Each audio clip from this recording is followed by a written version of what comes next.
You've been living with a weight you don't even realize you're carrying. Stress, fear, the constant feeling that something is missing, like you're running but never quite reaching where you're supposed to be. You try to fix it. More success, more approval, more distractions. But the moment you stop, the silence creeps in. And in that silence, you know the truth. You're still restless, still searching, still trapped in the same cycle. What if I told you that everything you've been taught about happiness is a lie? That peace isn't something you chase, but something you cultivate from within? That no amount of money, validation, or control will ever set you free, but mastering your own mind will? For centuries, the greatest thinkers in history, Marcus Aurelius, Seneca, Epictetus, unlocked the secret to an unshakable life. They discovered a way to be calm in the storm, powerful in adversity, and completely untouchable by negativity, not through wishful thinking, but through the raw, unbreakable strength of Stoic wisdom. And tonight, as you listen, something will shift inside you. Your mind will slow down. The noise will start to fade. The pressure you've been carrying for years will begin to lift. By the time you wake up tomorrow, you'll feel different, stronger, calmer, in control. This isn't just another audio to fall asleep to. This is a transformation waiting to happen. Are you ready? Let's begin. Before we begin, take a deep breath. Let go of everything that happened today, the worries, the expectations, the noise, because right now, none of it matters. What matters is this moment, this lesson, this shift in the way you see your life.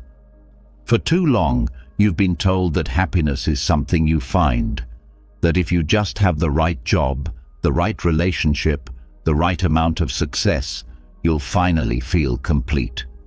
But deep down, you already know that's not true, because no matter how much you achieve, the feeling never lasts. There is a deeper form of happiness, one that doesn't fade the moment something goes wrong. The Stoics called it eudaimonia, a state of true fulfillment, the kind that makes life feel meaningful no matter what happens. It's not about chasing pleasure or avoiding pain. It's about something much stronger, inner peace, resilience, and a sense of purpose that nothing can take away. This is where your journey begins. Most people wake up every morning with the same thought. What do I need to do today? Their minds fill with tasks, deadlines, responsibilities, and a constant pressure to keep up. They chase after happiness like a prize at the end of a race, believing that if they just work hard enough, if they just check off enough boxes, they'll finally arrive at a place where they can breathe. But that place never comes. That's because they're asking the wrong question. The real question isn't, what do I need to do today? It's, who do I need to be today? This shift changes everything. Happiness isn't found in an achievement or a perfect moment. It's something you build, moment by moment, through the way you live. The Stoics understood this better than anyone. They knew that true fulfillment comes not from what you have, but from how you think, how you act, and how you handle life's challenges. And once you learn this, you will never be at the mercy of external events again. The first lesson is this: stop measuring your life by pleasure and pain. Most people live in a constant cycle of seeking comfort and avoiding discomfort. They chase after the next source of pleasure, a new purchase, a better job, a moment of praise, only to feel empty again once it fades. Then they run from pain, trying to avoid anything that feels difficult, uncertain, or uncomfortable. But what if you stopped running? What if, instead of fearing hardship, you welcomed it as part of your growth? The Stoics saw pleasure and pain as distractions, things that come and go, but should never control your state of mind. They believed that true fulfillment comes from virtue, living with wisdom, courage, justice, and self-discipline. Because when you live by these principles, you don't need pleasure to feel good. You don't need to avoid pain to feel at peace. You are stable, unshaken, and in control of your own well-being. This is what it means to cultivate eudaimonia. It means being able to sit in stillness without reaching for distractions. It means knowing that no matter what happens today, you will meet it with strength. It means no longer being a slave to the highs and lows of life, but walking through it with steady confidence. Once you understand this, life stops feeling like a battle. Another key to true fulfillment is mastering your desires. Most people believe they need more to be happy, more money, more success, more excitement. But the Stoics saw it differently. They believed that happiness isn't found in adding more, but in needing less. Seneca once wrote, "It is not the man who has too little, but the man who craves more, that is poor." Think about that. You could have everything the world has to offer and still feel unsatisfied. Or you could have very little but feel completely at peace. The difference isn't in what you have, it's in how much you desire. If you constantly need more, you will always be chasing, always feeling like something is missing. But if you train yourself to be content with what you already have, you become untouchable.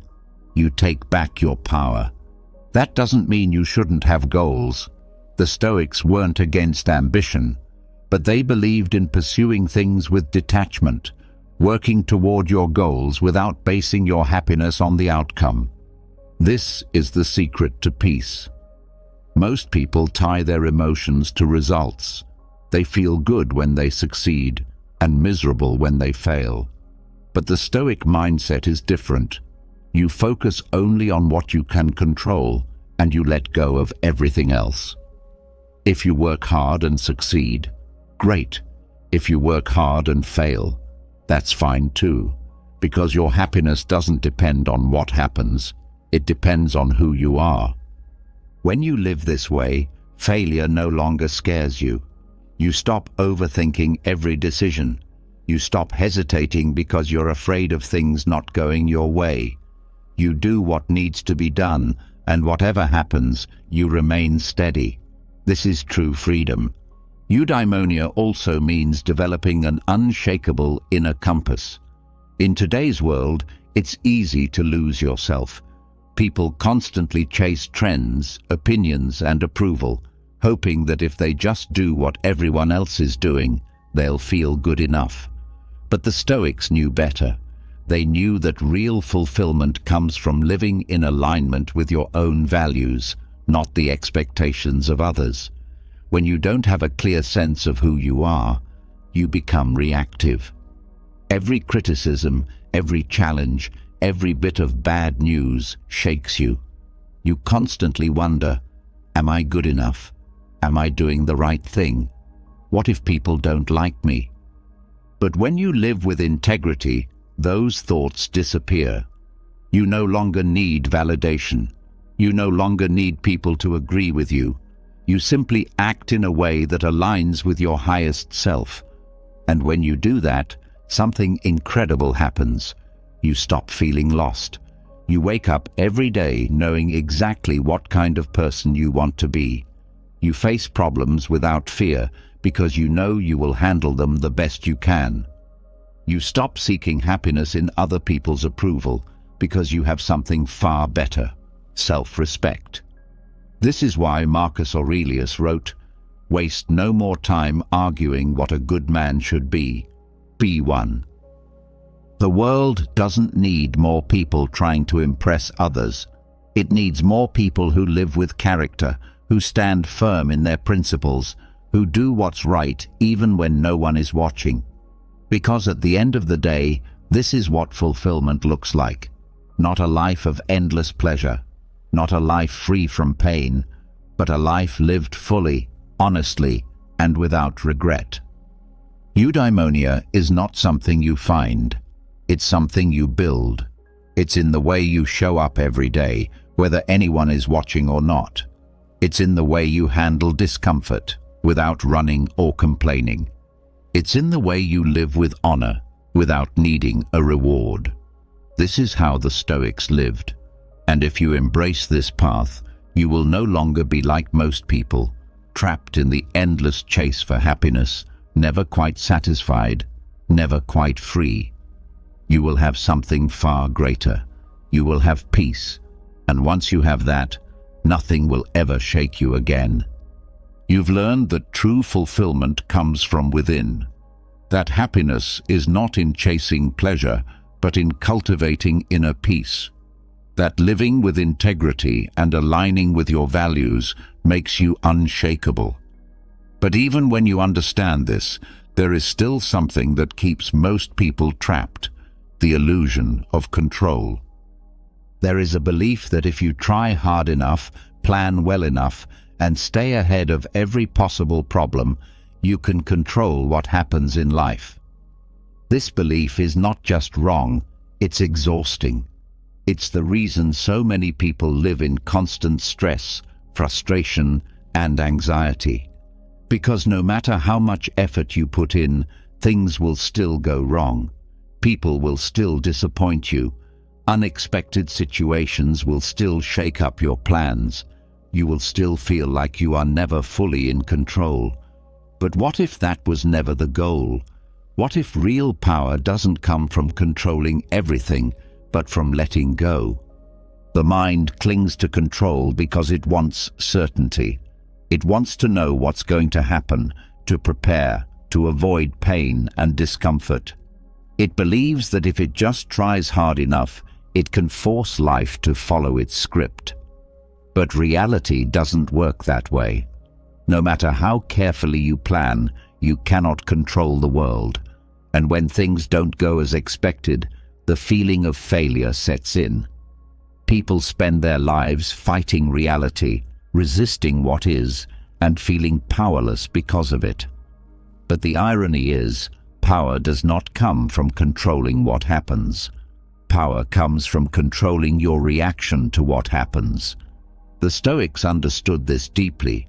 They knew that the world is unpredictable, that people act in ways you cannot control, that circumstances change without warning. And instead of exhausting themselves trying to fight this, they focused on the only thing that was ever truly within their control: their own mind. The paradox of control is this: the more you try to control external events, the more powerless you become. But the moment you let go of that need, you gain the only control that truly matters: control over yourself. Most people waste their energy on things they can't change. They argue with reality, getting frustrated when people don't act the way they expect, when situations don't go according to plan, when life throws obstacles in their way. But every second spent resisting what is a second wasted. The Stoics didn't waste time on complaints or resistance.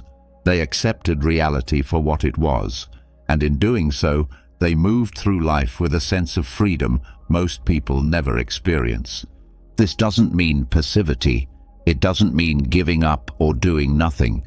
The Stoics were not weak or indifferent. They were warriors of the mind. They knew that control was not about bending the world to their will, but about bending their will to align with the world. They focused only on what they could change: their thoughts, their actions, their perception. Everything else, they let it go. The fear of losing control is one of the greatest sources of suffering. It's why people stress over things that haven't happened yet, why they hold on to anger over things that can't be undone, why they fear uncertainty instead of embracing it. But what if, instead of fearing loss of control, you saw it as an opportunity? Every time something happens that you can't change, you have a choice. You can resist it, wasting your energy on frustration and anxiety, or you can accept it, adapt, and move forward with clarity and strength. Letting go of control is not weakness. It is the ultimate form of strength. It means no longer allowing circumstances to dictate your peace of mind. It means understanding that while you may not be able to change what happens, you always have the power to decide how you respond. When you stop trying to force outcomes, you gain a new kind of power, the power of presence.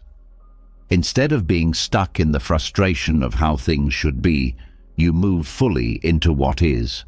And from that place, you can take clear, decisive action without emotional turmoil clouding your judgment. The paradox of control applies to every aspect of life.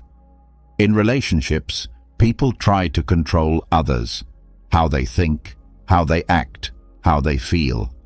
They believe that if they just say the right things, do the right things, they can make someone behave the way they want. But people are not objects to be controlled.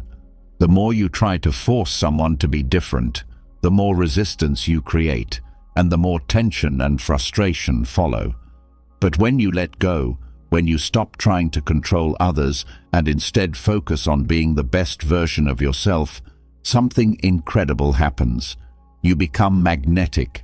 You create space for people to show up authentically. You stop needing them to be a certain way in order to feel at peace, because your peace is no longer dependent on them. The same applies to success. Most people attach their happiness to outcomes. They believe that if they work hard enough, plan well enough, do everything right, they will achieve exactly what they want. And when things don't go as planned, they spiral into frustration.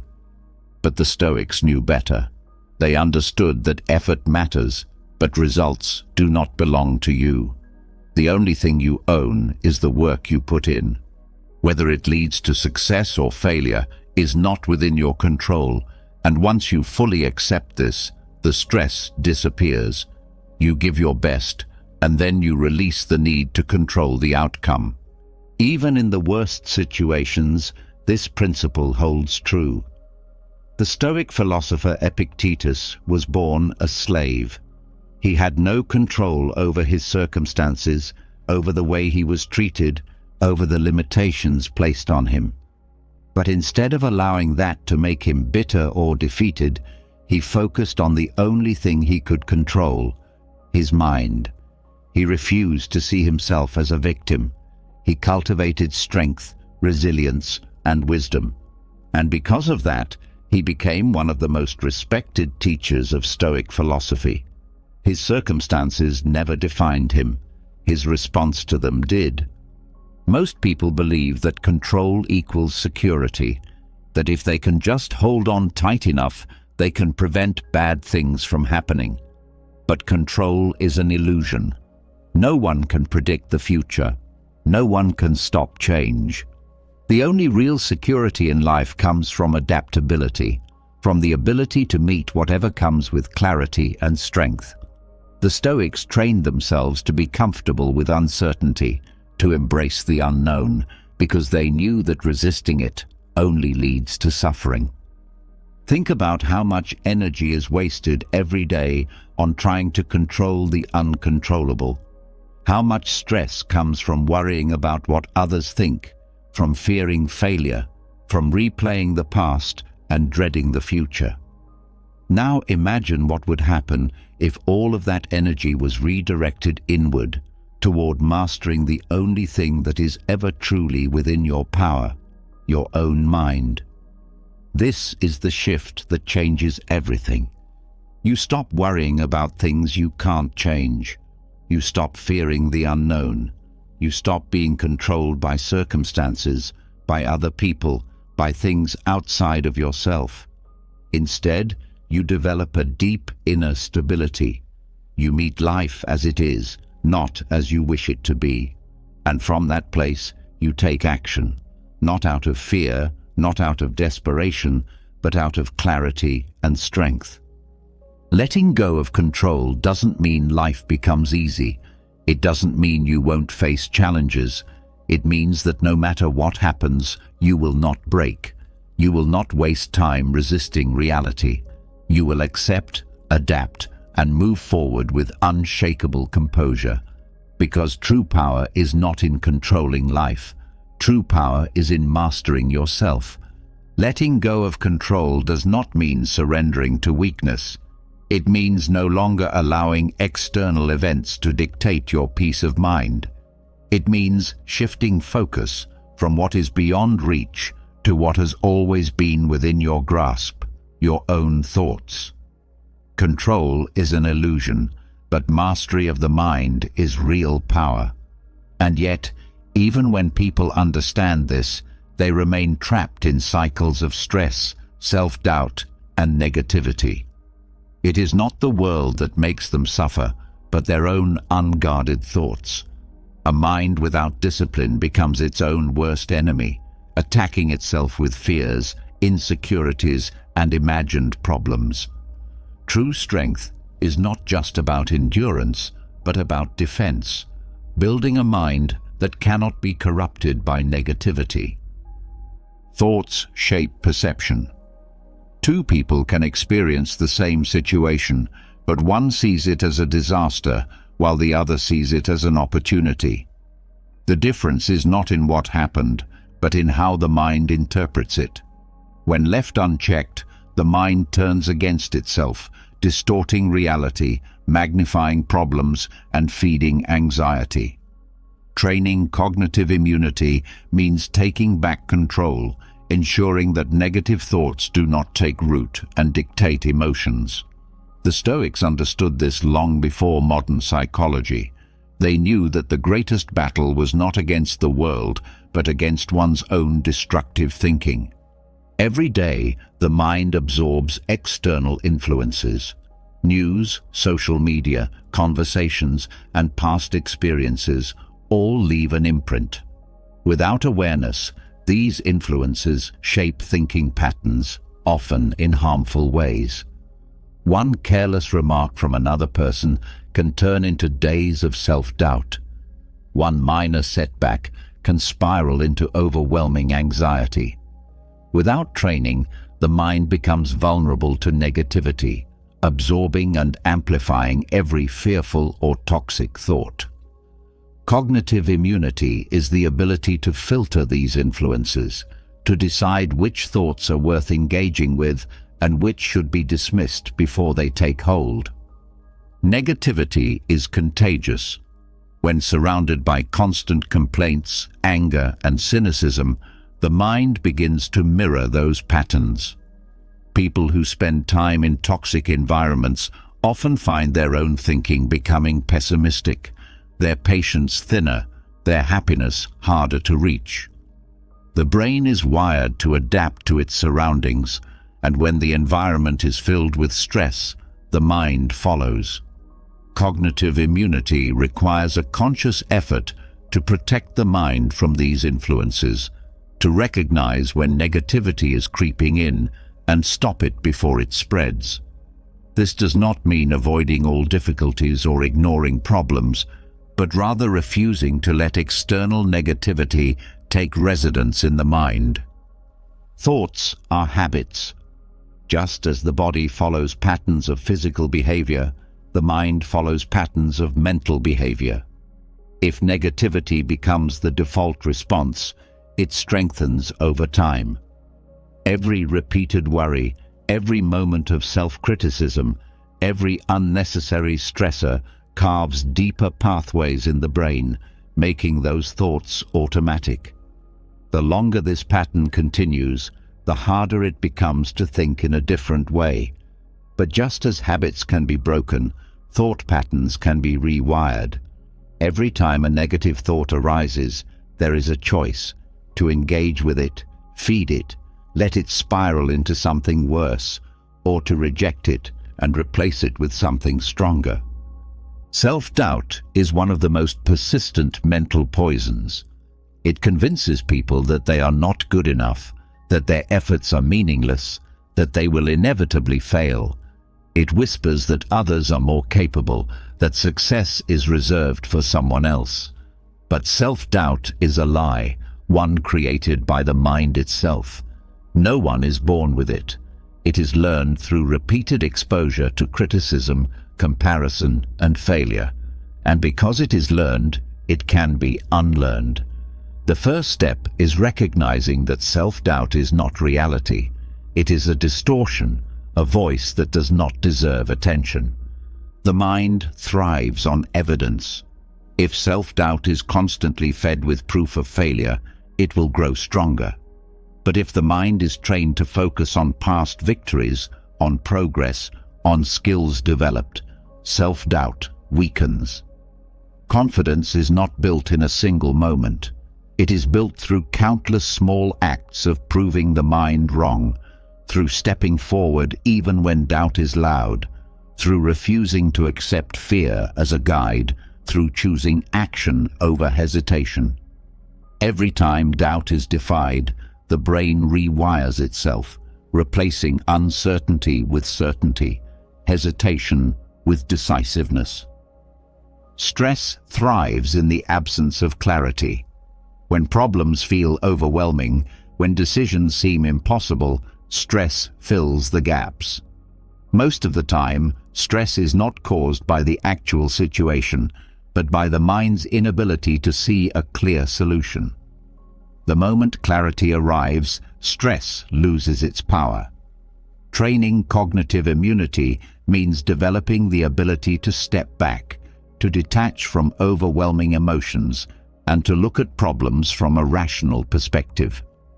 The Stoics practiced this through mental exercises, forcing themselves to see every challenge as temporary, every obstacle as something to be solved rather than feared.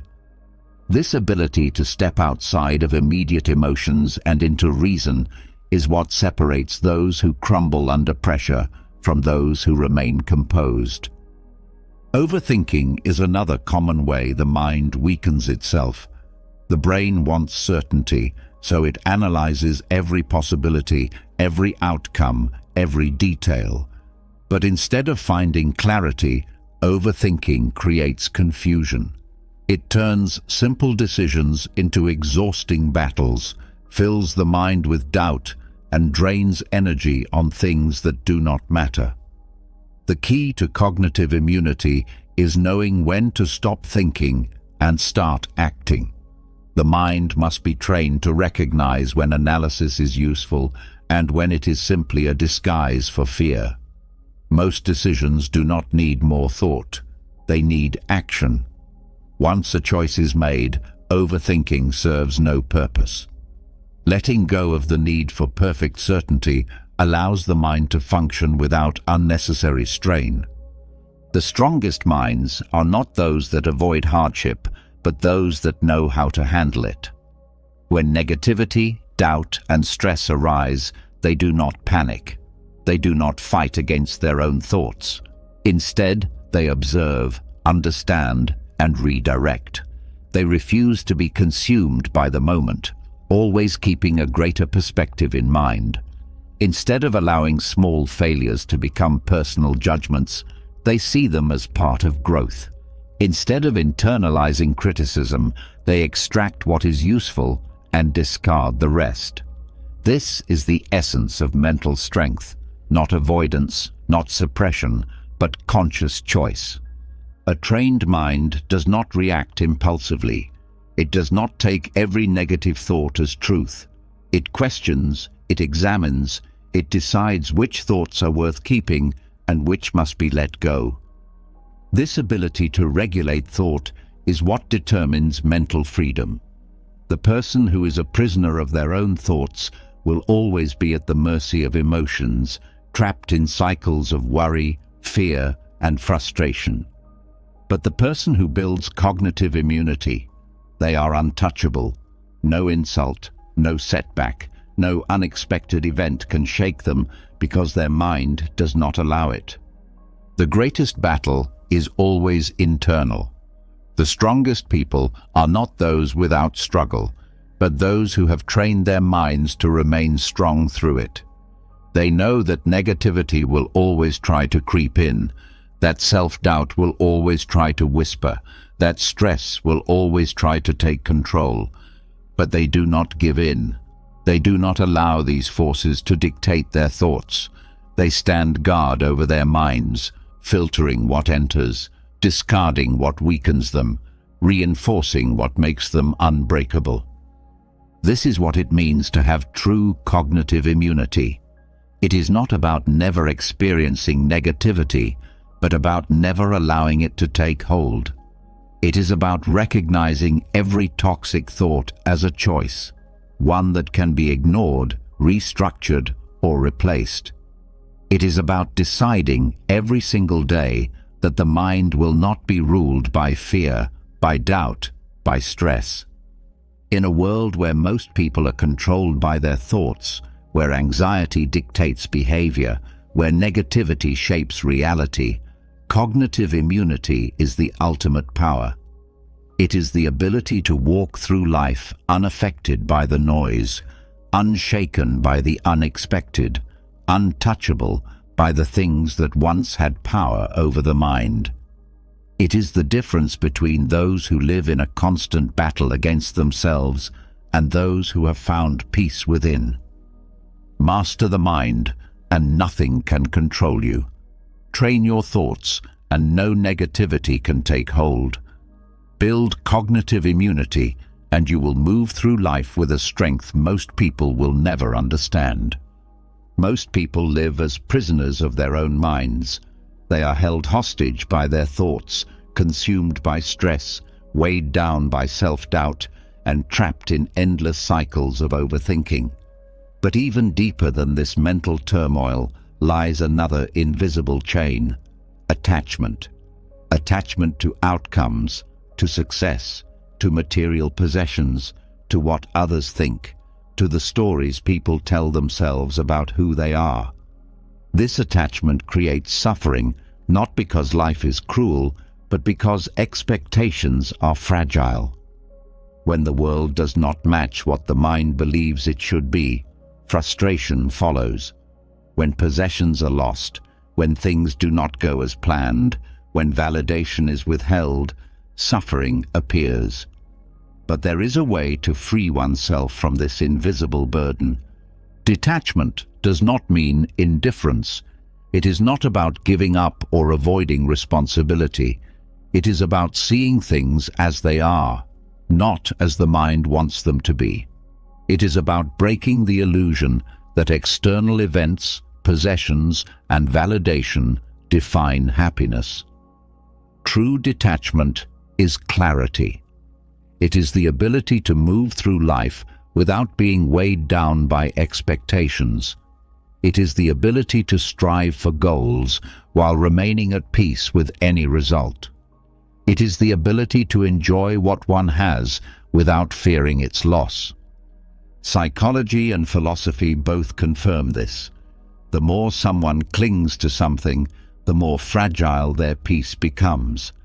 The mind becomes anxious, always anticipating what could go wrong, always fearing loss. When attachment controls thinking, people suffer before they have even lost anything. They suffer in anticipation of failure, in the fear of rejection, in the endless worry of not having enough. But when attachment is removed, so is that suffering. The Stoics mastered detachment because they understood the nature of control. They knew that external things, possessions, success, relationships, health, reputation, are never fully within one's grasp. No matter how much effort is made, life is unpredictable. Fortune rises and falls, people come and go, achievements are gained and lost. To tie happiness to something so unstable is to guarantee suffering.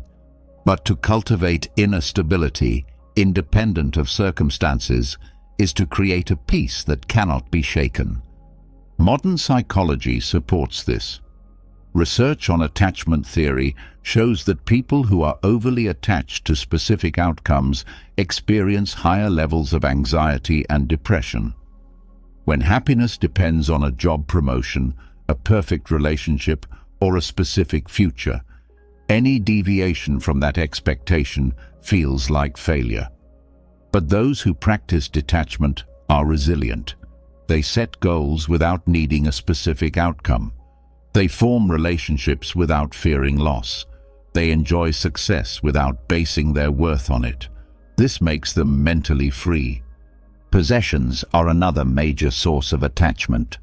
Many people measure success by what they own, believing that happiness lies in more money, more luxury, more security through material wealth. But this creates an endless hunger. No amount of accumulation is enough because the mind always moves the goalpost, always seeks the next level, always finds someone who has more. The Stoics understood that true wealth is not in having, but in needing little. When the mind stops depending on possessions for happiness, every simple pleasure becomes enough. A person who can be content with little is untouchable by loss. Even physical comfort is an attachment. People avoid discomfort, seeking ease and convenience at all costs. But this fear of discomfort makes them weak. The Stoics trained themselves in voluntary hardship, going without luxuries, exposing themselves to temporary discomfort, reminding themselves that they could endure anything. This practice built resilience. It proved that peace did not come from external conditions, but from internal strength. Modern research in psychology confirms this.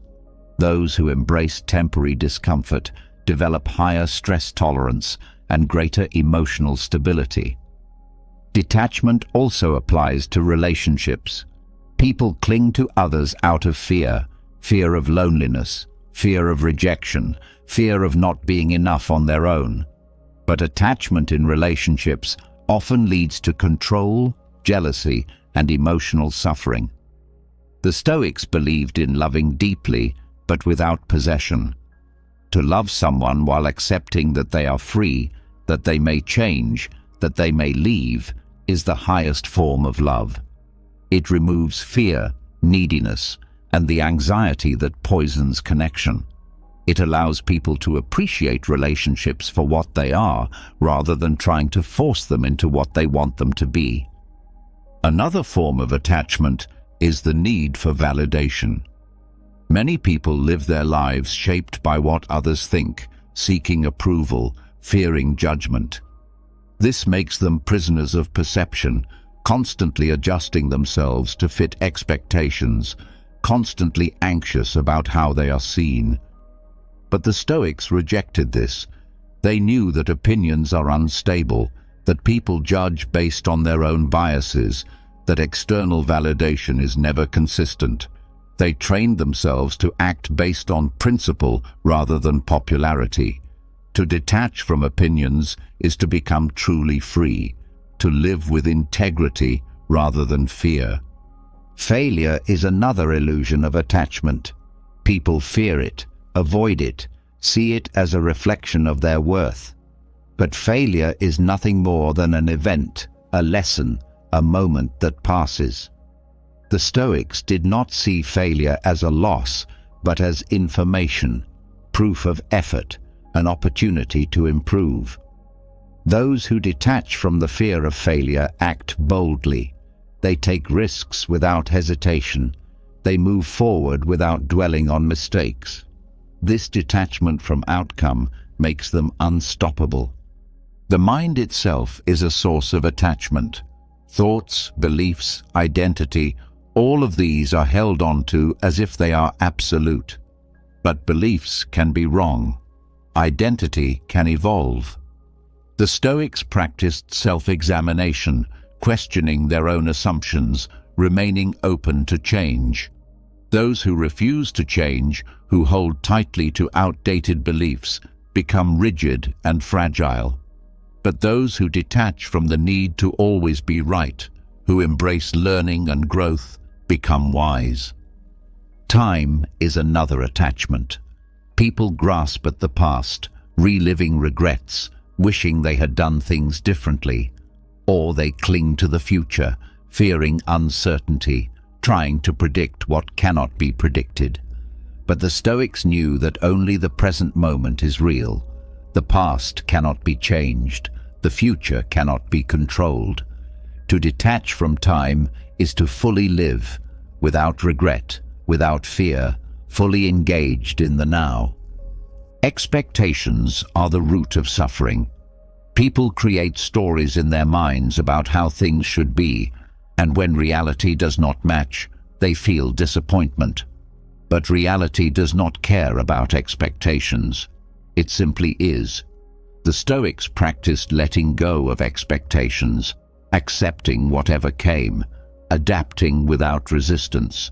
This gave them a sense of flow, of ease, of moving through life without the friction of unmet demands. When expectations are removed, everything becomes easier.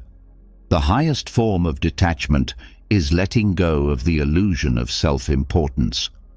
People believe that life revolves around them, that their problems are unique, that their struggles are greater than others.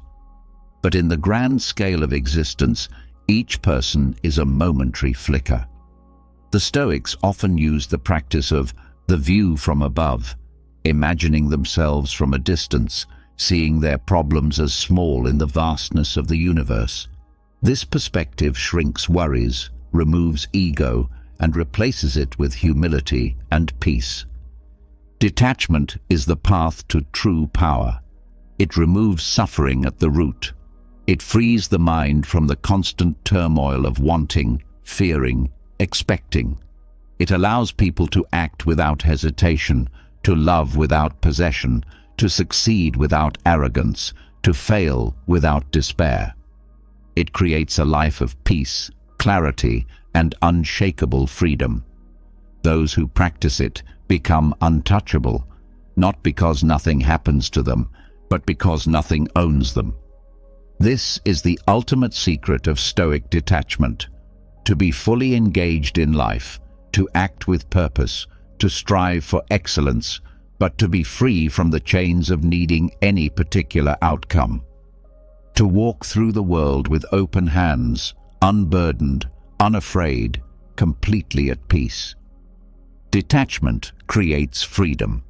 It removes the invisible chains that tie happiness to outcomes, material possessions, and the opinions of others. It allows people to move through life without being weighed down by expectations. But even when detachment is understood, there is one habit that can quietly undo all of its benefits: complaining. The mind can be trained to let go, to remain unaffected by external events. But if it constantly indulges in complaining, it remains trapped in a cycle of negativity. Complaining is more than just words. It is a way of thinking that poisons the mind, weakens resilience, and creates a false sense of powerlessness. Most people complain without realizing the damage it does. They believe venting frustration is harmless, that it is a way to relieve stress, that it is simply expressing thoughts. But every complaint reinforces a habit of focusing on what is wrong rather than on what can be done. Every complaint strengthens a mindset of victimhood, where problems seem bigger than they are and personal agency is forgotten. Complaining does not solve anything. It does not change situations. It does not make life easier. It only deepens frustration, keeps the mind stuck in problems, and trains it to find negativity even where it does not exist. Neuroscience confirms that the brain adapts to repeated patterns of thinking. When complaints become frequent, the brain rewires itself to make negativity the default response. It strengthens pathways that focus on problems rather than solutions. It conditions the mind to see obstacles rather than opportunities. Over time, this not only affects mood, but also changes perception itself. What could have been seen as neutral or even positive is interpreted as something negative simply because the brain has been trained to look for what is wrong. Complaining becomes automatic, a reflex rather than a conscious choice. The Stoics understood that complaining was not just unproductive, but harmful. They believed that energy should be directed toward action, toward what could be controlled, rather than wasted on lamenting what could not be changed. Marcus Aurelius reminded himself daily that he would encounter difficult people, that challenges would arise, but that his response was his own choice. He did not complain about the nature of the world. He accepted it as it was and focused on what he could do. To a Stoic, complaining was not just a waste of time. It was a failure to exercise discipline over the mind. Complaining is often mistaken for communication. People believe that expressing dissatisfaction is necessary to process emotions, to connect with others, or to seek validation. But real communication is about problem solving, about finding solutions, about seeking clarity. Complaining is the opposite. It is speaking without purpose, venting without direction, indulging in negativity without taking action. It spreads misery not only within the person complaining, but also to those who listen. Complaints create a ripple effect. When one person complains, it invites others to do the same, reinforcing a culture of negativity rather than a mindset of resilience. There is a difference between recognizing problems and complaining about them. Recognition is the first step toward change. It involves assessing a situation clearly, seeing what needs to be addressed, and deciding on an action. Complaining is different. It is dwelling on what is wrong without making any effort to improve it. It is repeating the same frustrations, reinforcing a sense of helplessness, creating an illusion that nothing can be done. This is why some people feel stuck in the same problems for years, not because solutions do not exist, but because their energy is spent on complaining rather than changing. The more someone complains, the more powerless they feel. They begin to believe that the world is against them, that nothing ever goes their way, that misfortune is personal rather than universal. This mindset is dangerous because it removes responsibility. It shifts control from within to outside forces. It creates the illusion that happiness and peace are dependent on perfect conditions rather than on personal choices. The reality is, life is not fair. Challenges are inevitable. Difficulties will come. But the difference between those who thrive and those who suffer is how they respond. Complaining achieves nothing. Action does.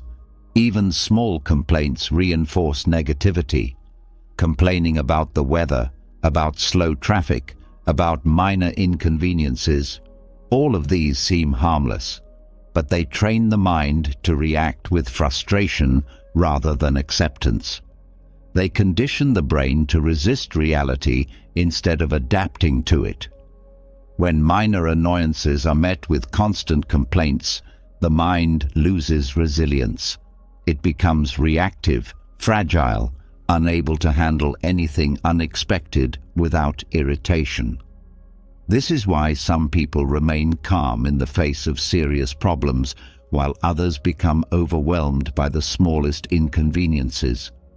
It is not the situation that determines reaction. It is the mental habits that have been built over time. Complaining also damages relationships. It creates an environment where negativity is shared rather than support. When people connect through mutual complaints, they reinforce each other's frustrations rather than lifting each other up. Conversations become cycles of venting rather than sources of encouragement. Over time, this drains energy, builds resentment, and creates distance rather than closeness. People who constantly complain often push others away, not because they are disliked, but because their energy is exhausting. Complaints do not inspire, do not create solutions, do not bring people together in a meaningful way. They only spread dissatisfaction. There is a psychological reason why people complain. It gives a false sense of control. Speaking about frustrations provides temporary relief, an illusion of taking action without actually doing anything. But this relief is short-lived. It does not change the situation. It does not bring clarity. It only reinforces the belief that life is unfair, that problems are overwhelming, that struggle is endless. And when complaining becomes a habit, it replaces real problem solving. Instead of looking for ways to adapt, to improve, to grow, people fall into the habit of expressing frustration without ever moving forward. Quitting the habit of complaining does not mean suppressing emotions.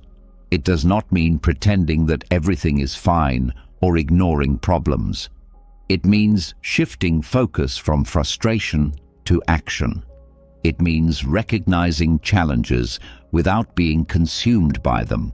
It means developing the discipline to see what can be done instead of wasting energy on what cannot be changed.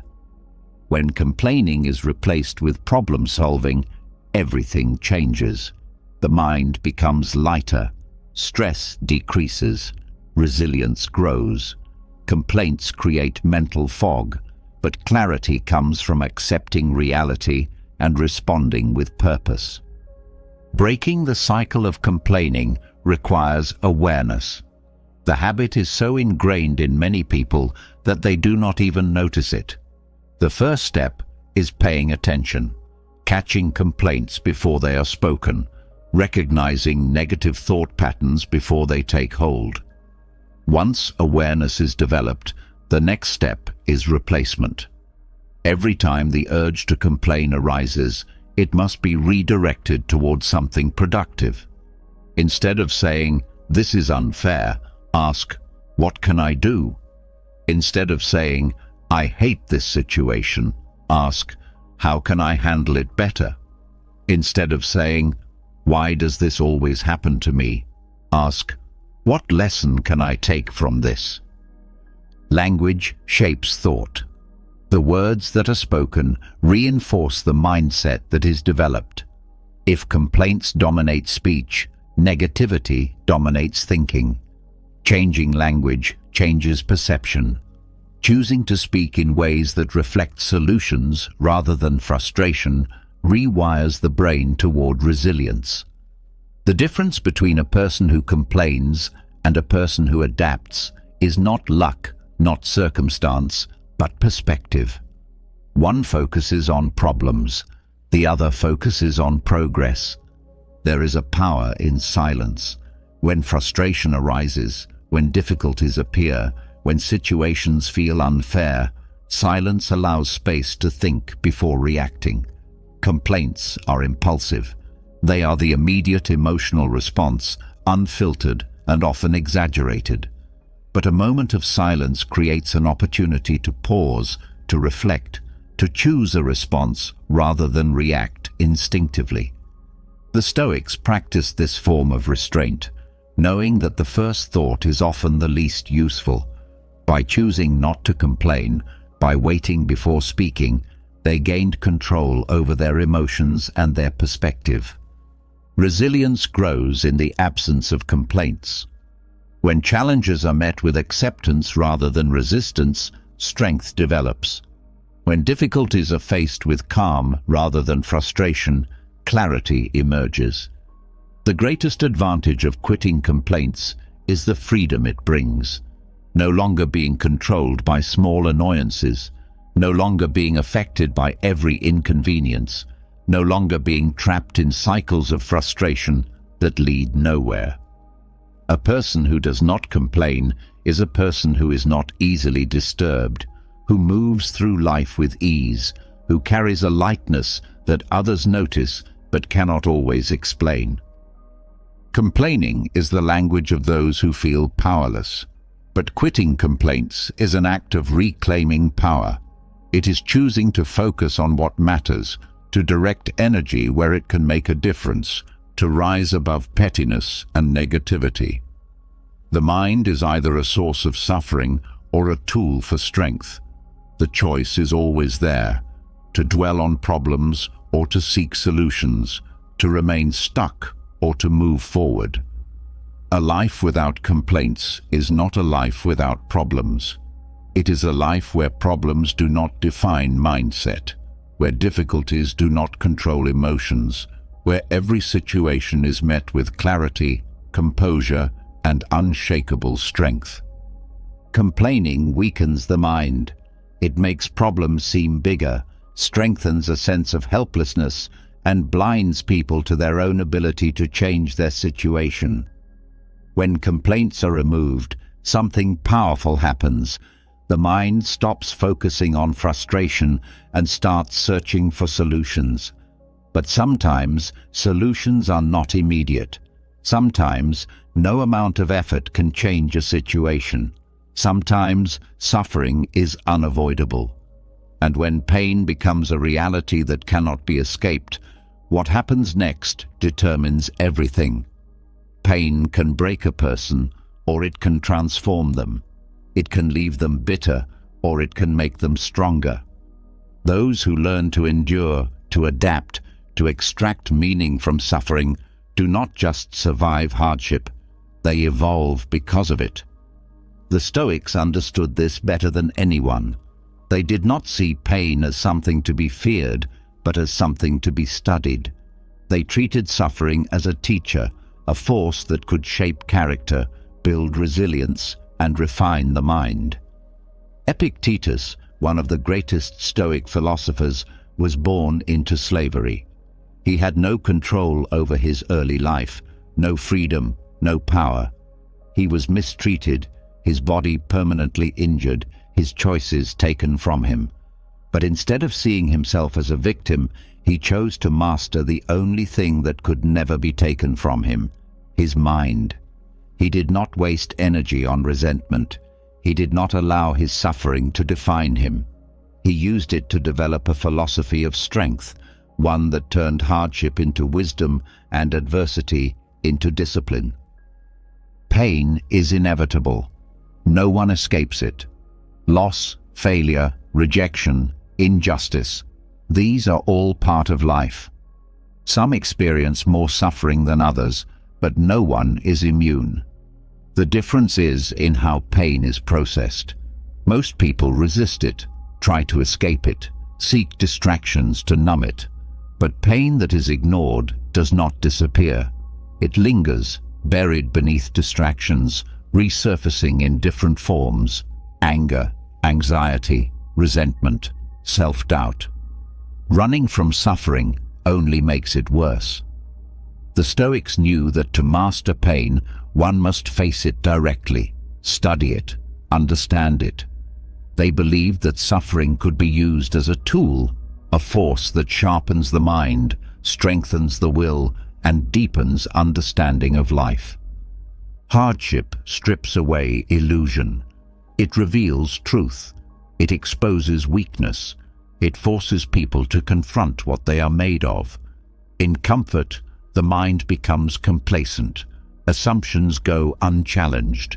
Beliefs remain untested. But suffering forces clarity. It forces self-reflection. It reveals what truly matters. The Stoics did not see hardship as a curse, but as an opportunity. They believed that difficult moments were the ultimate test of character. Anyone can be calm when life is easy. Anyone can be confident when things go well. But real strength is only proven in adversity. The mind resists pain because it associates it with loss. Losing comfort, losing stability, losing a sense of control.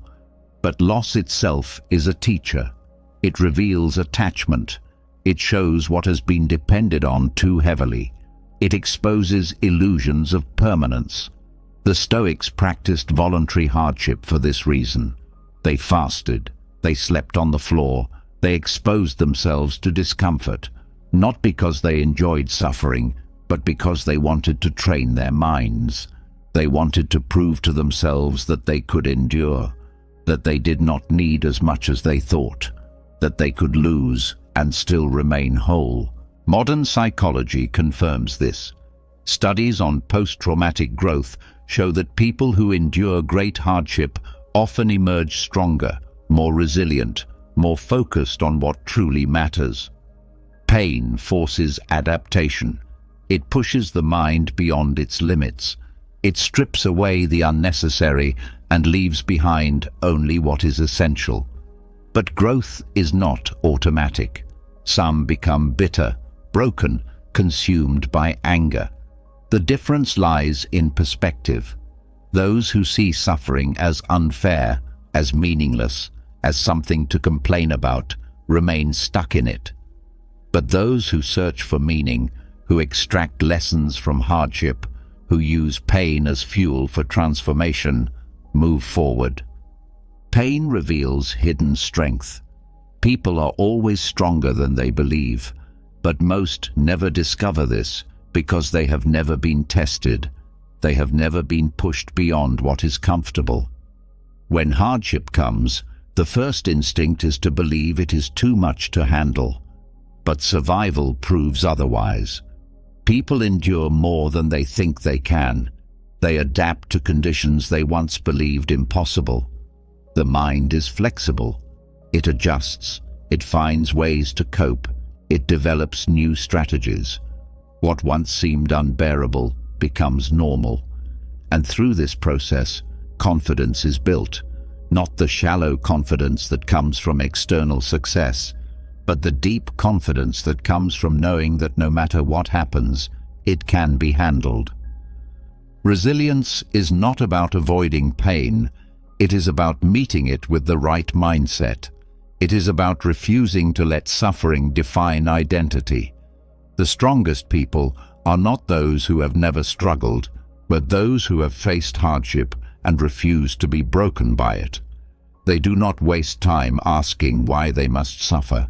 They ask how they can use their suffering. They ask what they can learn. They ask how they can become better because of it. This is what separates those who grow from those who remain trapped in their pain. There is a kind of freedom in embracing hardship. When suffering is no longer seen as an enemy, fear disappears. The worst moments in life, the ones that once seemed impossible to survive, lose their power. The mind stops running from discomfort. It stops fearing loss. It becomes grounded, steady, unshaken. This is what the Stoics trained for. They did not seek out suffering, but they prepared for it. They expected it. They met it with calm. They did not see themselves as victims of life's difficulties, but as students of them. Pain also teaches empathy. Those who have suffered understand others who are suffering. They see struggle with clearer eyes. They do not judge as quickly. They do not dismiss the pain of others as weakness. They know what it is to hurt, to feel lost, to doubt. And because of this, they offer wisdom instead of pity, strength instead of empty comfort. They do not need to be told that suffering is real. They have lived it. And because they have lived it, they know it can be endured. Endurance is not just about survival. It is about transformation. Some go through pain and remain unchanged. Others go through pain and come out different, stronger, wiser, more capable of handling whatever comes next. The difference is not in the suffering itself, but in how it is processed. Complaining keeps people stuck. Avoidance keeps people weak. But facing pain directly, using it, learning from it, turns suffering into wisdom. Suffering forces self-reliance. It shows that no one else can do the work of growth. Advice can be given, support can be offered, but in the end, the battle is internal. No one else can build resilience for another person. No one else can change a mindset. No one else can decide to rise above hardship. That choice belongs to the individual alone. And once it is made, once suffering is faced with the right mindset, it loses its power to control. The Stoics did not believe in feeling sorry for themselves. They did not believe in dwelling on misfortune. They believed in adapting, in taking control where control existed, in letting go where it did not. They knew that hardship was inevitable, but suffering was optional. They understood that life would bring pain, but that pain could be used as a tool. They trained themselves to see difficulty not as a curse, but as an opportunity. And because of this, they developed a level of inner strength that few people ever achieve. Turning pain into wisdom is the ultimate form of growth. It is the process of taking what was meant to break a person and using it to build something stronger. It is the ability to go through hardship and come out better, not in spite of suffering, but because of it. Those who master this principle are untouchable. No setback can destroy them. No loss can reduce them. No challenge can shake them. They are not free from pain, but they are free from being controlled by it. This is the highest lesson of suffering. It is not something to be feared.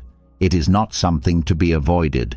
It is something to be understood, studied, and used.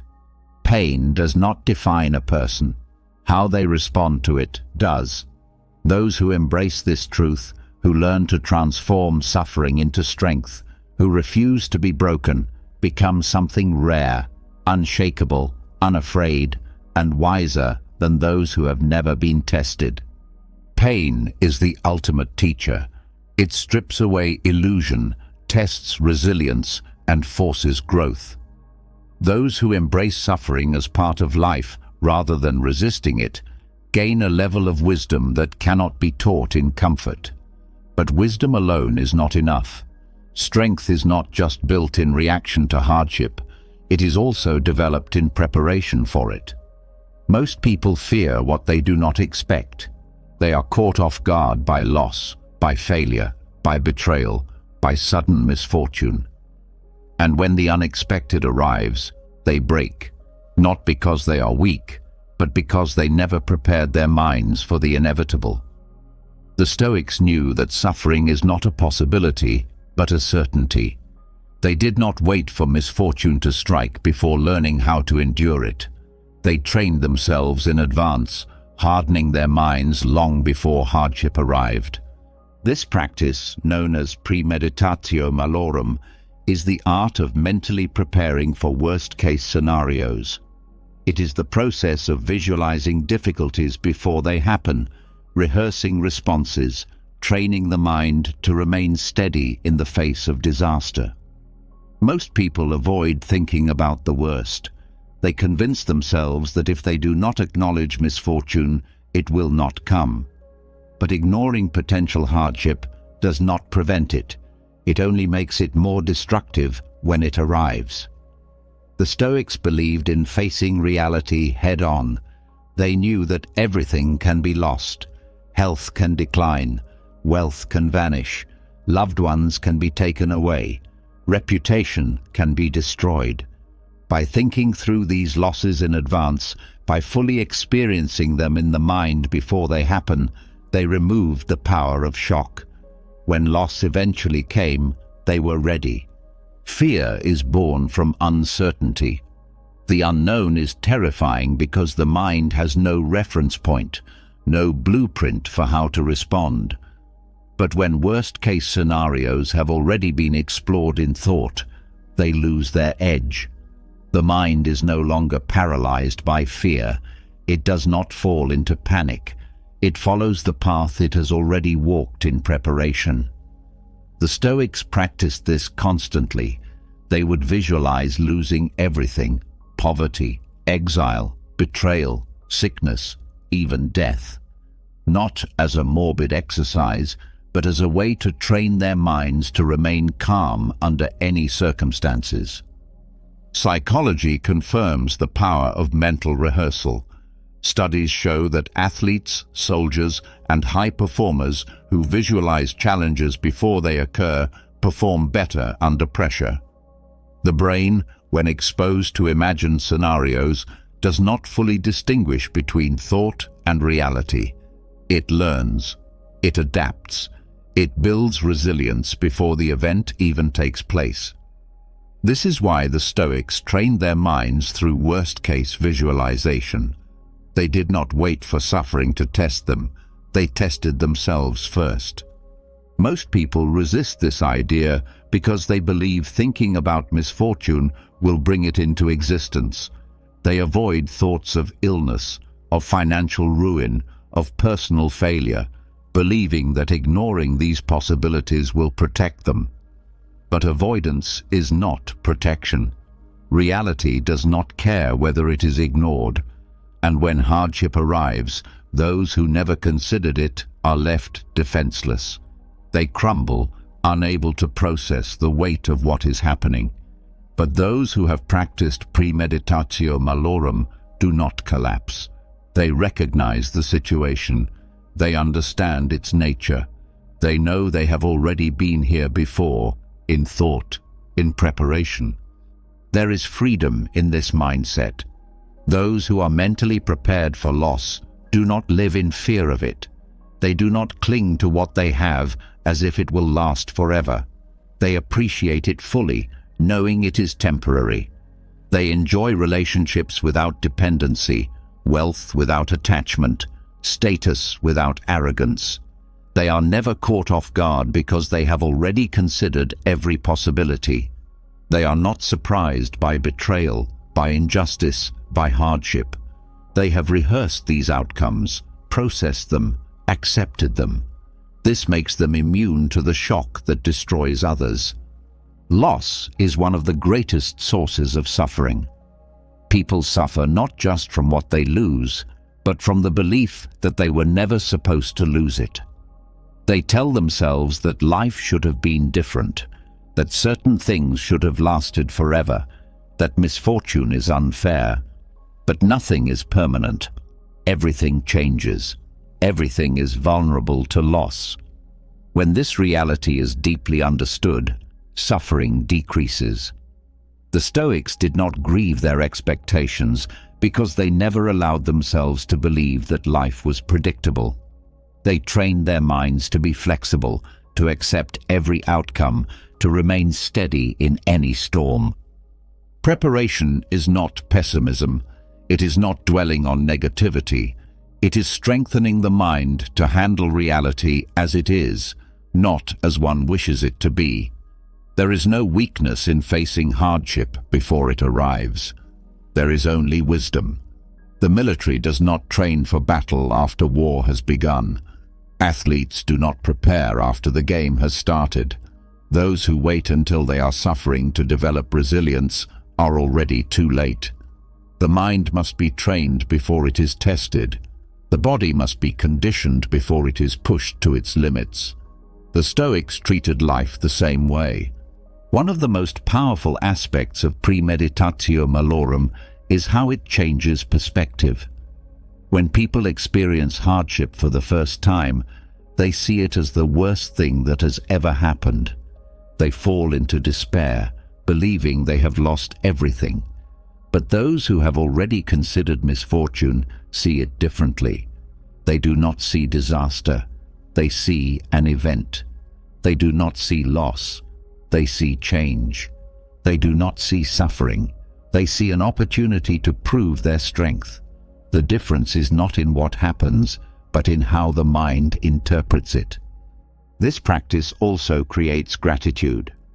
When people consider losing what they have, they appreciate it more. When they think about losing their health, they take care of their bodies. When they reflect on the possibility of losing loved ones, they cherish time with them. When they acknowledge the fragility of life, they stop wasting it. Most people only realize the value of what they have after it is gone. But premeditatio malorum allows value to be seen while it still exists. It turns everyday moments into something meaningful. It removes complacency. It eliminates entitlement. There is also a tactical advantage in mental preparation. When people visualize worst-case scenarios, they do not just prepare emotionally, they prepare practically. They identify weak points in their lives, areas that could be strengthened. If financial ruin is considered, better financial decisions follow. If potential failure is acknowledged, better strategies are developed.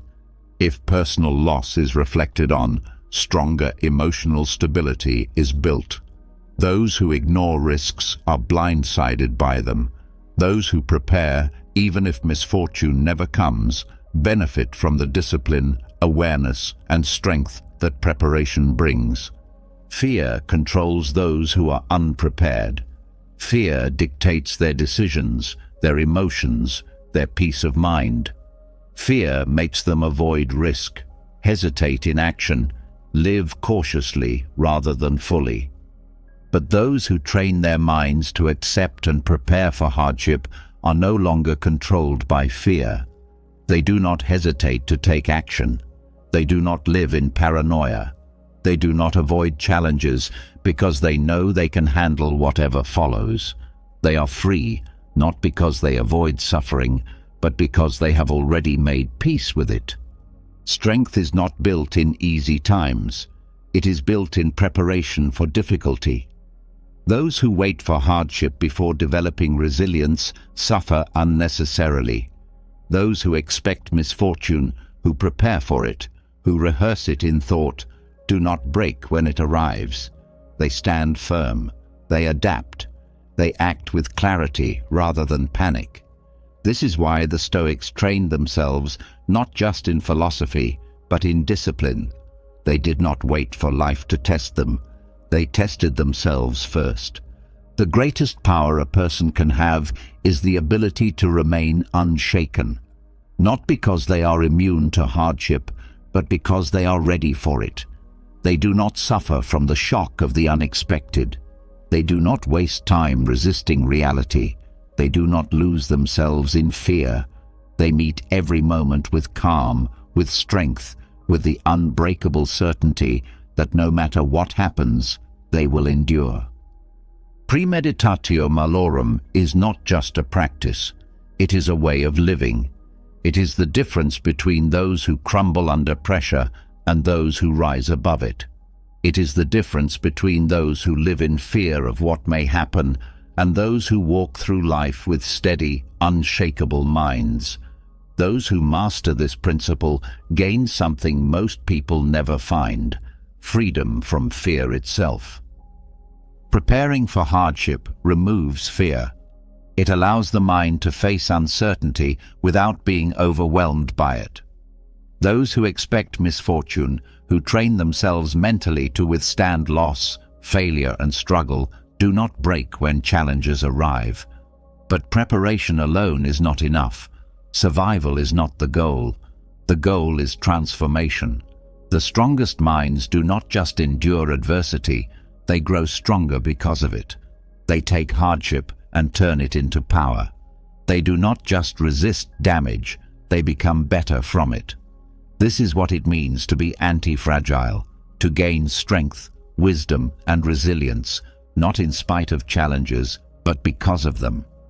Most people think of resilience as the ability to withstand pressure, to take hardship without breaking. But there is a deeper level of strength, one that goes beyond mere endurance. A fragile mind crumbles under stress. A resilient mind withstands it. But an anti-fragile mind grows because of it. The difference is in how hardship is processed. Some people face struggles and come out weaker, bitter, or broken. Others emerge sharper, more disciplined, and more capable than before. It is not the difficulty itself that determines the outcome. It is the response. The Stoics understood that hardship is not something to merely survive. It is a tool, a force that can be used for self-mastery. Seneca wrote that difficulties strengthen the mind just as labor strengthens the body. He saw struggle not as an obstacle, but as an essential part of growth. Without adversity, there is no progress. Without pressure, there is no transformation. Muscles only grow when they are challenged. The mind operates the same way. It must be pushed beyond its limits, forced to adapt, exposed to discomfort. This is the process through which strength is built. The reason most people remain weak is because they resist discomfort. They seek stability, ease, and predictability. They avoid difficulty whenever possible. But avoiding hardship does not prevent suffering. It only ensures that when suffering arrives, they will be unprepared for it. Strength is not built in comfort. It is built in struggle. Those who understand this do not run from difficulty. They welcome it as an opportunity. They see hardship as fuel, as something that will sharpen their mind, refine their character, and prepare them for whatever comes next. Challenges reveal weaknesses. They expose areas of the mind that need improvement. People do not know how impatient they are until they are forced to wait. They do not know how undisciplined they are until they face real demands. They do not know how emotionally reactive they are until they are tested. Every hardship is a mirror reflecting the truth about a person's inner state. Those who are wise do not complain about this. They use it. They see struggle as feedback, as an opportunity to strengthen whatever is lacking. The concept of anti-fragility is rooted in adaptation. When something fragile is put under stress, it breaks. When something resilient is put under stress, it holds its form. But when something anti-fragile is put under stress, it becomes stronger. The immune system follows this principle. Exposure to viruses strengthens it. Physical training follows this principle. Muscles grow from resistance. The mind is no different. The more it is exposed to challenge, the stronger it becomes. The key is in how hardship is approached. If it is seen as something negative, something unfair, something to escape, it will cause suffering. But if it is seen as a tool, as an opportunity, it will produce growth. Most people misunderstand suffering. They believe it is something to be avoided at all costs. But suffering is information. It shows where limits are. It reveals what still needs to be developed. It teaches patience, discipline, endurance. It strips away illusion. Those who refuse to face hardship never learn their own capabilities. They live cautiously, never testing their strength, never discovering what they are capable of. They seek comfort instead of mastery. But those who embrace suffering as a necessary part of growth become unshakable. They are not afraid of pressure. They do not collapse under stress. They know that every challenge is refining them, making them more capable, more prepared, more indestructible. The Stoics trained for hardship deliberately. They did not wait for difficulty to come to them. They sought it out. They practiced voluntary discomfort, fasting, sleeping on the ground, exposing themselves to the loss of luxury. Not because they enjoyed suffering, but because they knew that by making themselves uncomfortable on purpose, they would develop a mind that could handle anything. They understood that the real enemy was not hardship itself, but the fear of hardship.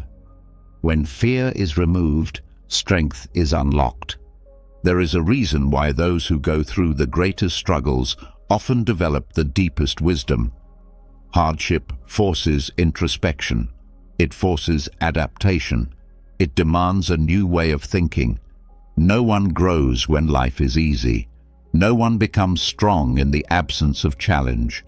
Strength comes from experience, from surviving what seemed unbearable, from looking back at difficulties that once seemed impossible and realizing they were overcome. This builds confidence, not the superficial kind that comes from praise or success, but the unshakable certainty that no matter what happens, survival is always possible. Mental toughness is built the same way physical strength is. If the weight is never increased, the muscles never grow. If challenges are never faced, the mind remains weak. Every time hardship is endured, a new level of resilience is developed. Every time a difficult situation is handled with composure, a new layer of confidence is added. Every time an obstacle is overcome, the mind becomes more equipped to handle the next one. This is why the strongest people are not those who have avoided suffering, but those who have faced it repeatedly and refused to be broken. Many people wish for an easier life, a life without struggle, without uncertainty, without discomfort. But an easy life is not a fulfilling life. The mind thrives on challenge. It was designed to overcome. It finds purpose in the struggle. Without hardship, there is no deep sense of achievement. Without obstacles, there is no real sense of victory. A person who has never faced difficulty has never tested their full potential. They do not know their limits because they have never gone beyond them. Growth is not something that happens automatically. It is a choice. Some people go through suffering and become weaker. They develop fear, bitterness, avoidance. Others go through suffering and become stronger. They develop wisdom, discipline, adaptability. The difference is in mindset. Those who resist hardship suffer the most. Those who embrace it gain the most. Fear disappears when hardship is no longer seen as a threat, but as a tool.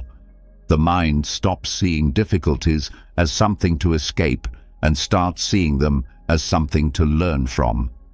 Every painful experience becomes a source of strength.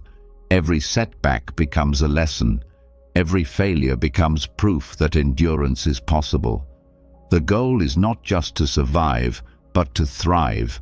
Not just to hold on, but to emerge from every difficulty sharper, stronger, and more prepared for the next challenge. Anti-fragility is more than resilience. It is the ability to grow stronger under pressure, to become more powerful in response to stress.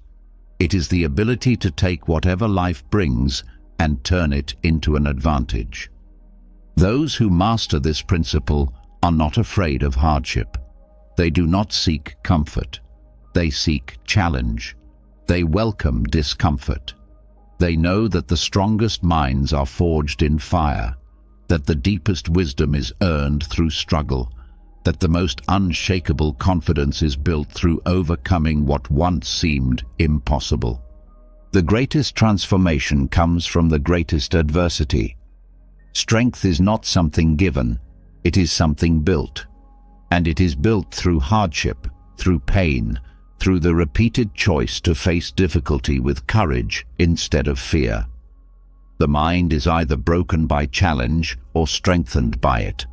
The choice is always there, to remain fragile, to be merely resilient, or to become truly anti-fragile, where no hardship weakens, but every hardship builds something stronger than before. Strength is not just about surviving hardship. It is about transforming challenges into fuel, using adversity to build something unbreakable. Those who develop an anti-fragile mindset do not just endure, they grow stronger with every test. But there is another kind of resilience, one that is just as important. The ability to face hardship is not limited to physical struggles, financial setbacks, or personal loss. One of the greatest tests of strength comes not from external conditions, but from words, from insults, from criticism, from the judgment of others. Most people crumble under the weight of opinion. They feel attacked when criticized, embarrassed when mocked, offended when challenged. They take words personally, allowing them to affect their emotions, their decisions, even their self-worth. But the Stoics understood something crucial. An insult has no power unless it is accepted. Words are nothing more than sounds, vibrations in the air. They have no meaning until the mind assigns them one. A person can be insulted 1,000 times and remain unaffected if they refuse to internalize it. But a single criticism can ruin someone's day if they allow it to. The difference is not in the insult, but in the response. Those who react emotionally give power to others. Those who remain indifferent take control for themselves. The mind's first instinct is to defend itself.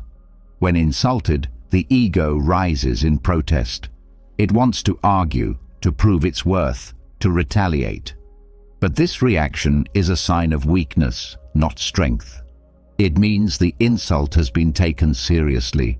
It means validation is still being sought from others. The moment an insult triggers an emotional response, control is lost. The insulter has succeeded. They have dictated the emotional state of their target. But when no reaction is given, when an insult is met with silence or indifference, the power disappears. Marcus Aurelius wrote that the best revenge is not to be like the one who wrongs you. Responding with anger means becoming the very thing that was resented.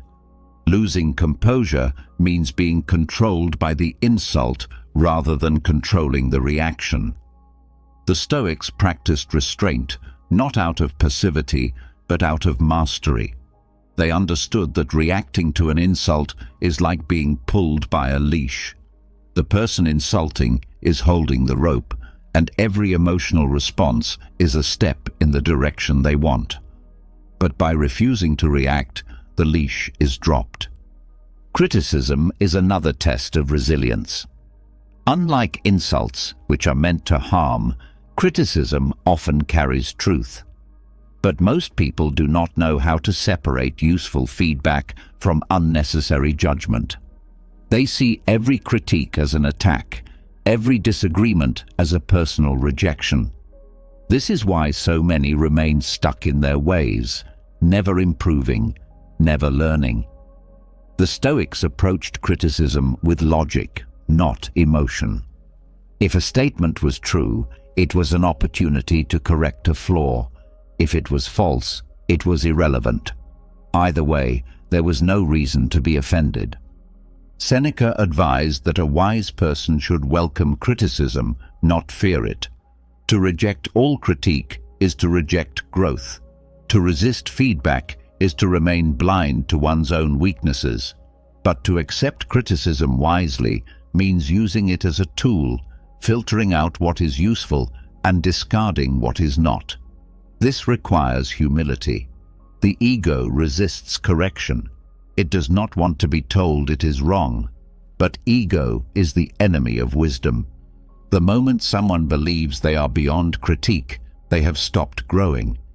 There is a kind of freedom in being immune to insults and criticism. When words no longer have control, there is no fear of judgment. There is no hesitation in action. There is no need to seek approval. Confidence is no longer dependent on what others say. It comes from within. Those who develop this inner strength move through life unaffected by the opinions of others. They do not change themselves to fit expectations. They do not waste energy on defending their worth. They know who they are, and that is enough. One of the greatest weaknesses people have is the need to be liked. It makes them vulnerable to manipulation. It makes them easy to offend. It makes them change themselves in order to avoid criticism. But those who seek approval are never truly free. Their peace is fragile, dependent on external validation rather than internal stability. The Stoics rejected this entirely. They understood that no one can control what others think. No matter how perfect a person is, someone will always disapprove.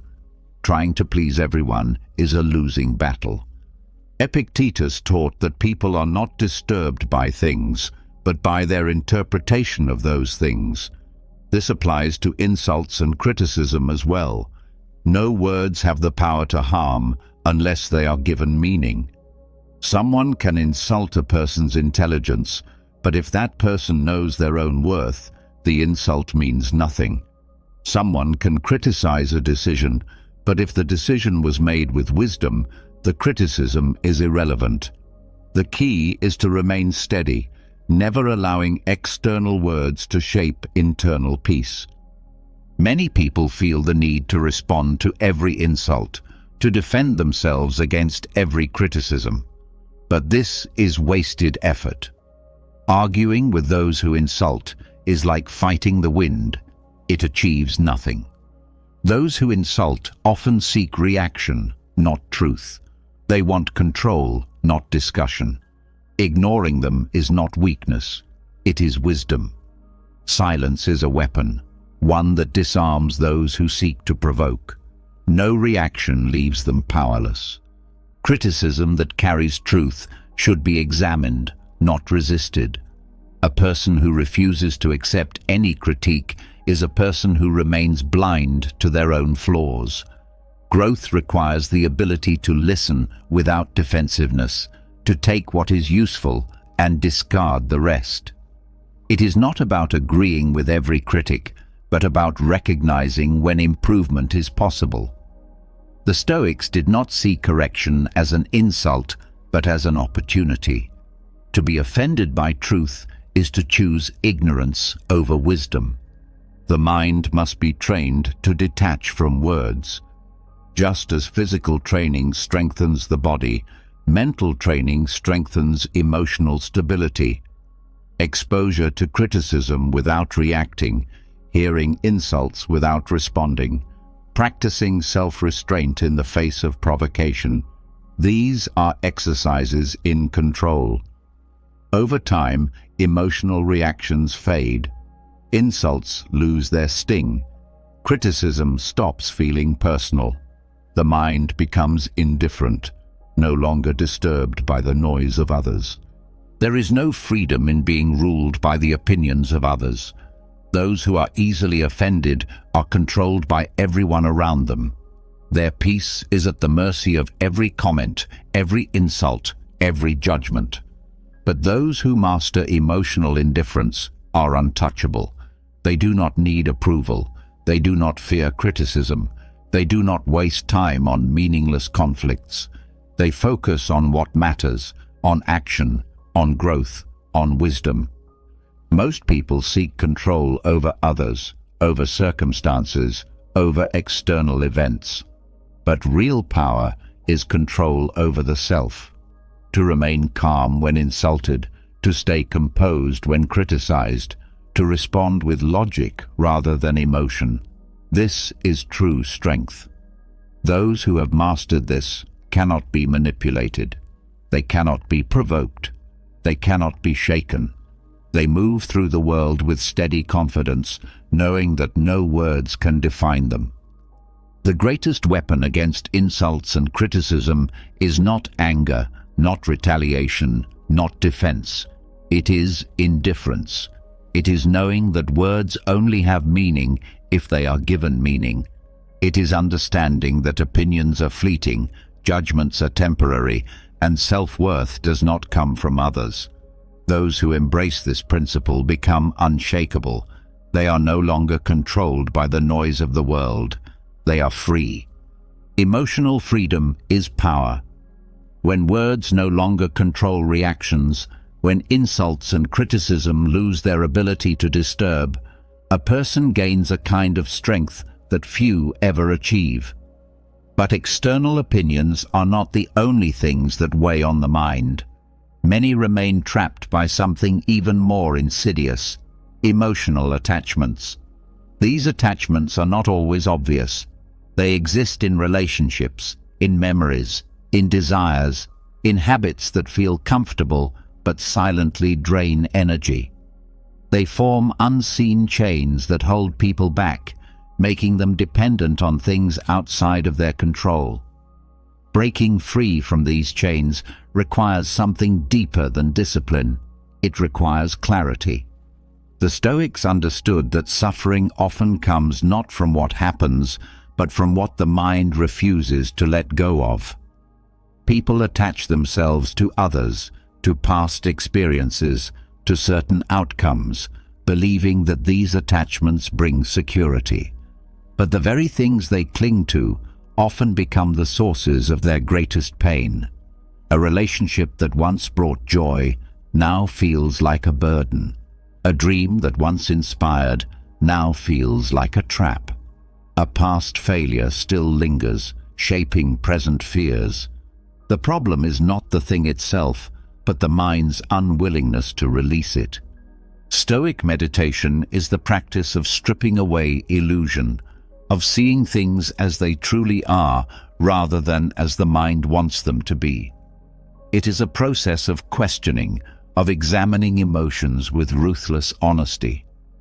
When an attachment causes suffering, it is not enough to ignore it or suppress it. The root must be exposed. Why does this person, this idea, this situation hold so much power?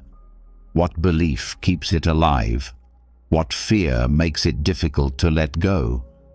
Most attachments are built on illusion. People stay in relationships that no longer serve them because they fear loneliness. They hold on to resentment because they believe it gives them justice. They cling to expectations because they are afraid of uncertainty. But when these emotions are examined with reason, their power weakens. Loneliness is not caused by the absence of others, but by the absence of self-sufficiency. Resentment does not bring justice. It only prolongs suffering. Expectations do not create security. They create disappointment. The moment these truths become clear, attachment loses its grip. Dependency is another form of attachment. Some believe they need a specific person, a specific outcome, a specific comfort to be happy. They tie their well-being to something external, giving away control of their emotions. But happiness that depends on outside forces is fragile. The Stoics taught that true contentment must come from within. A mind that relies on external validation, on constant reassurance, on someone else's presence, is a mind that will always be vulnerable. The goal is not to avoid love or ambition, but to develop an internal state that remains whole regardless of what happens. Meditation in the Stoic sense is not about clearing the mind or seeking tranquility.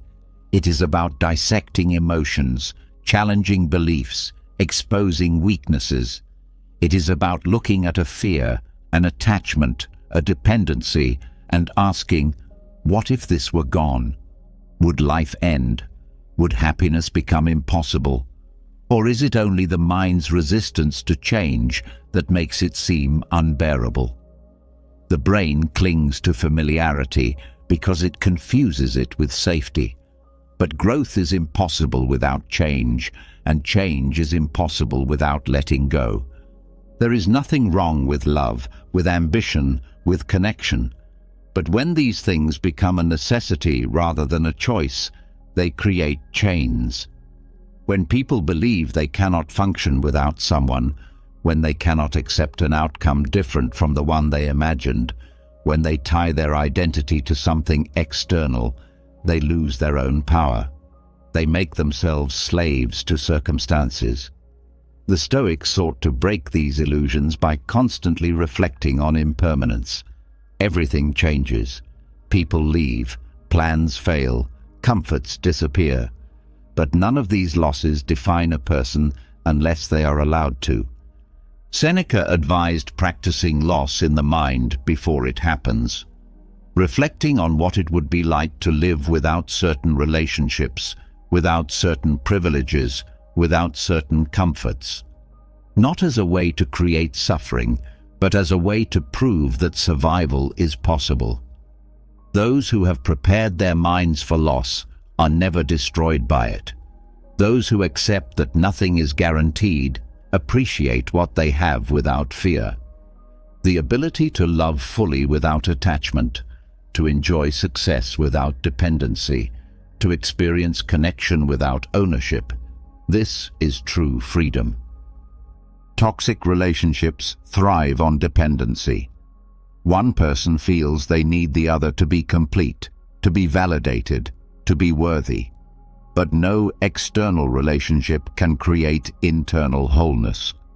When two people are bound by mutual need rather than mutual respect, the connection is not love, but fear of loss. The Stoics believed that relationships should be based on virtue, on shared principles, on a connection that exists out of choice, not desperation. When a relationship becomes a source of constant stress, of obligation rather than joy, of control rather than trust, it is no longer a relationship. It is a form of imprisonment. Breaking free from emotional attachments does not mean becoming cold or indifferent. It means removing the false belief that happiness depends on anything outside of oneself. It means seeing things as they are, appreciating them without clinging to them, moving forward without resistance. It means refusing to be held hostage by memories, by expectations, by fears of the unknown.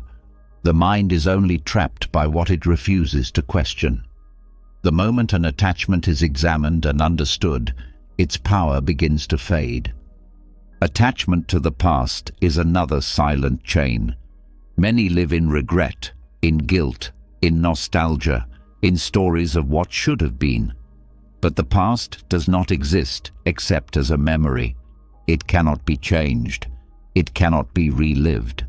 To be attached to it is to suffer over something that is already gone.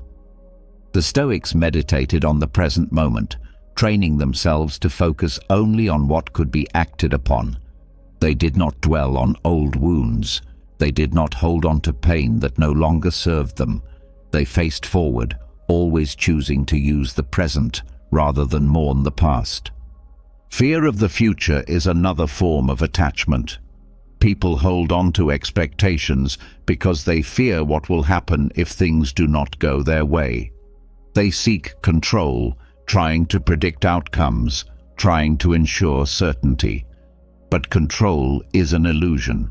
The future is unpredictable, and anxiety does nothing but drain energy. The Stoics trained themselves to release this need for certainty. They focused on preparation, on adaptability, on mental flexibility. They let go of expectations so that they could meet whatever happened with clarity instead of fear. Material possessions are often mistaken for security. Many believe that having more will make them safer, that success will make them respected, that wealth will remove all suffering. But dependence on material things is no different from dependence on people or emotions. It creates fragility. The Stoics lived simply, not because they rejected comfort, but because they refused to need it. They practiced detachment from luxury so that they would never be broken by its loss. A person who can live with little can never be controlled by material fears. Letting go does not mean detaching from life. It means engaging fully without being controlled by what is temporary.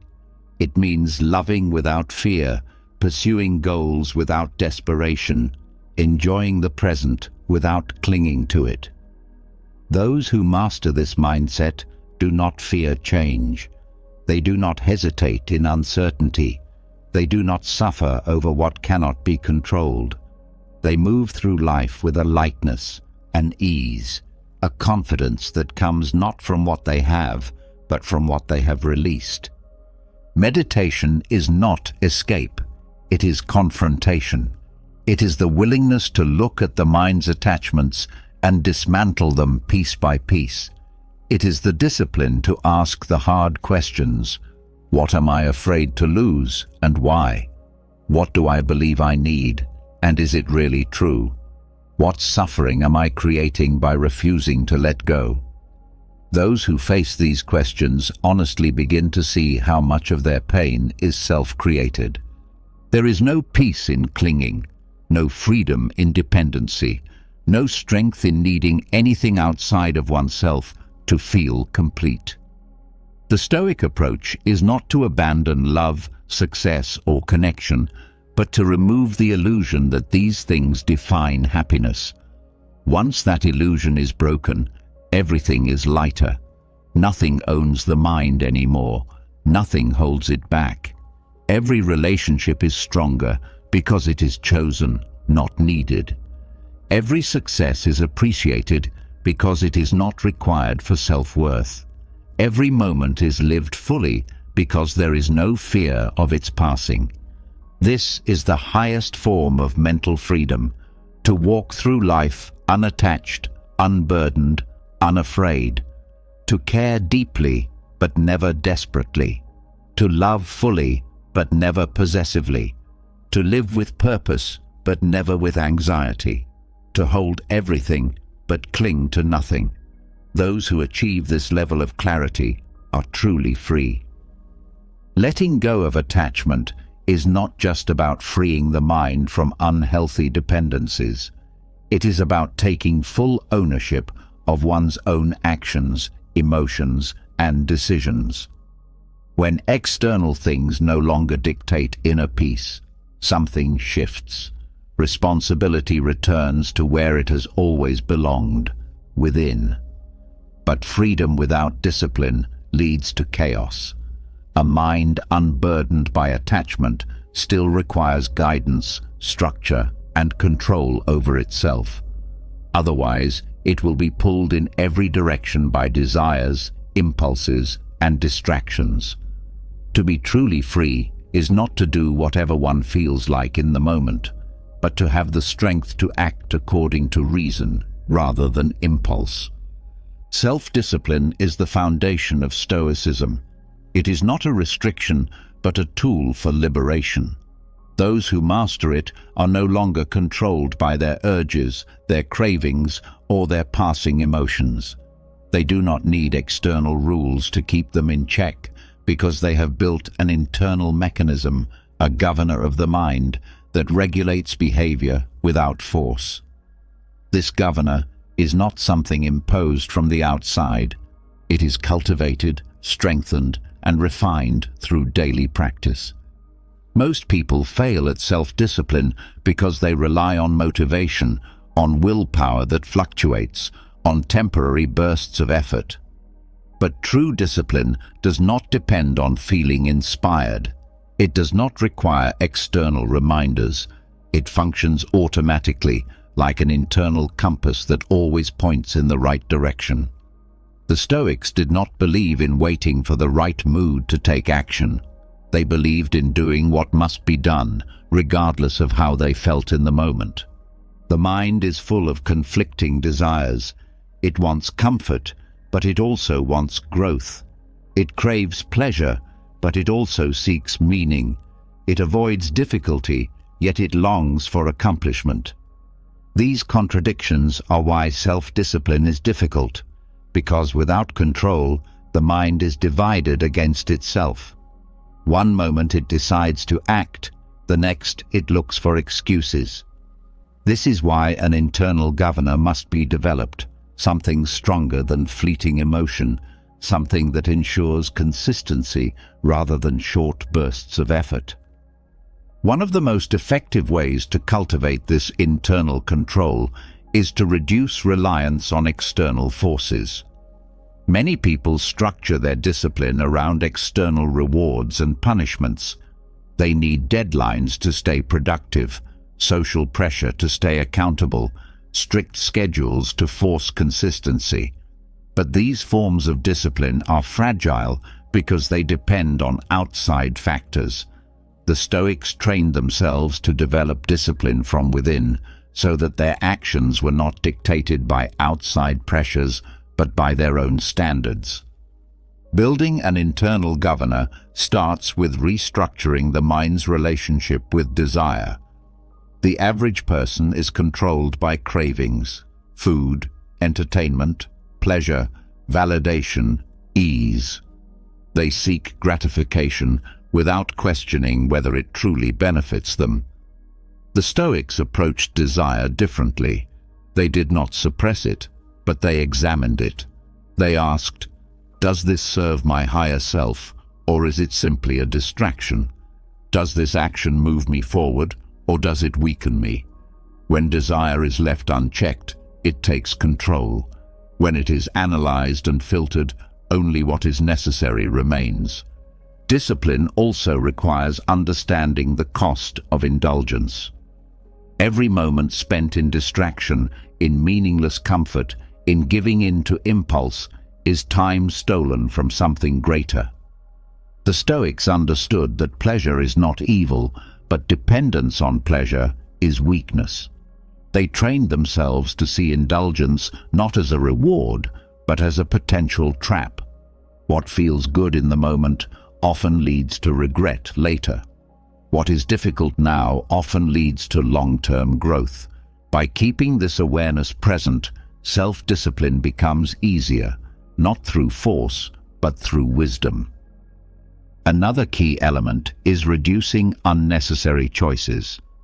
Every decision requires energy, and when the mind is overloaded with trivial choices, it becomes fatigued. This is why many great thinkers simplified their lives, wearing the same clothes daily, following routines, eliminating distractions. The Stoics did the same. They did not waste mental energy deciding whether to act with discipline or not. They simply followed their principles. This removes hesitation. There is no debate, no battle of willpower, no question of whether to act. Action becomes automatic. A strong internal governor also means developing control over emotion. Many decisions are made impulsively, driven by momentary feelings rather than reason. Anger, frustration, boredom, and impatience often lead to poor choices. The Stoics trained themselves to pause before reacting, to create space between impulse and action. By observing emotions rather than being controlled by them, they maintained clarity. This practice allows a person to act deliberately rather than reactively. The environment plays a crucial role in maintaining self-discipline. The strongest minds still recognize that the surroundings shape behavior. A person who is constantly surrounded by distractions, temptations, and people who encourage weakness will struggle. But those who deliberately design their environment, limiting distractions, surrounding themselves with disciplined individuals, structuring their days around purpose rather than randomness, create conditions for success. The internal governor thrives when external noise is reduced. Another aspect of Stoic discipline is delaying gratification. The ability to wait, to resist immediate pleasure for something greater, is one of the most powerful forms of control. The modern world encourages immediate satisfaction, making patience rare. But those who master patience, who understand that short-term pleasure is often an obstacle to long-term fulfillment, develop an unshakable discipline. Every time gratification is delayed, the internal governor is strengthened. Every time an impulse is resisted, self-control is reinforced. A disciplined mind is also one that embraces discomfort. Most people avoid difficulty, assuming that ease is the goal of life. But difficulty is what sharpens the will. The Stoics sought out hardship, fasting, physical strain, voluntary discomfort, not out of self-punishment, but to build resilience. They understood that a mind accustomed to difficulty does not collapse under pressure. By regularly practicing discipline in small ways, waking up early, pushing through fatigue, restraining unnecessary speech, they built an internal strength that carried into every aspect of life. The concept of ownership over time is another critical aspect of self-discipline. Many waste hours without realizing their value, filling time with distractions rather than purpose. The Stoics viewed time as their most valuable resource. Every moment spent without intention was seen as a loss. They structured their days around what mattered, cutting away the unnecessary, eliminating wasted effort. Those who understand the value of time do not allow it to be stolen by impulses, by laziness, by meaningless distractions. A disciplined life is not one of restriction, but of mastery. It is the ability to control rather than be controlled, to choose action rather than be dragged by impulse. It is freedom from dependence on fleeting motivation, from the need for external discipline, from the pull of every passing desire. The internal governor ensures that action is taken regardless of mood. It eliminates hesitation, removes unnecessary struggle, and allows for effortless execution of what must be done. Building this internal system requires patience. It is not developed overnight. Every small act of self-discipline strengthens it. Every time a desire is examined rather than obeyed, every time an impulse is resisted, every time action is taken without excuse, the mind becomes stronger. Over time, what was once difficult becomes natural. The disciplined person no longer needs to force themselves to do what is right. They do it because it is who they are. The greatest power is self-mastery. It is the ability to direct the mind with precision, to act without hesitation, to pursue goals without distraction. Those who develop an internal governor no longer waste energy on self-control because control becomes instinctive. They are not ruled by cravings. They do not rely on motivation. They do not collapse under momentary desires. They have trained themselves to move through life with clarity, purpose, and absolute control over their actions. This is what true discipline looks like. Not the struggle of forcing oneself to act, but the effortless ability to move forward without resistance. A person who has mastered this will not be swayed by emotions, will not be pulled by distractions, will not lose themselves in impulse. Their actions are not dictated by how they feel, but by who they have chosen to become. This is the highest level of freedom, the kind that comes not from indulging every desire, but from rising above them. Discipline is the foundation of freedom. When the mind is trained to act without hesitation, when desires no longer dictate choices, when distractions lose their pull, every action becomes deliberate. But discipline alone is not enough. Without awareness, even the most controlled life can become mechanical, each day blending into the next, time slipping away unnoticed. Mastery over the self must be paired with mastery over the moment. Every action must be infused with presence, every decision made with the understanding that this moment will never come again. The Stoics believed that urgency was the key to living fully. Not urgency in the form of anxiety or rushing, but a deep awareness that every experience, every conversation, every ordinary moment could be the last. This was not a morbid thought, but a reminder to bring attention to the present, to treat even the smallest things with significance. Most people move through life as if time is infinite. They assume there will always be another morning, another meal, another chance to say what was left unsaid. But time is slipping away. There is no certainty of another day, another hour, another opportunity.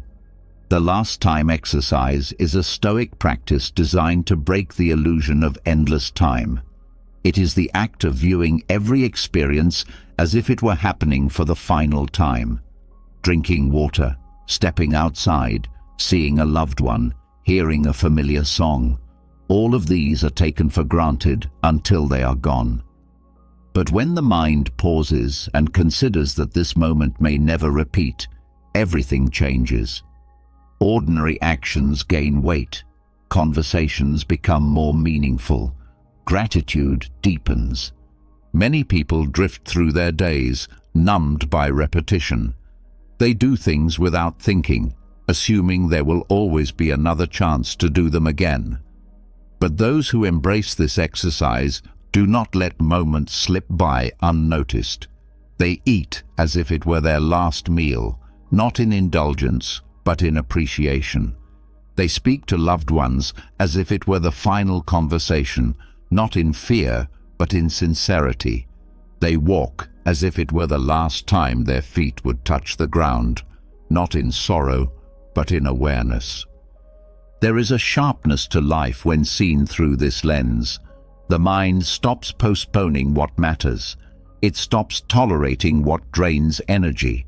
It stops living passively, waiting for the perfect time to act. This is why urgency is so powerful. Not the urgency of stress, but the urgency of presence. The understanding that every action is a choice, every word is an imprint, every experience is either fully lived or wasted. The Stoics meditated on death not to invite despair, but to awaken clarity. Marcus Aurelius wrote that people should act as if each day were their last, not in recklessness, but in purpose. Knowing that an opportunity may never come again forces a decision. Will this moment be ignored, or will it be lived fully? Will this interaction be brushed aside, or will it be treated with meaning? The more this thought is practiced, the more life is sharpened. Most regret comes not from what was done, but from what was left undone. The words never spoken, the love never expressed, the risks never taken. This practice eliminates regret before it can form. When each moment is treated as a final opportunity, there is nothing left unsaid, no emotion left unexpressed, no experience wasted in distraction. Life often feels like a series of tomorrows. There is always another day to make a change, another day to say what matters, another day to fix what is broken. But one day, there is no tomorrow. The Stoics understood this deeply. They did not delay what was important. They did not wait for the perfect conditions to act. They understood that procrastination is an illusion, that later is not promised. Those who live with this awareness do not waste time on things that do not matter. They do not get trapped in trivial conflicts, in petty frustrations, in meaningless distractions. They direct their energy only toward what deserves it. Every hour becomes a decision. What is worth time? What is not? When time is seen as something that cannot be reclaimed, priorities become clear. Most people sleepwalk through their routines, assuming that common experiences will always be there. But there will be a last time for everything. A last time feeling the warmth of the sun, a last time laughing with a friend, a last time hearing a favorite song. No one knows when these moments will come, but by treating every experience as if it were the last, there is no need to fear their passing. Nothing is taken for granted. Nothing is left undone. There is a paradox in this way of thinking. At first, it seems like a burden, a heavy realization that time is running out. But in practice, it creates a deep sense of peace. When moments are truly lived, there is no anxiety about their loss. There is no need to cling to the past, no fear of the future, because everything was given full attention when it happened. The practice of viewing life this way removes hesitation. It eliminates avoidance. It makes people bold. If today were the last day to take action, there would be no room for doubt, no room for procrastination, no room for playing small. The mind no longer finds excuses. It stops worrying about what others think. It stops fearing failure. It stops postponing growth. Urgency sharpens focus. The distractions that once seemed important fade. The arguments that once seemed worth engaging in lose meaning. The things that truly matter come into focus. Deep connections, meaningful work, self-mastery. Everything else is noise. When life is lived with this awareness, time slows down. Each second is fully experienced. Each conversation is heard with intention. Each action is taken with care. The Stoics understood that death is not the enemy. The true enemy is wasting time, moving through life without presence, delaying what is important, allowing fear and hesitation to steal opportunities. The last time exercise is a weapon against this. It forces the mind to wake up. It cuts through the fog of routine. It removes the illusion that life is endless. People often wait for a major event, a loss, a near-death experience, a crisis, to remind them of time's value. But why wait for suffering to bring clarity? Why not create that clarity now? Why not choose to see life with urgency before it forces itself upon you? Those who practice this daily do not need reminders. They live with purpose by choice, not by accident. There is no need for extraordinary experiences to feel the weight of a moment. The ordinary becomes extraordinary when seen as fleeting. Drinking a glass of water, feeling the breeze, watching the sky, each of these holds meaning when viewed with awareness. The mundane disappears. Life becomes rich simply by being noticed. This practice also removes regret from relationships. Words are no longer left unsaid. Appreciation is no longer assumed. Those who understand that each interaction may be the last treat others differently. They speak with kindness, not because they fear loss, but because they understand that nothing is guaranteed. There is no need to fear the end when everything is fully lived. The goal is not to cling to every moment, but to make each one matter. To live so completely that there is nothing to mourn, nothing to fix, nothing to regret. To let go without sorrow, because everything that could have been done was done. Living with this awareness does not mean rushing through life. It means slowing down. It means experiencing everything deeply, with full presence. It means removing anything that does not serve a purpose. It means choosing to act with courage rather than hesitation, purpose rather than distraction, love rather than indifference. This is the power of the last time exercise. It strips away everything unnecessary. It forces truth. It brings urgency to what matters. It removes doubt, fear, and avoidance. Those who practice it do not wait for a better time to start. They live now, they speak now, they act now, because they know that later is never promised. There is no later, no perfect moment, no ideal conditions. The last time exercise exposes this illusion, forcing action, eliminating hesitation. When every experience is seen as final, there is no space for waiting, no room for excuses. But even with this awareness, laziness still lingers and procrastination still creeps in. The mind, despite knowing what must be done, resists action. It searches for comfort, seeks delay, invents distractions. This is the battle between desire and discipline, between knowing and doing. The Stoics understood that hesitation is the thief of time, that postponement is an enemy disguised as logic. Marcus Aurelius reminded himself that life is short, that duty is clear, that action must not be delayed. He wrote that waking up in the morning should not be a struggle, but a calling. The body will always crave rest, the mind will always search for ease, but the purpose of life is not idleness, it is action. Every moment wasted in avoidance is a moment stolen from what could have been built, created, or experienced. The Stoics did not tolerate laziness, not because they sought endless work, but because they understood that meaning is found in effort, in doing what is necessary rather than what is comfortable. Laziness is often mistaken for rest, but true rest comes after effort, after a task has been completed, after the mind has been engaged. Avoidance is not rest, it is mental decay.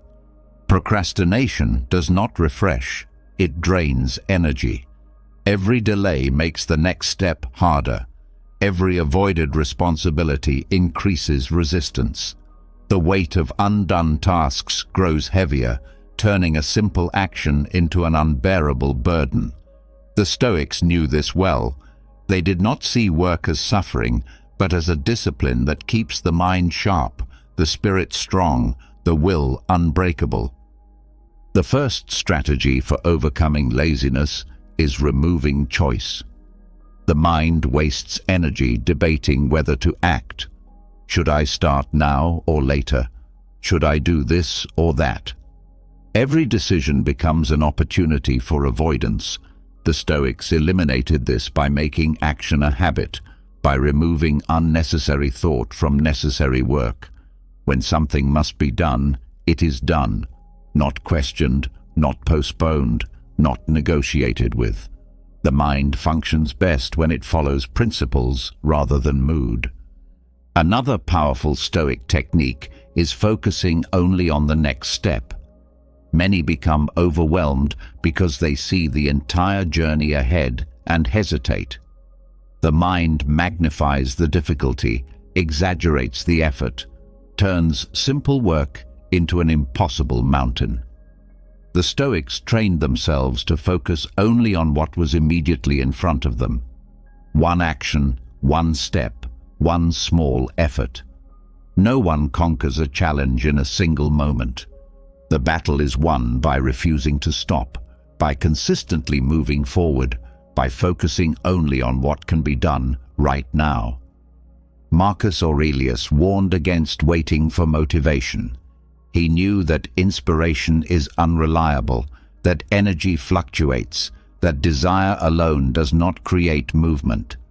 The key is indifference to feelings, doing what must be done whether the mind resists or not. The body does not always want to rise in the morning. The mind does not always want to engage, but the task remains, unchanged, waiting. Those who act regardless of mood develop something far greater than motivation, momentum. The more something is done, the easier it becomes. The less it is questioned, the more automatic it feels. Laziness is often fueled by comfort. The Stoics understood that the easiest path is rarely the right one. They practiced discomfort intentionally, choosing effort over ease, discipline over indulgence. They fasted not because they had to, but to remind themselves that hunger is not an emergency. They embraced physical strain not because they enjoyed suffering, but because strength is built in challenge, not in leisure. This trained their minds to reject softness, to see difficulty as fuel, to turn resistance into growth. Procrastination thrives on perfectionism. Many delay action because they wait for the perfect conditions, the ideal state of mind, the best opportunity. But perfection is a myth. Nothing is ever exactly right. The Stoics saw hesitation as wasted time, an illusion created by fear. They believed that starting is always better than waiting. A flawed effort is better than a perfect intention. Those who demand perfection before they act will spend their lives preparing but never doing. Another common source of avoidance is overthinking. The mind creates complexity where none exists. It searches for reasons to delay, inflates obstacles, constructs imaginary problems. But thought without action is paralysis. The Stoics practiced simplicity, seeing things as they were, stripping away unnecessary worry, focusing only on what could be controlled. They did not waste energy on endless analysis. They saw the task, accepted it, and acted. The power of self-imposed deadlines is another key technique. Open-ended tasks invite delay. When something has no clear finish line, the mind assumes there is always time later. The Stoics set constraints, worked with urgency, imposed limits on how long something could remain undone. A task that seems endless is overwhelming, but a task that must be completed in a set period forces focus. Time pressure eliminates hesitation. Seneca warned that procrastination is not harmless. Every delayed action is a debt to the future. What is avoided today will be carried into tomorrow, growing heavier, increasing stress, stealing peace of mind. Those who learn to take immediate action free themselves from this burden. They move lightly, without unfinished tasks weighing on their consciousness. They live with clarity because nothing is left lingering. There is also great power in reframing effort. Most people avoid work because they see it as something to escape, something unpleasant. But the Stoics saw effort as an opportunity, a way to shape the mind, a way to build discipline, a way to master life itself.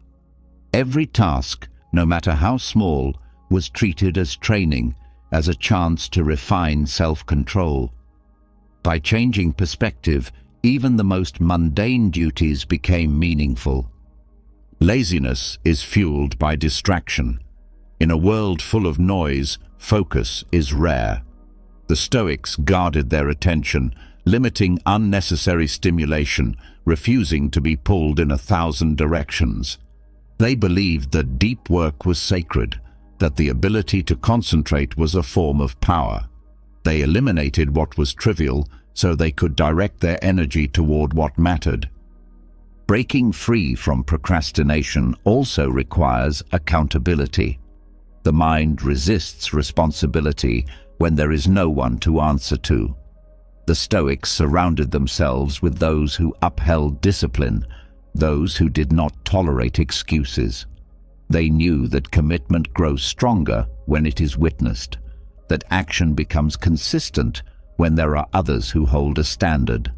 A disciplined environment creates a disciplined mind. There is no escaping effort.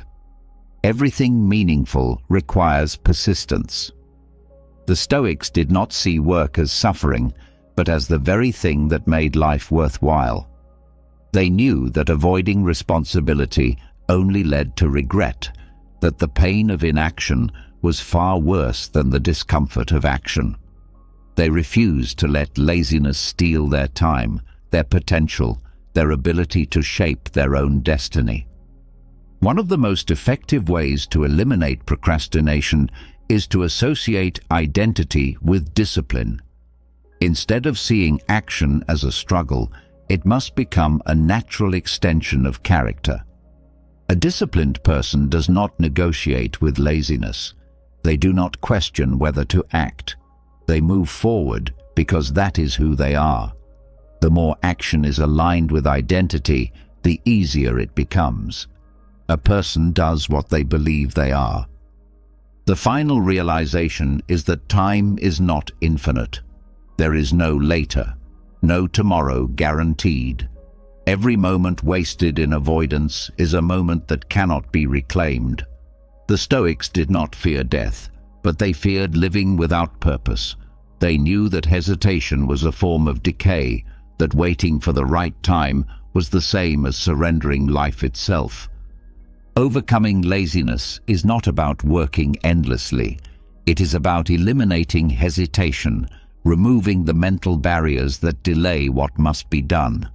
It is about replacing resistance with flow, indecision with movement, avoidance with engagement.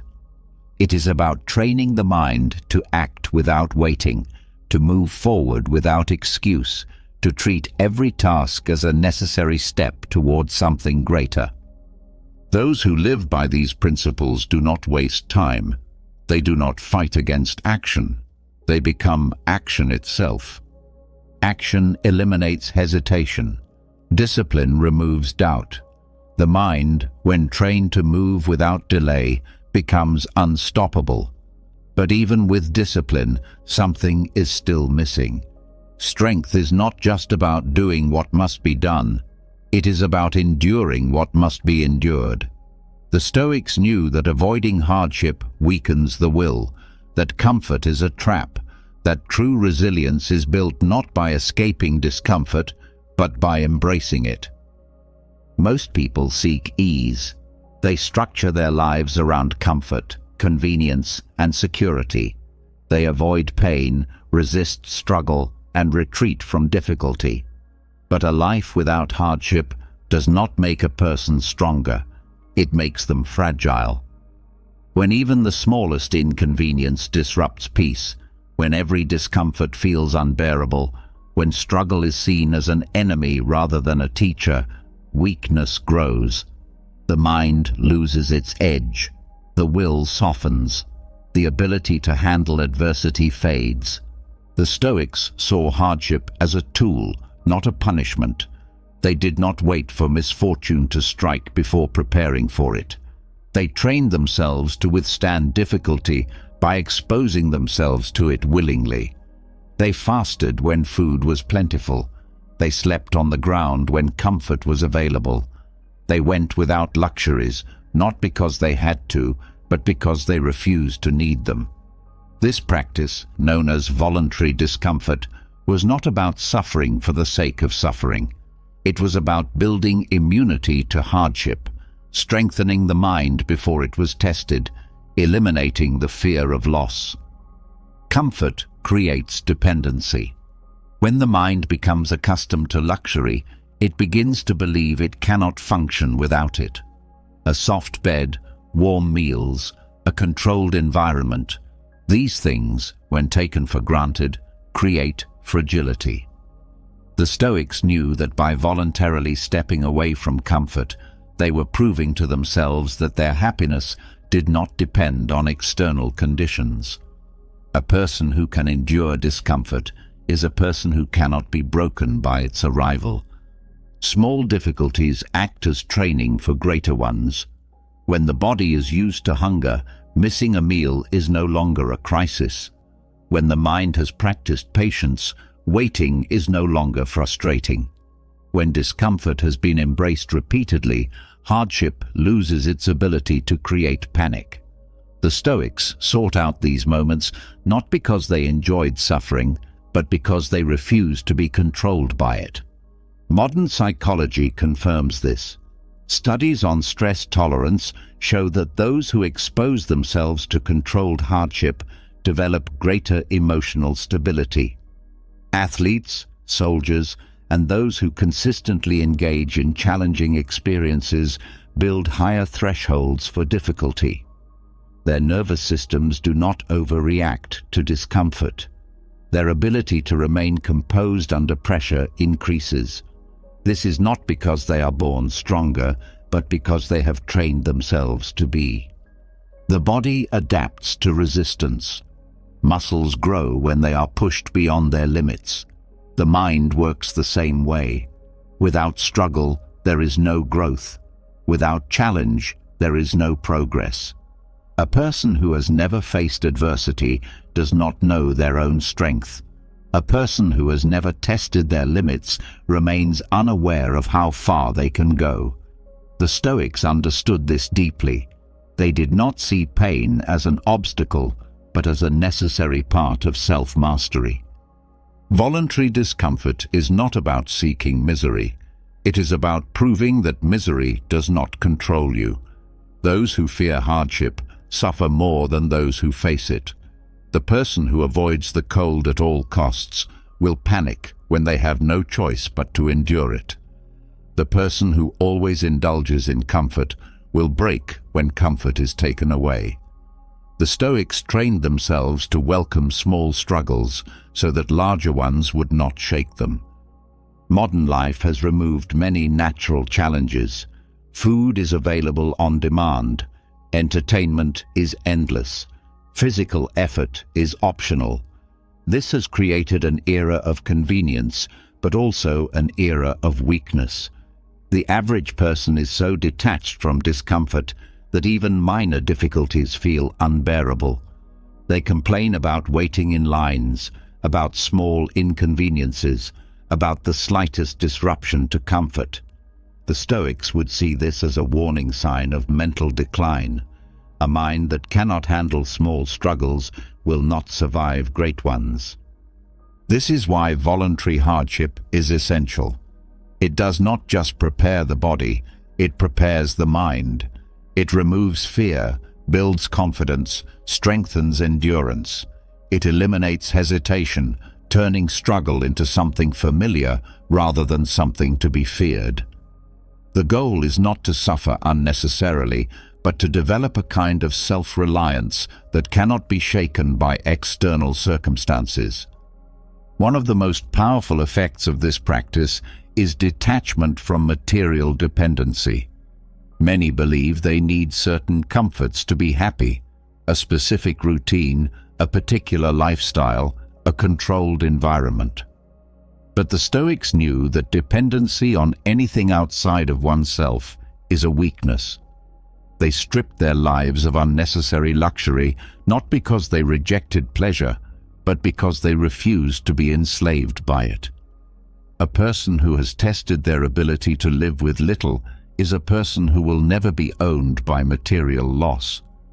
Seneca advised wealthy Romans to live like a poor man for a few days each month, eating simple food, wearing rough clothes, experiencing what it would be like to lose everything. Not because he wanted them to suffer, but because he wanted them to realize they could survive it. When loss is rehearsed, it no longer creates panic. When hardship is familiar, it no longer feels like the end. Modern research in psychology supports this idea. Exposure therapy, a treatment for anxiety and fear, operates on the same principle. By repeatedly facing what is feared in small doses, the brain learns that it is not a threat. The Stoics used this method centuries before modern science. They exposed themselves to controlled discomfort to eliminate the illusion of helplessness. The mind becomes stronger through challenge, not through ease. The more a person resists difficulty, the weaker they become. The more they embrace it, the more powerful they grow. Those who seek comfort above all else are prisoners of their own softness. Those who seek challenge develop a resilience that cannot be shaken. This practice also removes excuses. Many delay action because they believe conditions are not perfect. They wait for motivation, for the right energy, for the ideal moment. The Stoics removed this mindset by deliberately acting in non-ideal conditions. They trained themselves to work when tired, to endure hunger without complaint, to maintain composure in discomfort. They understood that discipline does not wait for comfort. It acts regardless of it. Mental toughness is built in these moments, not in grand displays of endurance, but in the small daily choices to reject weakness, to take the cold shower when warmth is available, to walk instead of drive, to resist unnecessary indulgence, to practice patience when irritation arises. These small acts of voluntary discomfort, repeated over time, create a mind that no longer fears difficulty. Those who embrace hardship move through life differently. They do not crumble under pressure. They do not react emotionally to every setback. They do not fear what others fear. They have already faced struggle, willingly, deliberately, and found that they can withstand it. Most people are fragile not because they lack strength, but because they have never tested it. The moment they are forced out of comfort, they feel lost. The moment they lose control, they panic. The moment something is taken from them, they suffer not just from the loss, but from the belief that they cannot live without it. The Stoics removed this illusion entirely. They trained themselves to be at peace in every condition, not because life was always easy, but because they had practiced the hard parts in advance. By embracing small hardships, greater ones become manageable. By choosing discomfort when it is optional, there is no fear of it when it is not. By stepping into controlled difficulty, the mind is prepared for whatever comes next. This is why the Stoics were unshaken, not because they avoided struggle, but because they made struggle a familiar friend. Discipline is built in discomfort. The mind, when trained to withstand hardship, becomes sharper, stronger, unbreakable. Those who seek out controlled difficulty do not just prepare for challenges, they eliminate the fear of them. But discipline is not only about enduring struggle, it is also about structure, about setting the right conditions for action, about ensuring that every day begins with purpose rather than resistance. The first battle of every day is won or lost in the morning. Most people wake up reacting. They hit snooze, check their phones, scroll through distractions, drift into the day without direction. This is the opposite of control. It is weakness disguised as routine. A chaotic morning leads to a scattered mind, a wasted day, a life dictated by impulse rather than intention. The Stoics understood that how a day begins determines its trajectory. They structured their mornings with clarity, eliminating hesitation, ensuring that each day started with strength rather than delay. Marcus Aurelius wrote in Meditations that rising in the morning should not be a struggle, that the body will always seek warmth and comfort, but the purpose of life is action. He reminded himself daily that duty must be prioritized over indulgence, that the mind must be stronger than the excuses it creates. The Stoics did not see waking up as a mere habit. They saw it as a battle, one that must be fought and won with discipline. A strong morning routine is not about complexity. It is about deliberate action. It is about creating momentum before distractions arise, before emotions interfere, before laziness has a chance to take hold. The purpose of a disciplined morning is to ensure that the first thoughts, the first movements, the first choices are aligned with reason rather than impulse. Those who control the first hour of their day control the rest of it. One of the most important Stoic practices upon waking was mental preparation. Instead of mindlessly rushing into tasks, they took a moment to remind themselves of the principles that would guide their actions. Marcus Aurelius prepared himself for the frustrations of the day, not in a negative sense, but as a way to remain composed when facing difficult people, setbacks, or unexpected challenges. By anticipating resistance, they ensured they would not be thrown off course. This is the foundation of a powerful morning, clarity before movement. Most people begin their day in distraction, reacting to external stimuli rather than focusing their minds. The Stoics did the opposite. They anchored themselves in philosophy, in reflection, in setting the right internal conditions before engaging with the world. Another key to mastering the morning is eliminating unnecessary decision-making. The more choices the mind must make early in the day, the more energy is wasted. This is why disciplined individuals simplify their mornings by preparing clothes the night before, by following a structured sequence of actions, by removing trivial decisions. Every moment spent debating whether to get up, what to wear, what to eat, is a moment stolen from more meaningful pursuits. The Stoics understood that mental energy is limited, and wasting it on the trivial leaves nothing for the essential. Discipline in the morning is also about conquering the body's resistance. The first moments after waking are filled with temptation. Temptation to linger in bed, to seek comfort, to postpone action. This is the moment where weakness can take over or where strength can be reinforced. The Stoics trained themselves to rise without hesitation, to move without complaint, to take immediate action. They knew that indulging in delay would only make action harder. Another essential element of a powerful morning is movement. The body and mind are not separate. One influences the other. The Stoics engaged in physical activity not just for strength, but for discipline. They understood that a mind trapped in a sluggish body will struggle to act with clarity. Physical movement in the morning sharpens focus, eliminates grogginess, and reinforces discipline. In addition to movement, they practiced deliberate breathing. They knew that breath controls emotion, that a slow and steady breath calms the nervous system, that intentional breathing can set the tone for the entire day. Before engaging with external demands, they first ensured their internal state was stable. A structured morning also includes time for reflection. Seneca advised that people should review their intentions, examine their thoughts, and ensure that their actions align with their principles. A day without reflection is a day that drifts.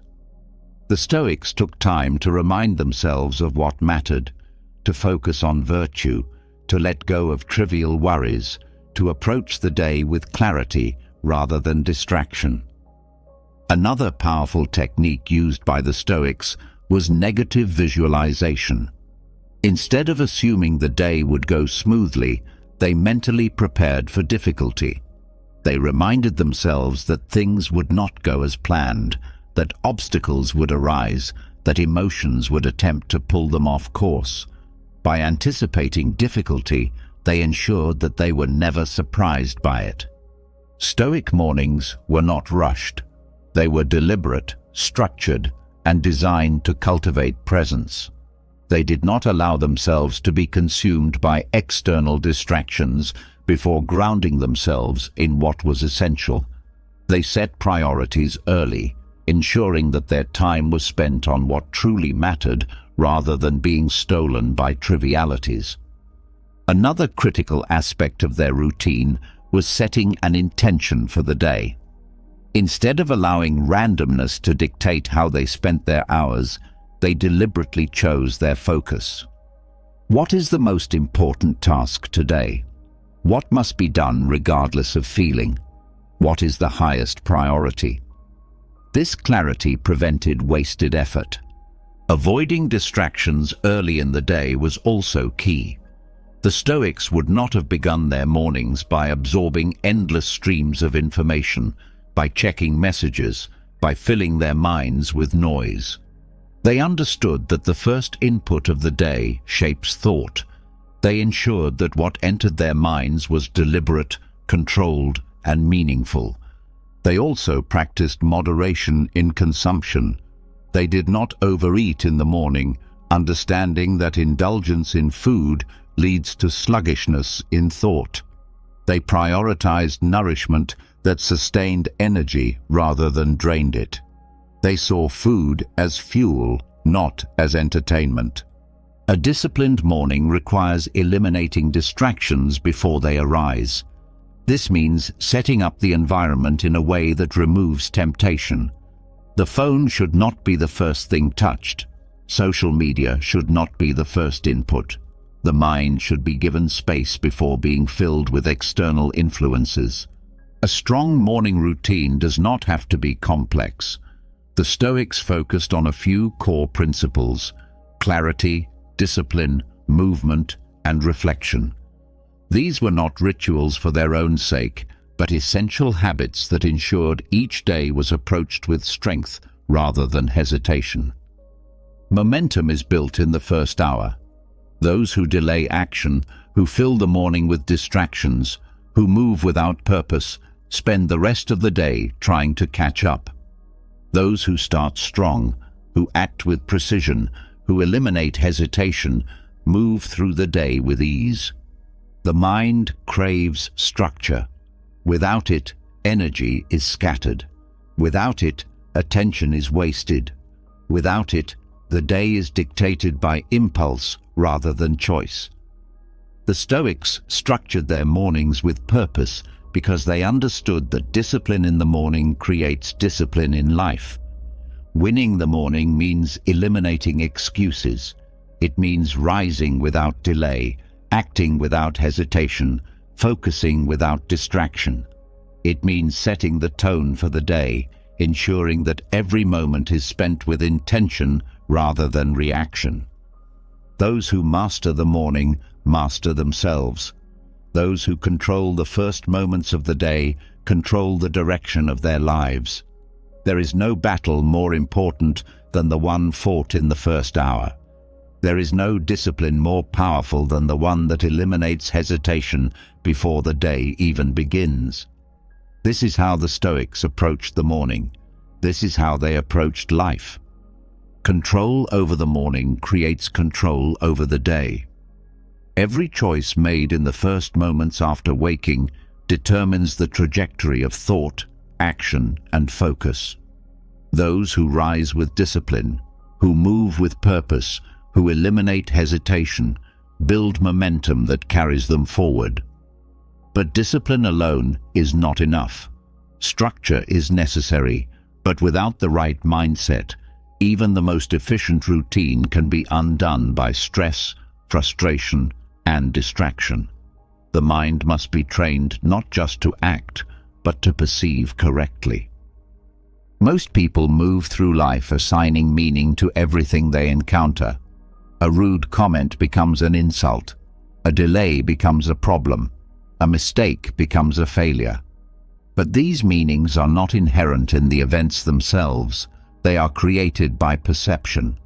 The Stoics understood this deeply. They did not react to circumstances based on impulse. They trained themselves to see everything as neutral, not good, not bad, just events unfolding. This is one of the most powerful mental shifts a person can make. Most suffering does not come from what happens, but from how what happens is interpreted. A delay is not inherently stressful. A rejection is not inherently painful. A loss is not inherently devastating. These things feel that way because the mind assigns those meanings to them. The Stoics rejected this entirely. They saw the world as it was, without emotional bias, without exaggerated narratives, without self-imposed suffering. When something happens, the first reaction is automatic. The mind wants to judge, to label, to attach emotion. But if that reaction is paused, if the event is observed without adding meaning, something powerful happens. There is no anger, no disappointment, no frustration, only clarity. The event simply is. Marcus Aurelius reminded himself that things are neither good nor bad, only the mind makes them so. A lost opportunity, a difficult conversation, an unexpected challenge, none of these carry emotional weight unless given permission. They are simply moments passing through time, and a person has the power to decide whether they will disturb peace or be treated as indifferent. This approach is not about apathy. It is not about detachment in the sense of not caring. It is about seeing reality as it is, rather than through the distortion of emotional reaction. Most people experience unnecessary stress because they add layers of interpretation to simple facts. A person does not text back, and suddenly assumptions are made. A plan changes, and immediately frustration appears. But none of these things inherently mean what the mind decides they mean. Training the mind to see everything as neutral creates a kind of radical peace. There is no longer a battle with circumstances, no longer a need to fight what is outside of control. Things happen, people act, situations change, and none of it has to mean anything beyond what is actually happening. The Stoics practiced this by constantly questioning their own judgments. When something triggered an emotional response, they stopped and asked, "Is this truly bad, or am I making it bad in my mind?" More often than not, they found that it was their perception, not the event itself, that created suffering. The ability to remain unaffected by external events is one of the highest forms of self-mastery. When events are stripped of meaning, they lose their power to disturb. An insult is just words. A rejection is just a change in direction. A setback is just another step in the process. None of these things define the person experiencing them. One of the greatest benefits of this mindset is freedom from emotional volatility. When everything is seen as neutral, mood is no longer dictated by circumstances. There is no high from success, no low from failure, only steady action, steady progress, steady peace. This eliminates the exhausting cycle of chasing pleasure and avoiding discomfort. Seneca wrote that people suffer more in imagination than in reality. This is because most struggles exist only in the mind. The fear of what might happen, the regret over what already has, the frustration over things that cannot be changed, all of these are self-created. The Stoics trained themselves to remove this extra layer of suffering. They focused only on what was real. There is a kind of stillness in this way of thinking, no longer pulled by every minor inconvenience, no longer controlled by the actions of others, no longer at the mercy of unpredictable events. Those who master this skill walk through life with an unshakable calm. They do not flinch at obstacles. They do not crumble under stress. They do not waste time analyzing things that do not matter. Most people believe that strong emotions are a sign of deep engagement with life. But the Stoics knew that excessive emotion often clouds judgment, leads to impulsive action, and causes unnecessary pain. They did not reject emotion, but they refused to be ruled by it. They understood that a mind in control of its own perception is a mind that is truly free. This practice also removes dependency on outcomes. When events are no longer seen as positive or negative, there is no attachment to one outcome over another. There is no anxiety over whether something will work out a certain way. There is only acceptance of whatever happens and the ability to move forward regardless. This is why the Stoics were so effective in both action and decision-making. They did not hesitate. They did not waste energy on fear. They simply did what needed to be done. One of the greatest tests of this mindset is how a person reacts to adversity. Most see hardship as inherently negative. They assume that suffering is the only response to loss, that frustration is the only response to failure, that disappointment is the only response to setbacks. But the Stoics knew that none of these reactions are necessary. Hardship is just another event. Loss is just another change. Failure is just another lesson. These things do not carry pain unless pain is assigned to them. This way of thinking also removes the need for control. Many people struggle because they want to shape everything to their liking. They resist reality when it does not match their desires. They fight circumstances that cannot be changed. But the Stoics let go of this entirely. They accepted everything as it came, not because they lacked ambition, but because they understood that resistance to reality is the cause of suffering. Practicing this mindset does not mean ignoring real problems. It does not mean suppressing emotions. It means understanding that reaction is always a choice. When something happens, there is always a moment where the mind can decide how to interpret it. That moment is where freedom exists. Most people never pause to question their reactions. They feel anger, and they assume it is justified. They feel fear, and they assume it is necessary. But the Stoics trained themselves to interrupt this process, to slow it down, to examine whether their own mind was creating unnecessary distress. This practice is not easy. It requires constant awareness, constant questioning, constant discipline. But the rewards are immense. A life free from emotional swings, a mind that does not waste energy on things that do not matter, a spirit that remains steady no matter what happens. By looking at everything as indifferent, life becomes simpler. There is no battle with circumstances, no emotional roller coaster, no unnecessary struggle. only peace. Peace is not found in controlling everything. It is not found in shaping life to fit expectations, in resisting what is beyond reach, in labeling events as good or bad.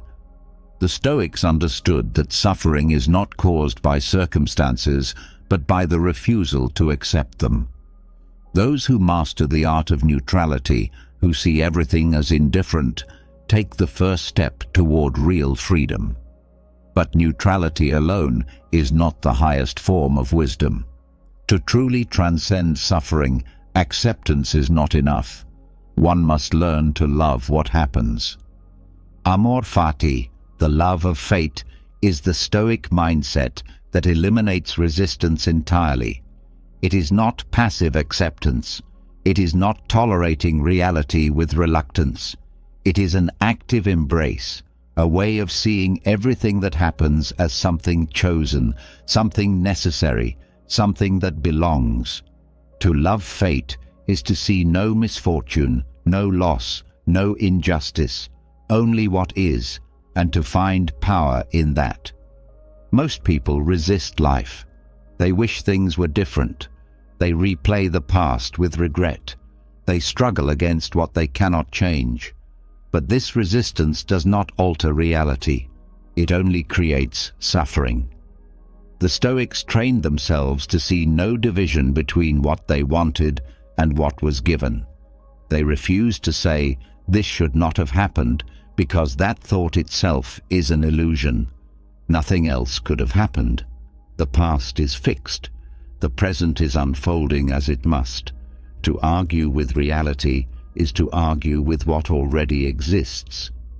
This shift in perspective removes all conflict with life. The moment something happens, it becomes part of the only version of reality that exists. The Stoic does not reject it, does not resent it, does not dwell on what could have been. They take it fully, without resistance, without bitterness, without hesitation.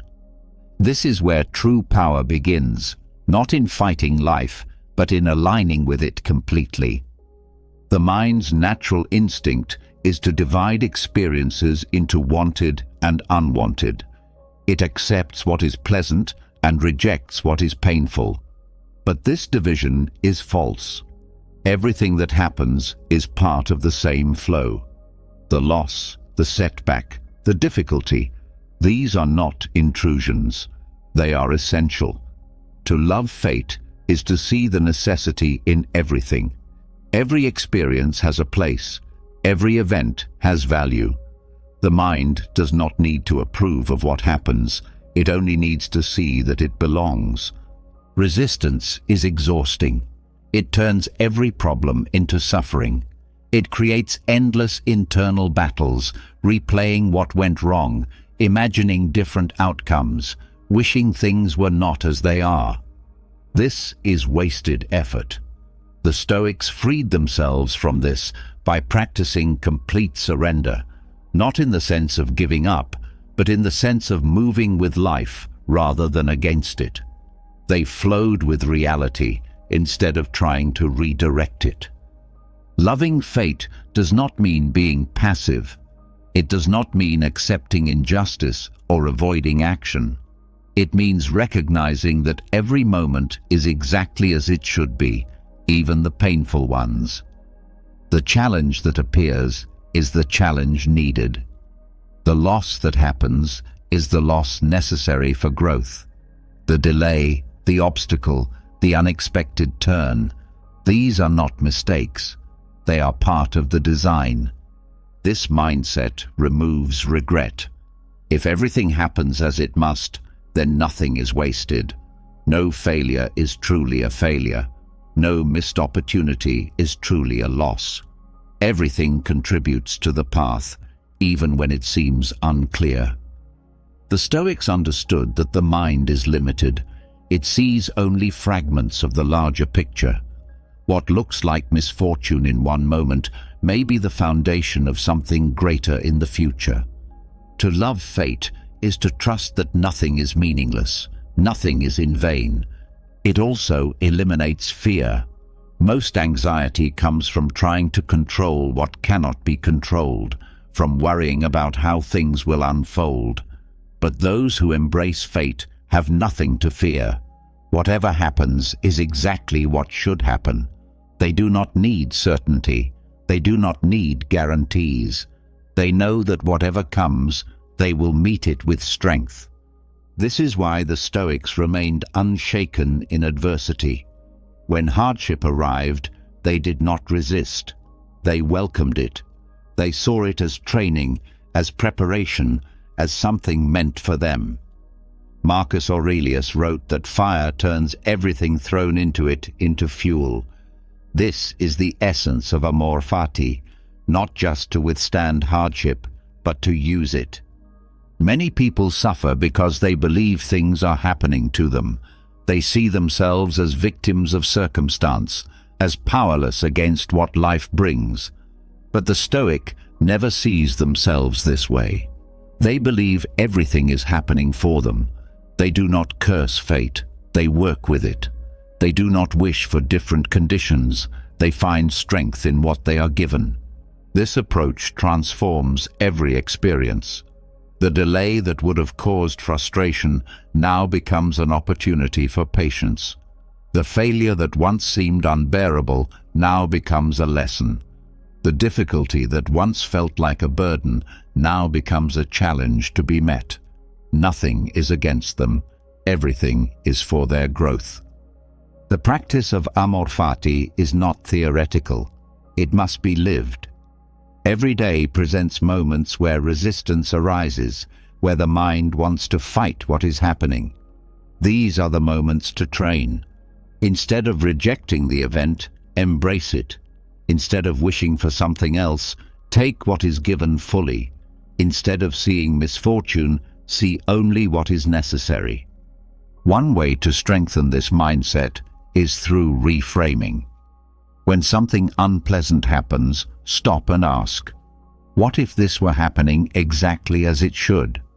What if this were not an interruption, but an essential step in the path? This simple shift removes frustration. It turns obstacles into lessons. It eliminates the illusion that something is wrong. Another practice is removing the question, why me? Many people respond to hardship with this thought, as if life is singling them out. But this question is meaningless. Hardship comes to everyone. Struggle is part of existence. Asking why it happened only creates suffering. The Stoic never asks, why me? They ask, what now? What action can be taken? What response aligns with wisdom? What is the next step forward? The greatest power in loving fate is that it makes a person untouchable. If everything is embraced, nothing can disturb peace. If nothing is rejected, nothing can create suffering. The world does not have to be controlled because there is nothing left to resist. This does not mean life is easy. Pain will still come, loss will still happen, but none of these things will be seen as wrong. None of them will be fought against. None of them will steal energy because they will be met with love rather than resistance. Most people live at war with reality. They fight against what is happening, believing they can shape life exactly as they wish. But those who love fate have already won. They do not need to fight because they have already accepted everything. They are at peace in every moment, not because life is perfect, but because they refuse to see anything as a mistake. This is the highest level of wisdom, not to endure fate, not to tolerate it, but to love it fully, as if it had been chosen. This is how the Stoics moved through life. This is why they were unshaken. This is why nothing could break them. Because when fate is embraced completely, there is nothing left to resist. Only life, exactly as it is meant to be. Loving fate means letting go of resistance. It means surrendering the illusion of control, welcoming everything that happens as necessary, and seeing no event as an interruption, but as part of the path. But even with this mindset, one more battle remains: the clutter of the mind. Most people are weighed down not by what happens to them, but by their own thoughts. Overthinking, worrying, revisiting the past, planning every detail of the future. This endless stream of internal noise prevents clarity, steals energy, and creates unnecessary suffering. The Stoics understood that mental excess is just as dangerous as physical excess. A cluttered mind is a restless mind. A restless mind cannot see clearly, cannot act decisively, cannot experience peace. Mental minimalism is the practice of reducing thoughts to only what is necessary. It does not mean thinking less in the sense of ignoring problems or avoiding responsibility. It means thinking better, removing what is unnecessary, cutting away distractions, focusing only on what matters. Just as minimalism in possessions leads to freedom, minimalism in thought leads to clarity. The Stoics trained themselves to strip away mental waste, to clear the mind of unhelpful noise, to focus their attention on what was within their control and discard the rest. Most people let their minds run unchecked. They allow thoughts to pile up like clutter in a crowded room, worries that serve no purpose, judgments that cloud perception, distractions that pull attention in every direction. The result is exhaustion, stress, and confusion. But thoughts are like possessions. They must be chosen carefully, evaluated for their usefulness, and discarded when they serve no function. The Stoics practiced this discipline relentlessly. The first step in mental minimalism is questioning every thought. Not every idea deserves attention. Not every emotion needs to be indulged. Not every reaction is worth engaging with. The mind produces thoughts automatically, but a disciplined person does not accept them without examination. The Stoics trained themselves to stop and ask, does this thought help or harm? Does it lead to action or distraction? Is it within my control or not? If a thought had no purpose, it was discarded. Most overthinking comes from trying to control the uncontrollable. People replay conversations in their heads, trying to change what was already said. They analyze every possible outcome of a decision, hoping to eliminate uncertainty. They anticipate problems that may never happen. This is wasted effort. The Stoics trained their minds to focus only on what could be acted upon. Everything else was irrelevant. They saw no value in worrying about events beyond their reach, no benefit in dwelling on things that could not be changed. Another major source of mental clutter is attachment to past experiences. Many people live trapped in old regrets, mistakes, and disappointments. They carry memories like heavy stones, revisiting them endlessly, reliving emotions that no longer serve them. The Stoics refused to do this. They treated the past as a finished book, useful for learning, but not for living in. They reminded themselves that no amount of thinking could alter what had already happened. The only rational response was to move forward. Similarly, they did not overindulge in future planning. They believed in preparation, in making wise decisions, in setting clear intentions, but they did not allow themselves to obsess over what was uncertain. Thinking too much about the future creates fear. Thinking too much about the past creates regret. Thinking too much about what others think creates insecurity. The Stoic mind is free from all of these burdens. Mental minimalism also means letting go of unnecessary judgments. Most suffering does not come from events themselves, but from the labels people attach to them. Someone cuts in line, and instead of seeing it as a neutral event, anger arises. A mistake is made, and instead of learning from it, shame lingers. A plan changes, and instead of adapting, frustration takes over. The Stoics stripped away these layers of unnecessary meaning. They saw things as they were, not as their emotions wanted them to be. Reducing mental clutter also requires guarding attention. The modern world is designed to scatter focus, to keep the mind constantly occupied with new information, endless updates, and artificial urgency. But attention is finite. Every moment spent on the trivial is a moment stolen from what truly matters. The Stoics trained themselves to direct their thoughts deliberately, to avoid mental overstimulation, to maintain focus on only the essential. One of the simplest but most effective ways to declutter the mind is silence. Most people fear silence because it exposes the chaos in their thoughts. They seek constant stimulation, music, conversations, notifications, anything to keep from being alone with their own minds. But the Stoics embraced silence as a tool for clarity.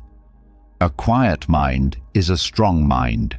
It does not need constant distraction. It does not chase every thought. It remains steady, calm, and unshaken. Another way to remove mental excess is writing. Seneca practiced daily journaling not as a task, but as a way to clear his mind. By putting thoughts on paper, he could examine them more objectively, remove what was irrational, and refine his perspective. Writing forces the mind to slow down, to structure ideas clearly, to separate what matters from what is unnecessary. A cluttered mind often produces tangled thoughts, but writing untangles them. The Stoics also avoided overloading their minds with useless information. They did not waste time on gossip, trivial complaints, or things that did not serve their purpose. They understood that what the mind consumes shapes its clarity. Just as a body is weakened by poor food, the mind is weakened by poor information. They focused only on what was useful, what sharpened their thinking, what deepened their understanding. Another common source of mental clutter is trying to do too many things at once. The mind struggles when it is divided, when it is constantly shifting between unfinished tasks, when it is overloaded with responsibilities. The Stoics believed in simplicity, not in avoiding responsibility, but in doing one thing at a time, fully, with complete focus. They did not rush, they did not multitask, they did not scatter their energy. They directed all attention toward what was in front of them.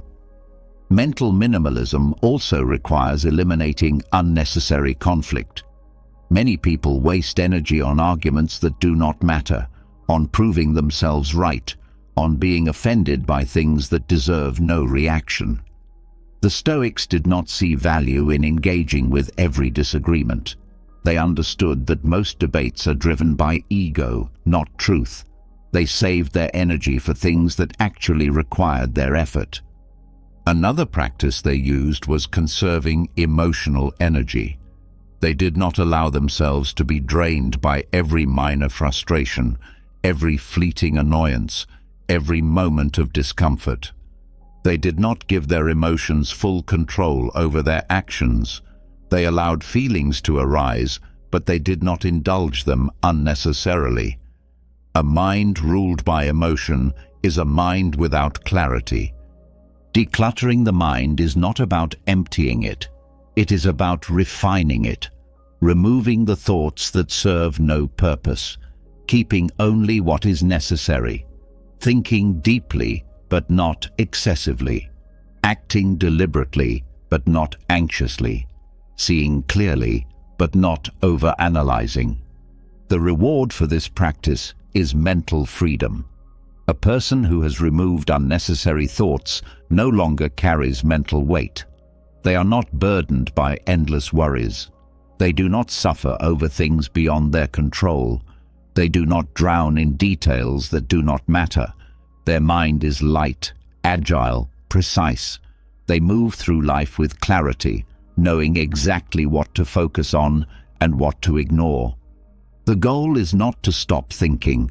The goal is to think with purpose, to clear away the excess, to sharpen the mind so that it cuts through life with precision rather than being tangled in confusion.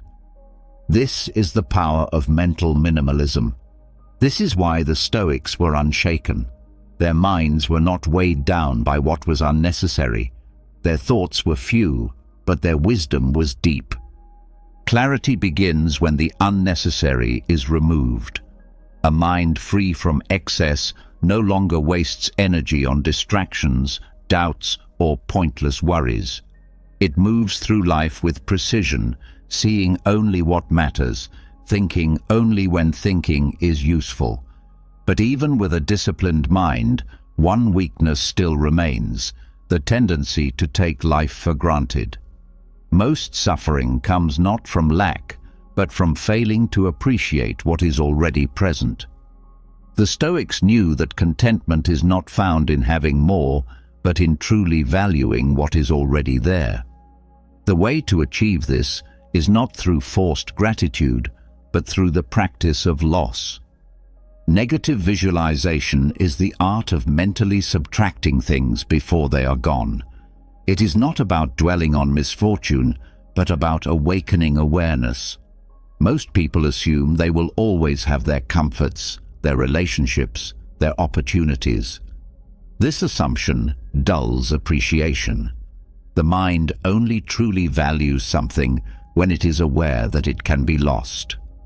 The Stoics used this as a tool, not to create sadness, but to remove indifference, to sharpen gratitude, to make every moment meaningful. Gratitude is often misunderstood.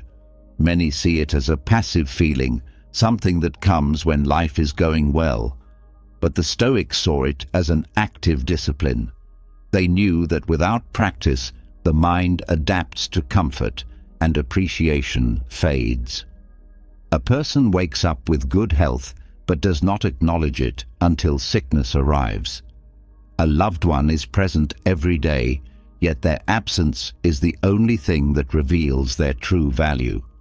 Success is achieved, but soon it becomes an expectation rather than a gift. The Stoics did not wait for loss to create appreciation. They practiced losing things while still having them. They imagined waking up one morning without the things they valued most, not to create anxiety, but to remove complacency. They reflected on what it would be like if today was the last time they saw a friend, if this was the final time they walked through their home, if a privilege they enjoyed was suddenly gone. By mentally stepping into loss, they trained their minds to see clearly. This practice removes entitlement. Many people suffer not because they lack something, but because they expect to have it forever. They assume another day, another chance, another moment. But life gives no guarantees. Everything can be taken away in an instant. Nothing is permanent, nothing is owed, nothing is safe from change. To recognize this is not to invite despair, it is to awaken fully. Most live as if time is infinite. They delay appreciation, believing there will always be more opportunities to express love, more chances to correct mistakes, more time to enjoy what is precious. But this is a dangerous illusion. Every moment is slipping away. Every encounter may be the last. Every possession, every comfort, every relationship is temporary. To recognize this is not to fear loss, but to remove the blindness that prevents true gratitude. Negative visualization is not about fearing the worst. It is about preparing for it. The mind that has already imagined loss does not break when loss comes. The person who has practiced living without something does not panic when it is gone. By rehearsing hardship, the Stoics created unshakable peace. They did not avoid thinking about misfortune. They confronted it head-on, turning it into a tool for strength rather than a source of fear. This practice also eliminates resentment over minor inconveniences. Many people complain about small discomforts, frustrated by things that barely matter. But those who have imagined true loss do not waste energy on trivial problems. The person who has visualized losing their sight does not complain about a cloudy day. The person who has reflected on losing their home does not feel inconvenienced by a broken appliance. The person who has considered losing a loved one does not hold on to petty arguments. Their awareness is sharper, their perspective is wiser, their appreciation is deeper. Negative visualization also removes attachment to outcomes. Many people tie their happiness to external conditions, believing they can only be content if things go exactly as they want. But the Stoics trained themselves to accept whatever came. They knew that expectations are fragile, that things rarely unfold as planned, that disappointment is self-created. By imagining worst-case scenarios, they prepared for every possibility. They did not resist what life gave them. They were ready for anything. This practice creates a profound sense of presence. Most people live distracted, not fully experiencing the moment. But those who reflect on impermanence do not waste time. They do not postpone what matters. They do not assume another chance will come. They listen more carefully, love more openly, engage more deeply. Every conversation, every experience, every breath is seen as rare, as fleeting, as something to be honored rather than ignored. Seneca wrote that people suffer more from their expectations than from reality. They assume stability when none exists. They expect things to last when everything changes. They live as if tomorrow is guaranteed. Negative visualization removes this false security. It forces the mind to acknowledge the truth, that everything is temporary, that nothing is promised, that what is here today may be gone tomorrow. This realization does not create fear. It creates urgency.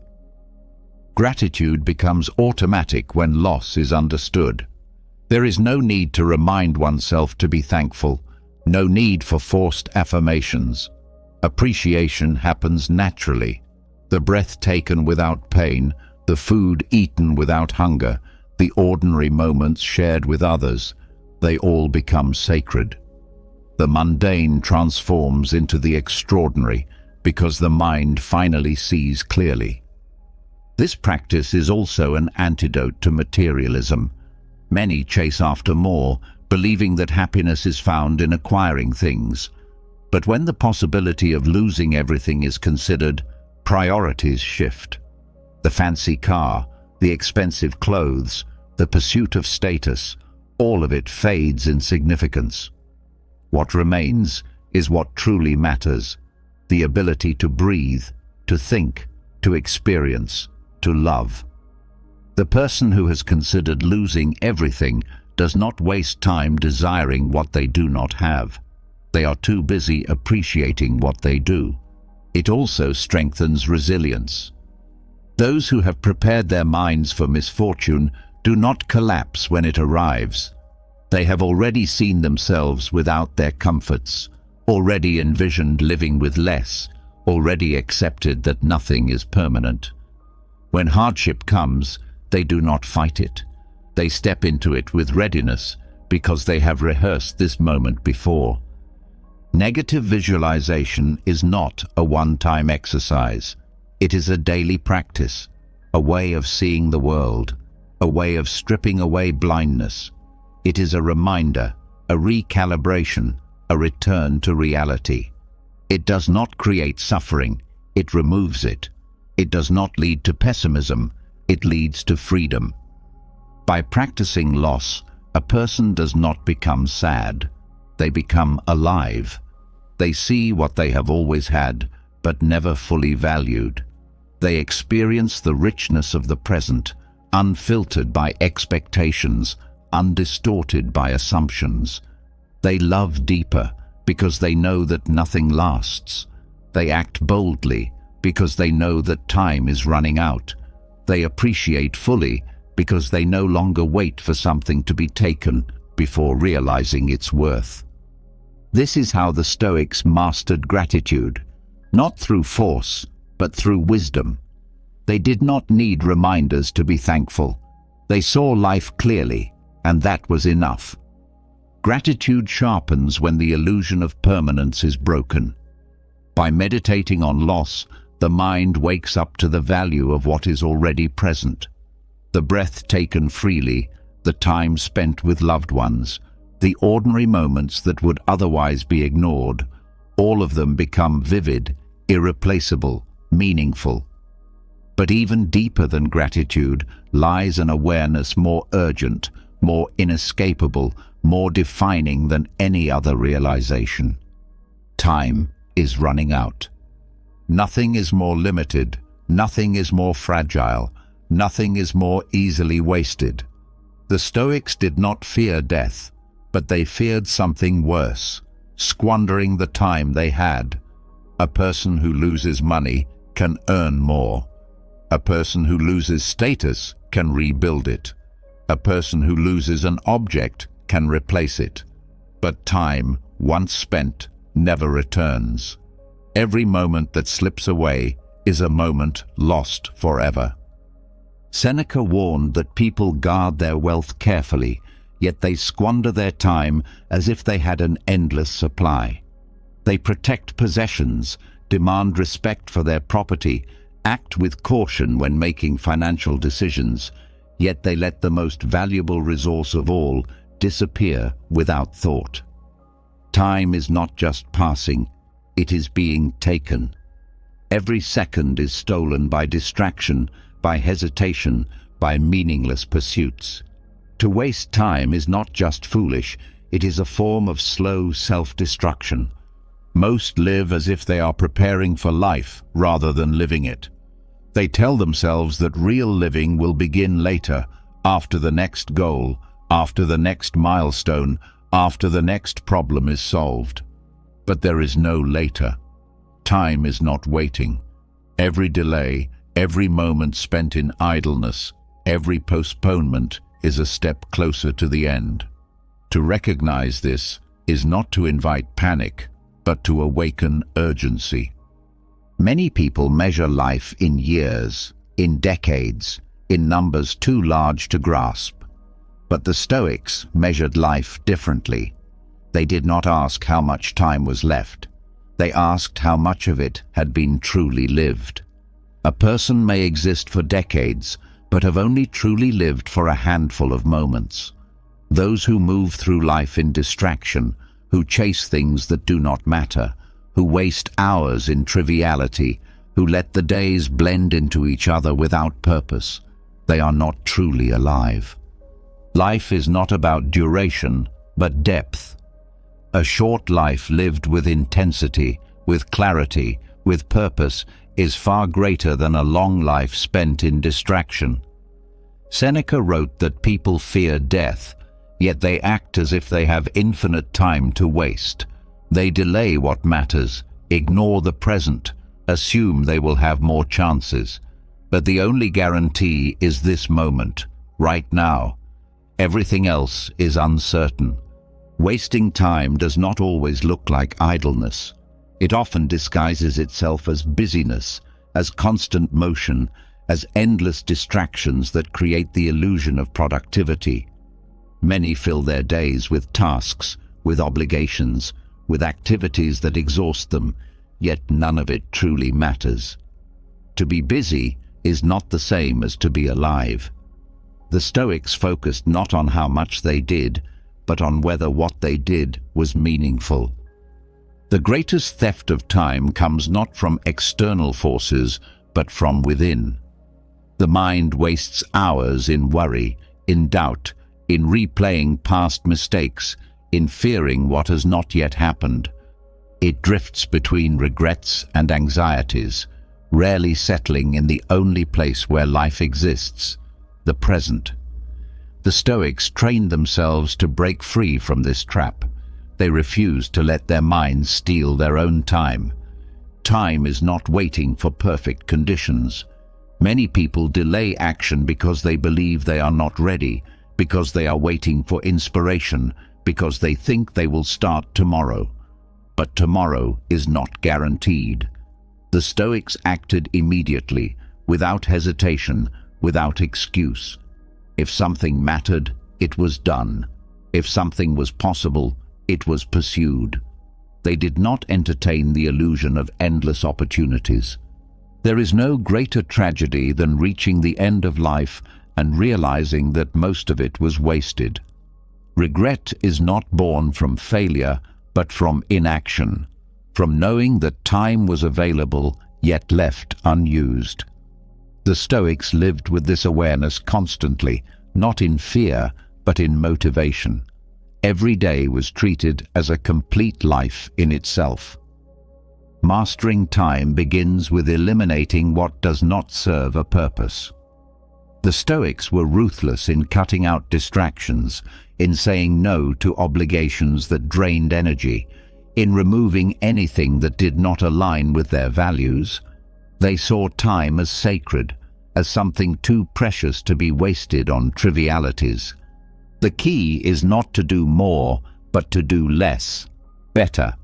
A focused mind, a deliberate action, a moment fully lived. These are worth more than hours spent mindlessly moving from one thing to another. The Stoics valued quality over quantity. They did not seek to fill their days with endless tasks. They sought to make each action meaningful.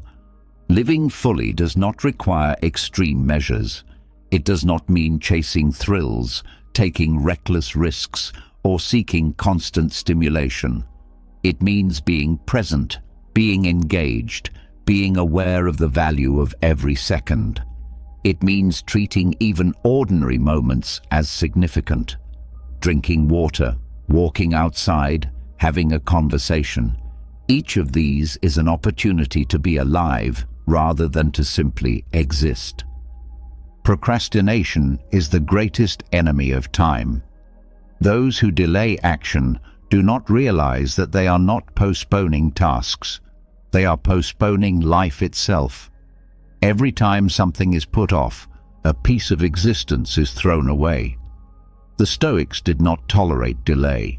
They understood that every moment matters, every decision shapes reality, every second counts. Recognizing the value of time changes everything. It removes hesitation. It eliminates meaningless distractions.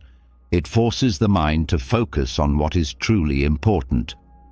When time is seen as something that cannot be regained, priorities shift. Complaints become pointless. Excuses become intolerable.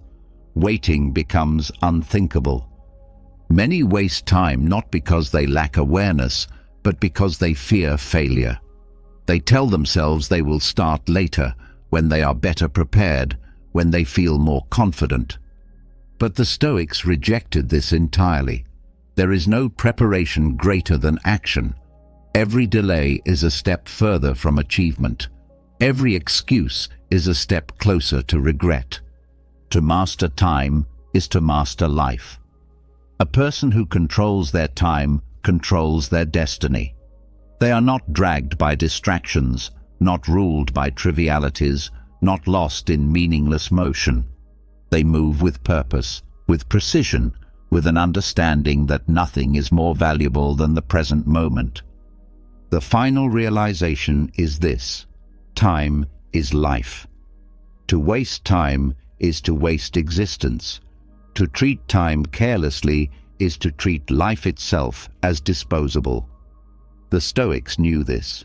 They lived with urgency, not panic, with intensity, not recklessness, with deep presence, not aimless motion.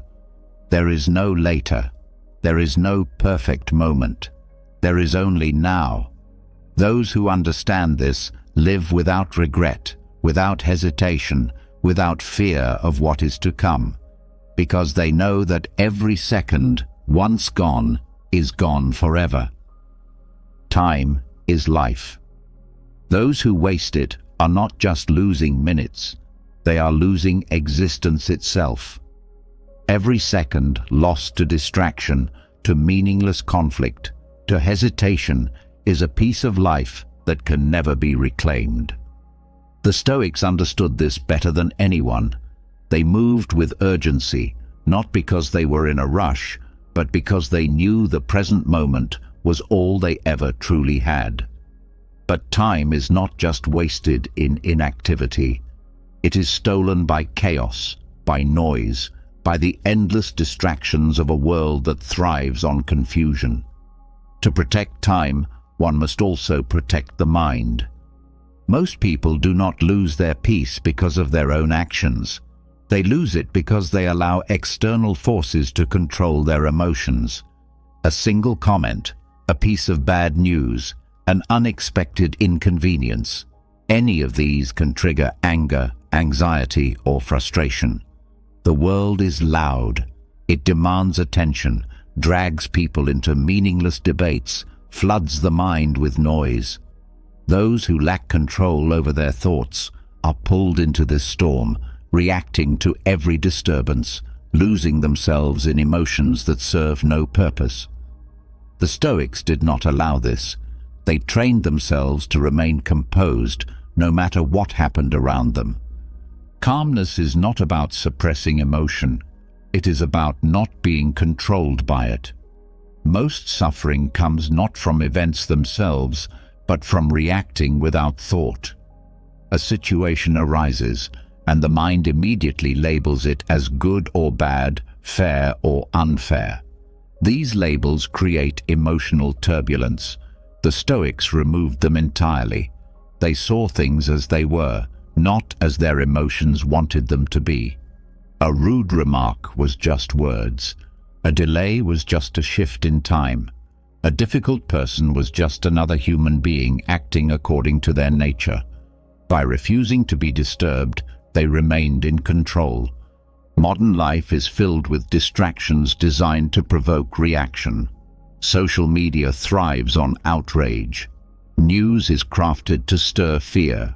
Conversations are often filled with negativity, gossip, and opinions that seek validation rather than truth. To remain calm in this environment requires discipline. The Stoics understood that not everything deserves a response. They did not waste time arguing, defending, or proving themselves right. They focused only on what mattered. One of their greatest techniques for maintaining composure was controlling attention. Whatever the mind focuses on grows stronger. If attention is given to problems, stress increases. If attention is given to drama, frustration builds. If attention is given to what cannot be controlled, helplessness follows. The Stoics did not allow their energy to be hijacked. They chose what to engage with and ignored everything else. Many people live in a constant state of tension because they react too quickly.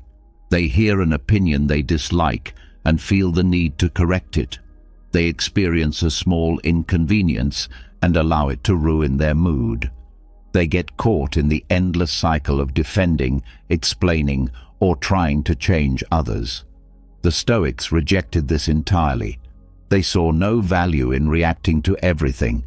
If something did not serve a purpose, it was ignored. To remain calm in a chaotic world, one must let go of the need to control others. Most frustration comes from expecting people to act a certain way. Someone is rude, and anger arises because they shouldn't be that way. Someone makes a mistake, and irritation follows because they should have known better.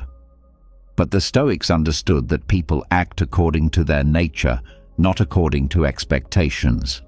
To expect anything else is to invite constant disappointment. Instead of trying to control external events, they focused only on controlling their own responses. This is where true power lies. No one can dictate what others will do. No one can force the world to be predictable, but everyone has control over how they react. This is the key to unshakable calm, not changing the world, but changing perception. Another major cause of stress is attachment to opinions. Many people base their happiness on how they are perceived. They seek approval, fear criticism, and get defensive when challenged. The Stoics saw this as weakness. Other people's opinions are not within control. They cannot be predicted, managed, or forced into alignment. To care deeply about them is to hand over power. The only opinion that matters is the one a person holds about themselves. The modern world encourages emotional reactions. Every headline is designed to provoke. Every social media post invites comparison. Every conversation has the potential to turn into an argument. But those who master themselves do not fall into these traps. They observe rather than react. They remain still while the world moves chaotically around them. They are not indifferent in the sense of not caring. They are indifferent in the sense that they do not let external events dictate their inner state. Many assume that staying calm means being passive, but the opposite is true. Those who are reactive waste energy on things that do not matter. They get caught in unnecessary debates, spend time defending their ego, and let emotions guide their decisions. The Stoic, by contrast, conserves energy for what is truly important. They do not respond to provocation. They do not engage in every argument. They do not allow themselves to be pulled in 100 directions by the noise of the world.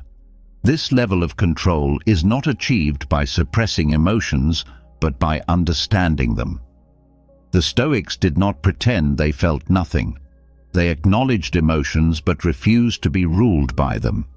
They created space between stimulus and response. Instead of reacting immediately, they paused.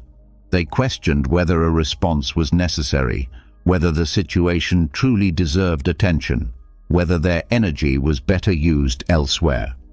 One of the most effective Stoic practices for remaining composed is preparing for disturbances. Marcus Aurelius started each day by reminding himself that he would encounter difficult people. He did not expect perfection from the world. He expected rudeness, impatience, ignorance, and misfortune. By expecting these things, he was never surprised. When they happened, he was already prepared. They did not disturb him because he had already accepted their inevitability. Another key to remaining unshaken is mastering presence. Most stress comes from living in the past or the future. Regret keeps the mind stuck in what has already happened. Anxiety pulls it into what might happen next. The Stoics trained themselves to remain in what is real, the present moment. They did not dwell on past mistakes. They did not waste time fearing possible outcomes. They focused only on what was in front of them. They also understood the power of perspective. Many problems seem enormous when viewed up close, but become insignificant when seen from a distance. A conflict that feels urgent today may not matter in a week. A setback that seems devastating now may lead to something greater later. The Stoics practiced stepping back, reminding themselves that most things are temporary, that most problems are small when compared to the vastness of life. By seeing the bigger picture, they refused to be consumed by small disruptions. This mindset also removes the need for validation. Many people react emotionally because they feel the need to prove themselves. They argue to be right. They seek recognition. They fear being misunderstood. But the Stoics did not depend on external approval. Their worth was defined by their own actions, not by how others perceived them. To remain calm in a world of chaos, one must understand that noise does not deserve attention. Most conversations are filled with complaints, gossip, and meaningless opinions. Most conflicts arise from misunderstandings, egos, and temporary emotions. The Stoics did not give these things power. They chose where to invest their energy, and they let the rest pass by. Mastering composure does not mean avoiding conflict entirely. It means engaging only when necessary, only when it serves a purpose, only when it aligns with values. The reactive person is a puppet, controlled by whatever happens around them. The Stoic is free, responding only when they choose to, remaining silent when silence is more powerful. Nothing is more valuable than inner stability. Those who remain unshaken in a chaotic world do not just survive, they thrive. They move with clarity while others are consumed by distraction. They remain steady while others are controlled by their emotions. They protect their time, their mind, their energy. The world will always be chaotic. People will always be difficult. Events will always be unpredictable. But none of this has to disturb those who have trained their minds, because true power is not in controlling the world. It is in refusing to be controlled by it. Remaining calm in a chaotic world is a form of power. Those who control their emotions, who do not let external events dictate their inner state, who move with clarity while others react impulsively, these individuals are truly free. But even with this mastery, there is one challenge that can test even the most disciplined mind: dealing with difficult people. The world is filled with those who provoke, complain, manipulate, or drain energy. Some seek conflict for its own sake. Others demand constant attention. Some bring negativity into every conversation. How does one navigate this without losing peace? The Stoics understood that people act according to their nature. Expecting them to be different is the first mistake. Most frustration with others does not come from their actions, but from expecting them to act in a way they are incapable of. A dishonest person will lie. An impatient person will interrupt. A selfish person will put themselves first. When these behaviors are met with surprise or outrage, the error is not in the other person. It is in the assumption that they should be different. The Stoics eliminated this expectation entirely. They accepted people as they were, not as they wished them to be. Seneca warned against giving others power over one's emotions. Many allowed toxic individuals to dictate their mood. A rude comment ruins the day. A manipulative action causes stress. A negative person spreads their pessimism. But why give such people control? The Stoics knew that the only response within one's control was their own. The behavior of others was beyond reach. To react emotionally to toxic people is to give them exactly what they want: attention, energy, influence. The stronger approach is to remain unaffected. Detachment is the key.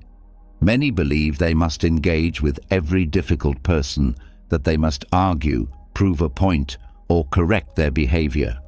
But the Stoics saw this as wasted effort. Most people do not change simply because they are told to. If someone is irrational, arguing will not make them rational. If someone is selfish, demanding fairness will not make them fair. A person's nature is shaped over years, sometimes over a lifetime. To think that a single conversation will undo that is unrealistic. The most effective strategy is emotional distance. Toxic people thrive on reaction. They feed off frustration, conflict, and emotional engagement. When they do not receive it, they lose their power. The Stoics mastered the art of not responding. They did not allow themselves to be provoked. They did not feel the need to defend themselves against baseless accusations. They did not waste time on those who refused to listen. One of the greatest tools in handling difficult individuals is strategic silence. Many people talk not to understand, but to provoke, to manipulate, or to control the conversation. Responding to every word is unnecessary. Silence is often the strongest response. It shows self-control. It removes the possibility of escalation. It denies toxic people the reaction they seek. However, silence does not mean passivity. There are times when action is required, when boundaries must be set, when behavior must be addressed. But the Stoics did not act out of impulse. They acted only when necessary and with precision. If a boundary needed to be enforced, it was done calmly. If a decision needed to be made, it was made without emotion.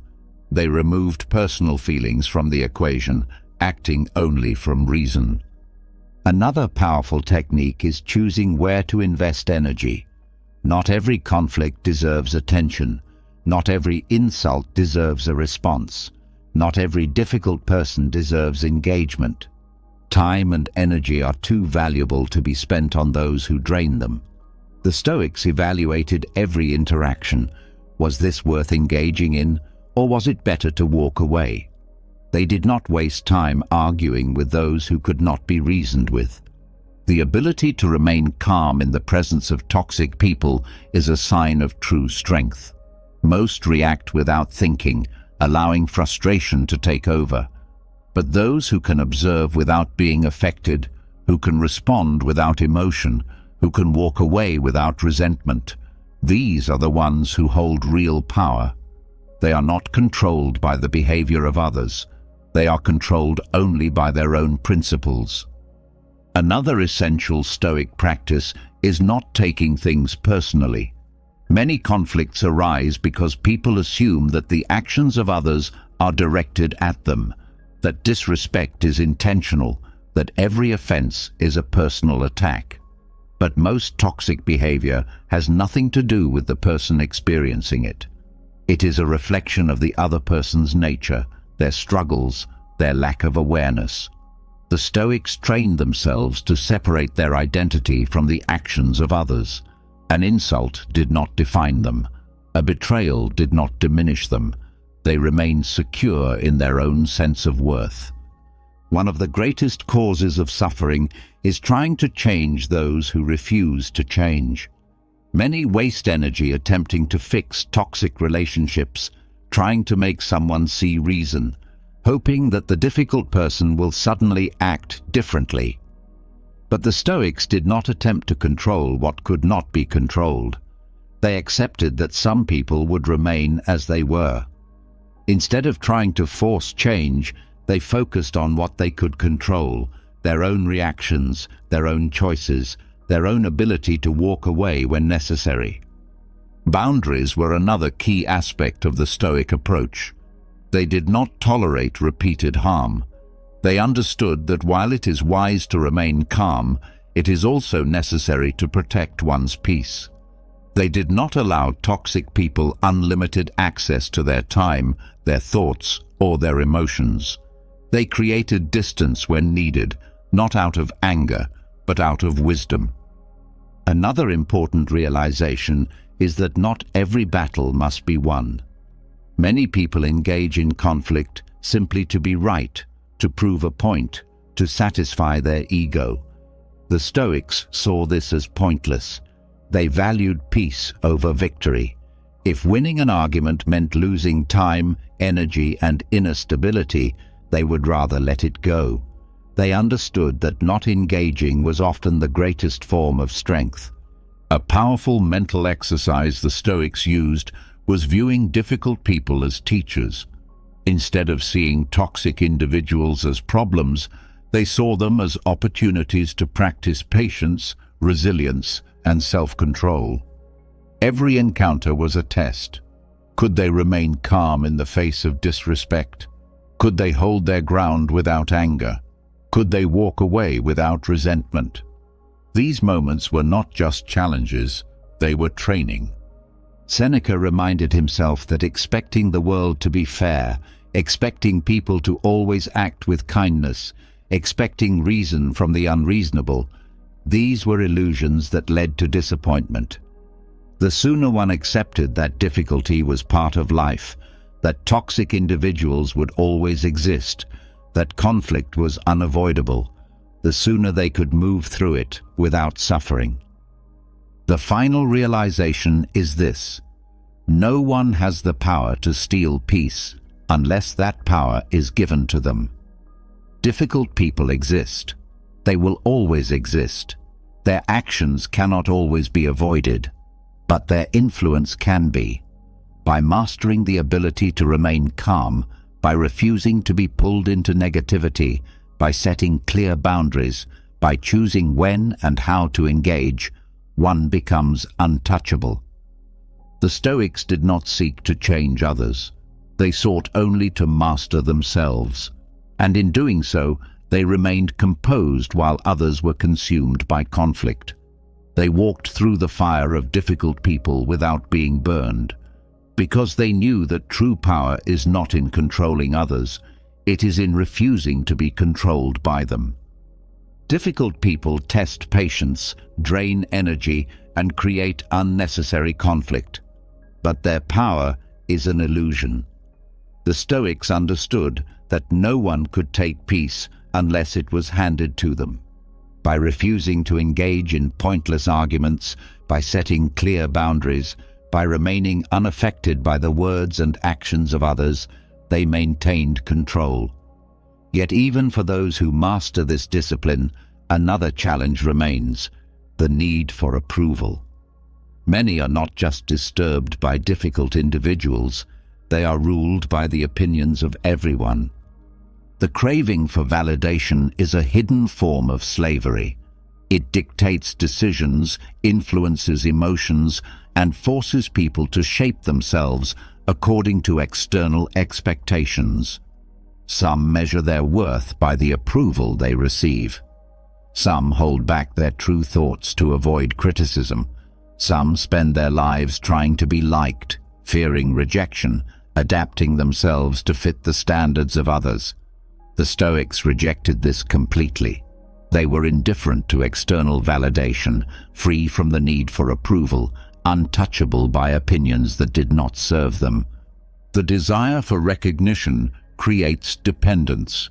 It places happiness in the hands of others. A compliment lifts the mood. A criticism ruins the day. Praise creates confidence.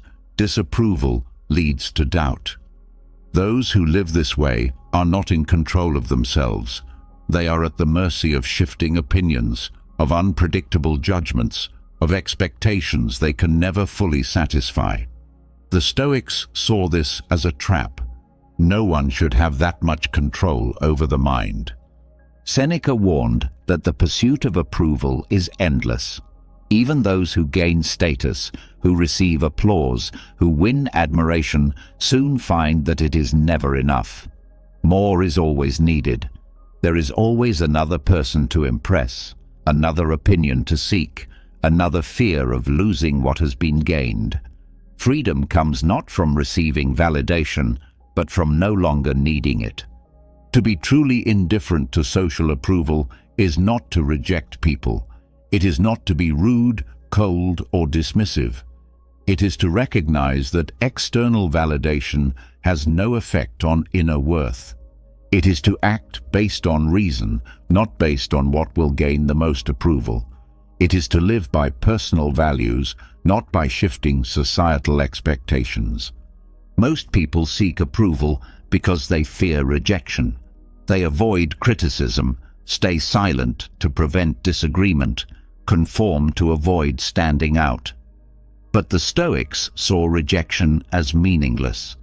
A person is not defined by how many people approve of them. They are defined by their character. If something is true, it remains true whether it is praised or ridiculed. If an action is right, it remains right whether it is recognized or ignored. There is power in not seeking recognition. Those who do not need external validation act without hesitation. They speak without fear. They pursue what matters without worrying how it will be perceived. They are immune to manipulation, immune to flattery, immune to the anxiety that comes from living for others. One of the greatest causes of stress is the belief that one must be liked by everyone. The need to be accepted, to avoid conflict, to maintain a perfect reputation creates an invisible burden. But the Stoics knew that disapproval is unavoidable. No matter how careful a person is, no matter how much effort they put into pleasing others, someone will always find fault. To seek universal approval is to chase an impossible goal. Most social anxiety comes from overestimating how much others care. People assume they are being judged, that every action is being scrutinized, that every mistake is remembered. But the truth is that most people are too focused on themselves to care. Everyone is caught in their own concerns, their own insecurities, their own distractions. To live in fear of judgment is to suffer over an illusion. Marcus Aurelius reminded himself daily that the opinions of others were fleeting, that they were shaped by personal biases, by limited understanding, by their own struggles. Why value the judgment of those who do not even fully understand themselves? The greatest freedom comes from acting without the need for recognition. Those who require approval hesitate before speaking, overthink before making decisions, hold back their potential out of fear. But those who are indifferent move with confidence. They do not wait for permission. They do not adjust themselves to be more acceptable. They live according to what they know is right, without waiting for the world to agree. This mindset also eliminates the pain of criticism. Many are afraid of being misunderstood, of being misrepresented, of being disliked. But the Stoics saw these things as inevitable. If a person does anything of significance, they will be criticized. To fear this is to fear progress. The only way to avoid criticism is to do nothing, say nothing, be nothing. Criticism only has power if it is believed. If someone calls a wise person a fool, does it make them foolish? If someone calls an honest person a liar, does it change their nature? Words do not alter truth.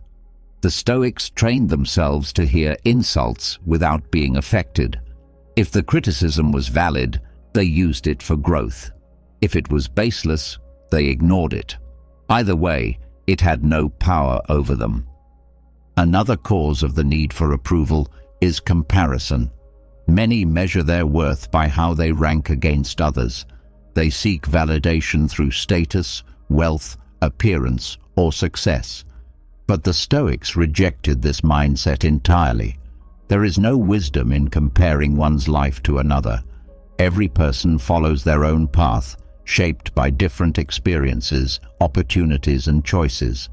To compare is to create suffering out of nothing. The greatest strength is in being self-sufficient, not in the sense of isolation, but in the sense that one's worth is not dependent on others. The Stoics did not need to be praised to feel valuable. They did not need to be acknowledged to stay committed to their principles. They did what was right because it was right, not because it would be rewarded. This approach removes the fear of standing alone. Many avoid speaking their mind because they fear disapproval. They abandon their beliefs when challenged. They follow the crowd even when they know it is wrong. But the Stoics valued truth over popularity. They did not compromise wisdom for comfort. They understood that it was better to be right and alone than to be wrong and accepted. Practicing indifference to validation does not mean avoiding connection. It means engaging without dependence. Relationships should be based on mutual respect, not on the need for approval. Actions should be guided by personal values, not by what will make others happy. One of the simplest but most powerful exercises is to stop seeking reassurance. Many people constantly ask for validation, for approval, for permission to be themselves. But every time this is done, power is given away. The Stoic moves forward without waiting for others to agree. There is a deep sense of peace in this way of thinking, no longer worried about how others perceive them, no longer adjusting themselves to gain approval, no longer bound by the expectations of the world. They act freely, think clearly, and move forward without hesitation. The greatest lesson in indifference is this: those who need nothing from others control their own lives. Those who are free from validation are free to be themselves. Those who are unaffected by opinion are unaffected by fear. The world is full of noise, of pressure, of expectations that shift constantly. To try to please it is to live in endless anxiety. But those who master indifference walk through life untouchable.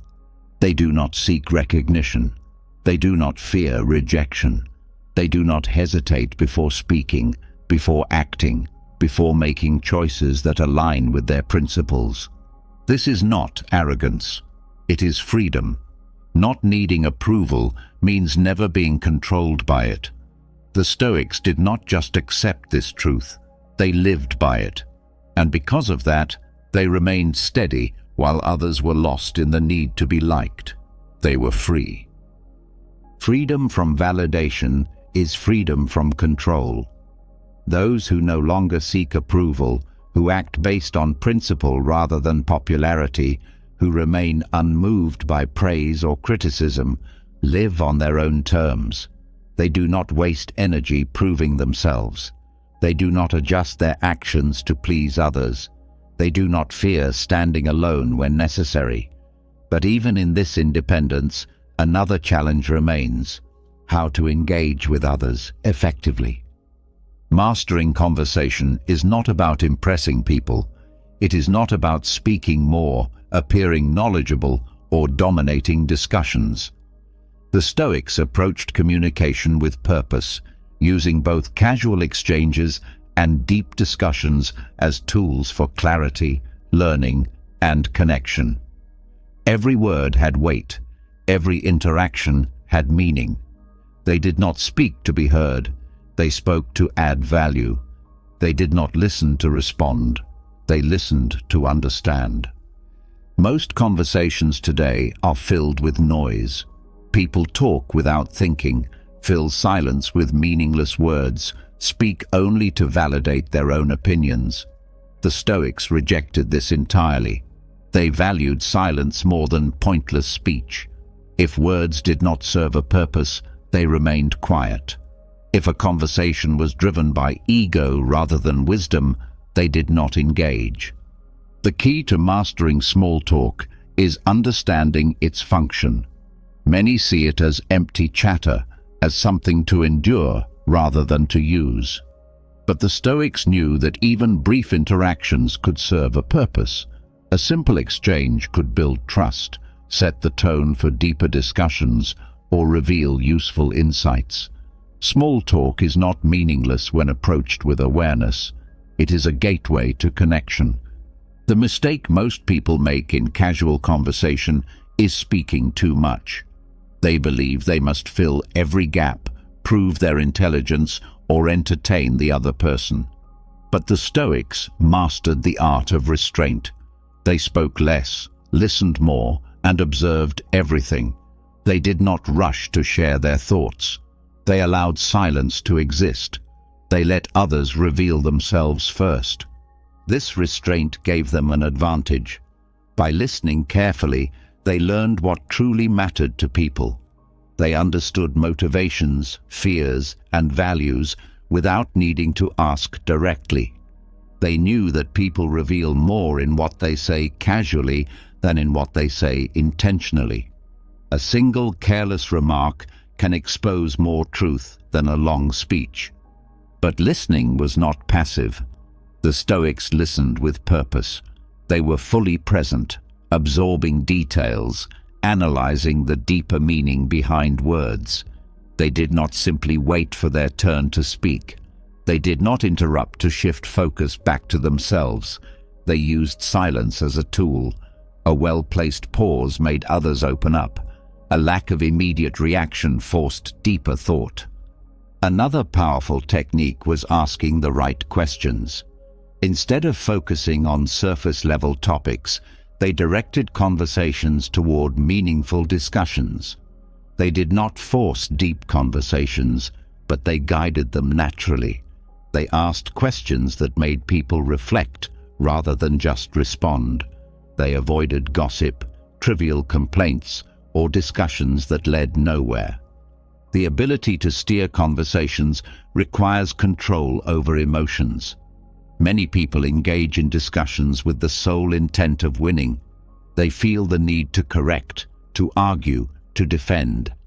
But the Stoics saw no value in pointless debates. They did not waste energy trying to change minds that refused to listen. If a discussion was not leading to growth, they withdrew. Marcus Aurelius reminded himself that most arguments stem from ego, not truth. People argue not because they seek understanding, but because they want to prove themselves right. The Stoics refused to engage in these traps. They valued wisdom over victory. If a conversation served no purpose beyond inflating someone's pride, they let it go. They also mastered the balance between speaking and remaining silent. Some believe that silence is a sign of weakness, that speaking constantly asserts dominance. But the Stoics knew that true confidence is shown through restraint. Those who speak less are often respected more. Those who choose their words carefully carry more weight. This approach also protected them from manipulation. Many conversations are designed to provoke reactions, to extract information, or to sway opinions. But the Stoics did not allow themselves to be easily influenced. They recognized when words were being used as tools of persuasion rather than of truth. They did not respond emotionally. They did not reveal more than necessary. In deeper conversations, they avoided unnecessary complexity. Many tried to impress others by using elaborate language, by over-explaining ideas, by complicating discussions. But the Stoics valued simplicity. Truth does not need decoration. Wisdom does not need exaggeration. They spoke clearly, directly, without excess. One of the most overlooked Stoic skills in conversation was non-reactivity. Most people are easily offended, quick to defend themselves, or eager to prove superiority. But the Stoics refused to take things personally. If someone disagreed, it did not disturb them.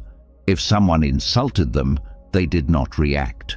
They remained composed, unshaken, uninterested in emotional battles. This ability made them powerful in any discussion. It removed the fear of difficult conversations. It allowed them to handle criticism with grace. It gave them control over interactions where others would lose composure. A person who cannot be provoked controls every conversation they enter. Another essential Stoic principle in communication was understanding intent. Many people speak carelessly, letting emotions shape their words. The Stoics did not just hear what was said, they considered why it was said. Was it spoken out of insecurity, out of frustration, out of a desire to manipulate? By focusing on the motivation rather than just the words, they could navigate conversations with greater wisdom. In debates, they did not rely on aggression. They did not seek to overwhelm or intimidate. Instead, they asked precise questions that exposed contradictions. They let their opponents defeat themselves with their own words. They won arguments without arguing. Another common mistake in conversation is over-explaining. Many believe that more words make an argument stronger, but the Stoics saw this as a weakness. Truth is not proven by quantity, it is proven by clarity. They spoke concisely, trusting that a well-placed sentence had more power than an endless explanation. Their ability to remain composed also extended to handling interruptions. Many become flustered when cut off, feeling the need to regain control. But the Stoics did not see interruptions as personal attacks. They saw them as insights into the character of the person interrupting. If someone could not listen, it revealed their lack of discipline. If they spoke over others, it revealed impatience. The Stoics did not fight for dominance in conversation. They simply observed. In discussions that turned emotional, they remained rational. Many arguments escalate because both sides react emotionally, feeding off each other's energy. The Stoics broke this cycle. They did not match emotion with emotion. They countered it with reason. This often diffused tension, creating an opening for true understanding. They also recognized when a conversation had no value. Not every discussion deserves engagement. Some people talk only to complain, some only to hear their own voice, some only to stir conflict. The Stoics did not waste words where they were not needed. They withdrew from meaningless conversations, saving their energy for what truly mattered. Their mastery of conversation was not about dominance, but about purpose. They did not seek attention. They did not argue for pride. They did not talk to fill silence. Every word was intentional. They saw conversation as a tool, not to impress, not to manipulate, not to gain validation, but to refine wisdom, to strengthen clarity, to understand others more deeply. Those who master speech master themselves, and those who master themselves can navigate any conversation with power, with presence, and with complete control. Mastering conversation is not about speaking the most. It is not about dominating discussions or proving intelligence through words. The Stoics understood that true power in communication often comes from silence. Those who speak less, who observe more, who choose their words carefully, command far greater respect than those who constantly fill the air with noise. They do not rush to respond. They do not react impulsively. They do not reveal everything they think. Their silence is not emptiness. It is strategy. Most people underestimate the power of silence. They assume influence comes from being the loudest, the most vocal, the most expressive. But those who speak too much often weaken their own position. They reveal more than necessary. They give away their thoughts, their emotions, their intentions before it is wise to do so. They leave nothing to mystery, nothing to control. The Stoics avoided this entirely. They used silence as a weapon, as a tool for observation, as a way to shift power in any situation. Silence creates presence. Those who do not speak unnecessarily are noticed when they do. Their words carry weight because they are rare. The more a person talks, the less valuable their speech becomes. If every thought is spoken, if every emotion is expressed, if every reaction is verbalized, there is no depth, no mystery, no strength. The Stoics understood that influence comes not from saying more, but from choosing when to say nothing at all. Many talk to fill space. They are uncomfortable with silence, so they fill it with empty words, with nervous chatter, with explanations that weaken their position. The Stoic does not fear silence. They embrace it, knowing that in silence they gain control. While others rush to speak, they listen. While others react emotionally, they remain still. In their stillness, they see more, understand more, control more. Observation is a weapon. The one who speaks the least sees the most. Every conversation reveals more about a person than they realize. In their need to be heard, people expose their weaknesses, their fears, their insecurities. They share their strategies without knowing it. The Stoic watches, gathering information, understanding motivations, seeing beyond words. Silence forces others to reveal themselves. Many assume that speaking first gives control, that setting the tone of a conversation means leading it. But the opposite is true. The one who speaks first often gives away their position. The Stoics let others talk.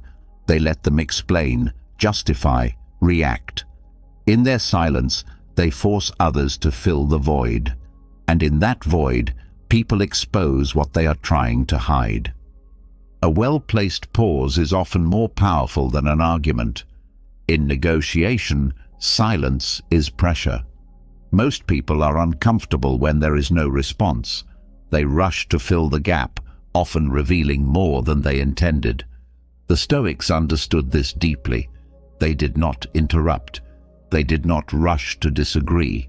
They let silence do the work. Those who control their words control perception. A person who speaks little is seen as confident, as composed, as someone who does not waste energy on unnecessary things. They do not need validation. They do not need to prove anything. They do not need to explain themselves constantly. Their quietness commands attention. Silence also removes the risk of saying something regrettable.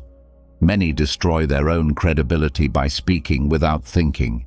They react emotionally. They reveal their weaknesses. They try to defend themselves against baseless accusations.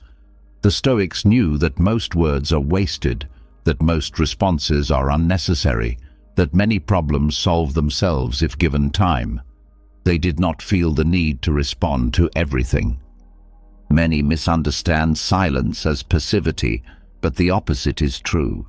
Silence is control. The one who does not react emotionally holds all the power. The one who listens rather than speaks gathers all the knowledge. The one who does not rush to defend themselves appears untouchable. A person who is comfortable in silence creates discomfort in others. Most people cannot handle stillness. They assume it means disapproval, that something is wrong, that they must explain themselves. The Stoic does not break the silence. They let it work for them. They let others reveal everything first without giving anything in return. Resisting the urge to speak is an act of discipline. Many feel the need to explain every decision, to justify every action, to share every opinion. But the Stoics understood that not everything needs to be said. Influence comes not from what is expressed, but from what is withheld. In conflict, silence is a weapon. Many arguments escalate because both sides feel the need to respond, to attack, to defend. But the person who remains silent forces the other to confront their own words. They do not give fuel to the fire. They do not provide an emotional reaction to feed off. They watch, they wait, they let the other person tire themselves out. In meetings, in discussions, in negotiations, silence creates power. The one who speaks less holds the room. Their words are not wasted. When they finally speak, people listen because they know it is something worth hearing. Speaking rarely makes words valuable. Many believe that explaining themselves constantly will earn respect, that defending every action will prove their worth. But the Stoics saw this as weakness. If something is true, it does not need to be justified. If an action is right, it does not need to be explained. They did not feel the need to convince anyone. This also made them immune to manipulation. Many people use words to pressure, to provoke, to elicit reactions. The Stoic gave them nothing, no emotional response, no unnecessary explanations, no vulnerability to exploit. Those who are comfortable in silence project confidence. They do not need approval. They do not seek attention. They do not rush to fill gaps in conversation. They speak when necessary and remain quiet when it serves them. This restraint creates influence without effort. A simple way to practice this is to delay responses. When asked a question, Most rush to answer, to prove they know, to avoid appearing hesitant. The Stoic pauses. They take their time. They show they are in control of their own speech, that they are not rushed by external pressure. Another way is to let others reveal more before responding. Most people talk more than they realize. They share information without being asked. They expose their thoughts before the Stoic has spoken a word.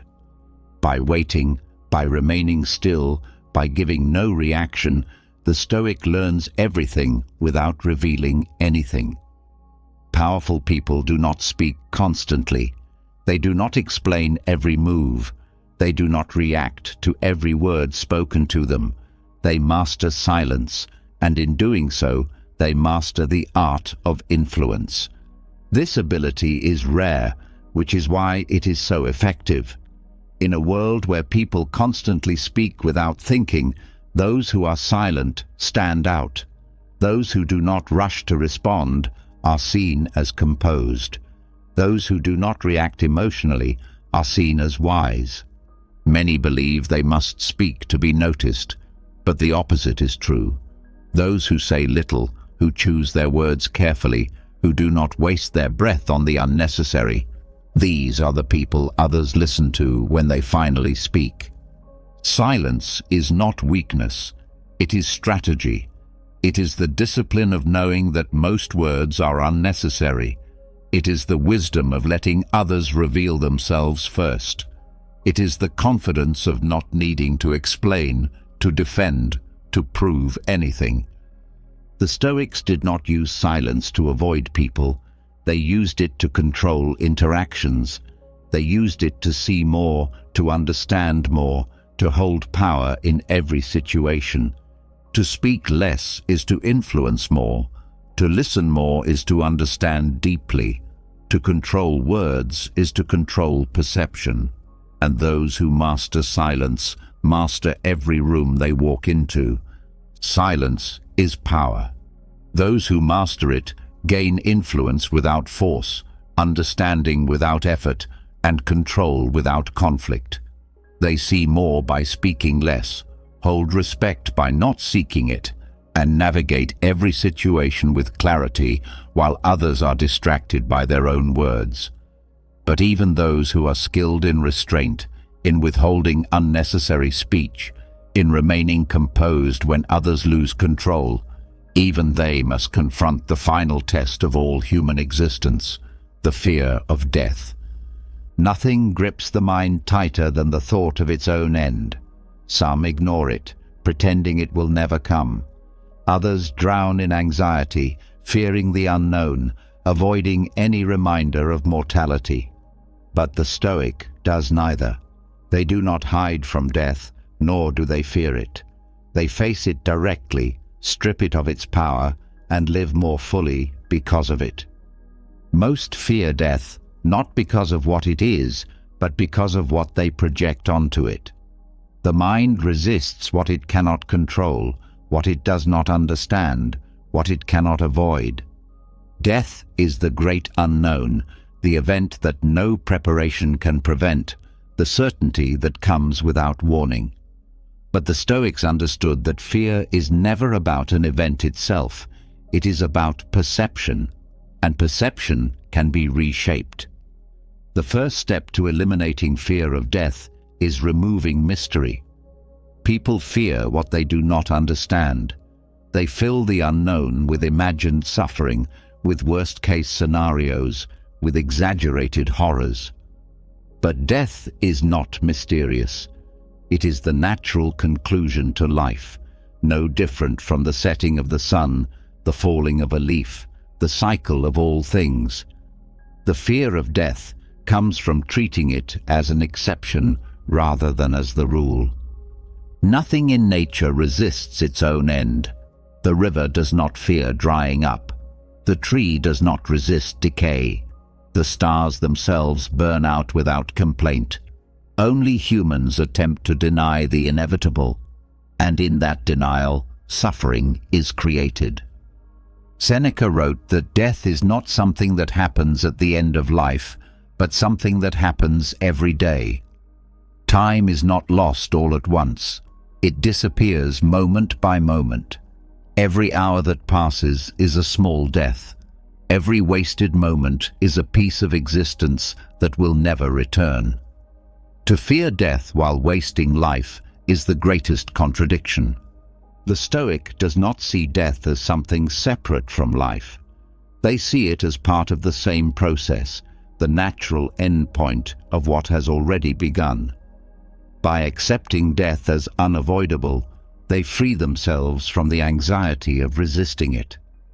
One of the greatest fears surrounding death is loss of identity. People cling to their sense of self, to their roles, to their place in the world. They fear that when death arrives, everything they built will disappear. But the Stoic understands that identity is temporary. No one remains who they were forever. A child becomes an adult becomes aged. The person of today is not the person of yesterday. Identity is fluid, always changing, always fading. To fear losing something that was never permanent is to misunderstand its nature. Most assume they must believe in an afterlife to be at peace with death. But the Stoics found their peace elsewhere, not in what happens after death, but in what happens before it. They focused entirely on living well, so that whenever death came, there was nothing left undone. The fear of death often arises from regret, from the feeling that there was more to do, that time was wasted. The Stoic removes this fear by eliminating waste while alive. Every action is deliberate. Every day is treated as if it could be the last. By living fully in the present, they ensure that when death comes, they have no reason to resist it. A simple way to weaken the grip of mortality anxiety is practicing death while still alive. This does not mean despair, nor does it mean passivity. It means regularly reflecting on the temporary nature of existence, reminding oneself that time is finite, that nothing is guaranteed, that every moment is borrowed. By facing death in thought, it becomes less frightening in reality. Many people fear the moment of dying itself, the process, the pain, the unknown transition. But the Stoics saw this as wasted worry. Death itself is not experienced. There is no suffering in non-existence. If one does not suffer before birth, why assume suffering after death? If sleep brings peace, if unconsciousness holds no pain, why assume death is different? It is only the fear of death that causes suffering, not death itself. Marcus Aurelius reminded himself daily that everything that has ever lived has faced the same fate.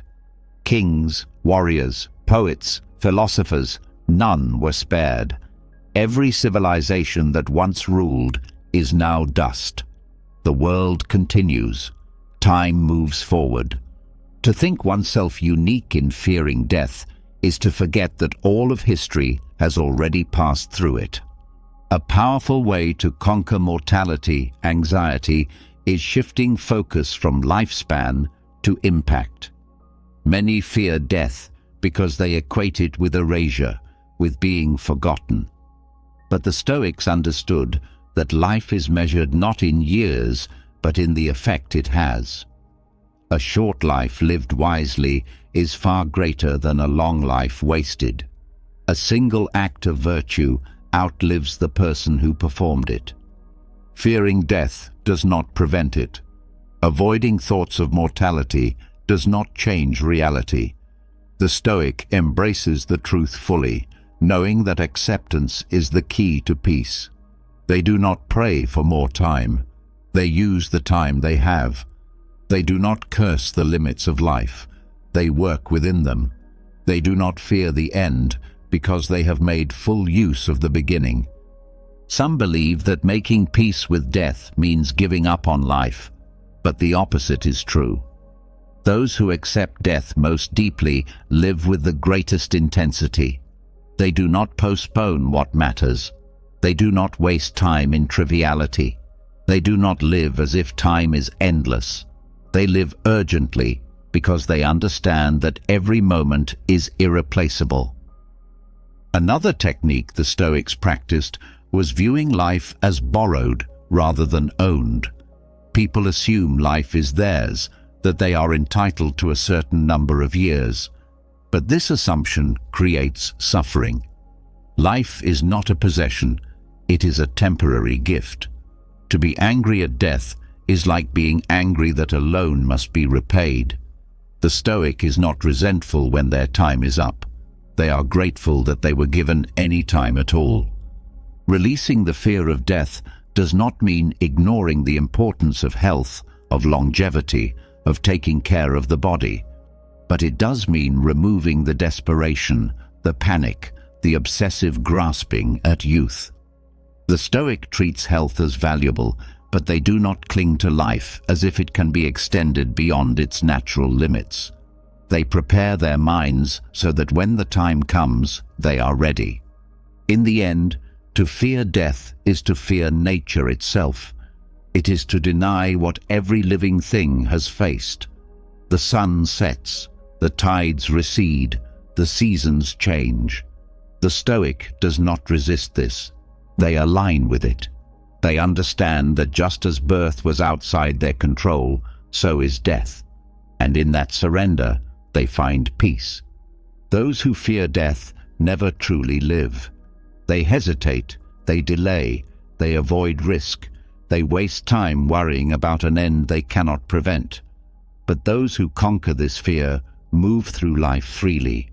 They are bold, they are present, they do not postpone joy, they do not waste time. The Stoics did not just accept death, they embraced it as a teacher. Every moment became more meaningful because they knew it would not last. They did not curse mortality, they used it as fuel. The final lesson is this: death is not the enemy. Wasted life is. The true loss is not in dying, but in never fully living. Those who fear death most are often those who have not truly lived. But those who embrace it, who accept it, who use it as motivation, these are the ones who leave nothing undone. And when their time comes, they do not resist. They step forward, unafraid, knowing they have lived as fully as nature allowed. Death is not the true fear. The real fear is wasting life, hesitating when action is needed, holding back because of imagined consequences.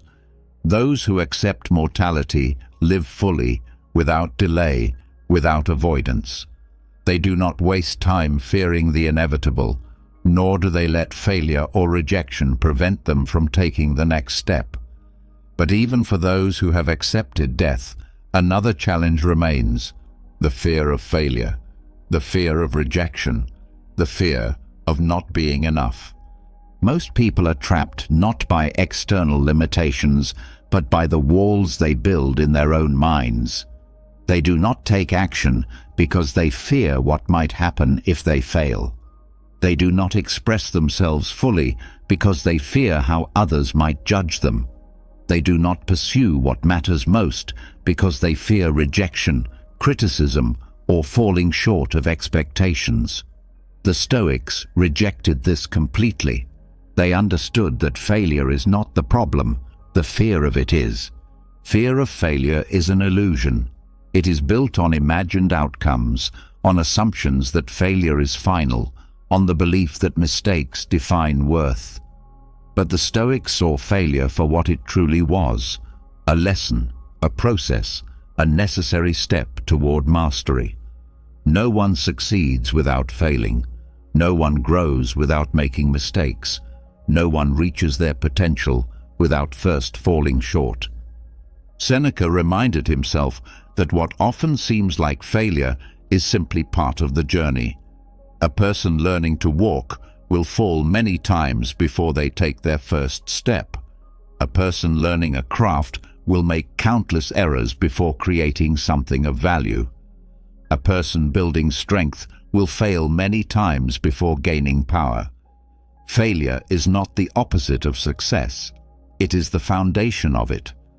Many people avoid action because they believe failure will bring embarrassment, disappointment, or regret.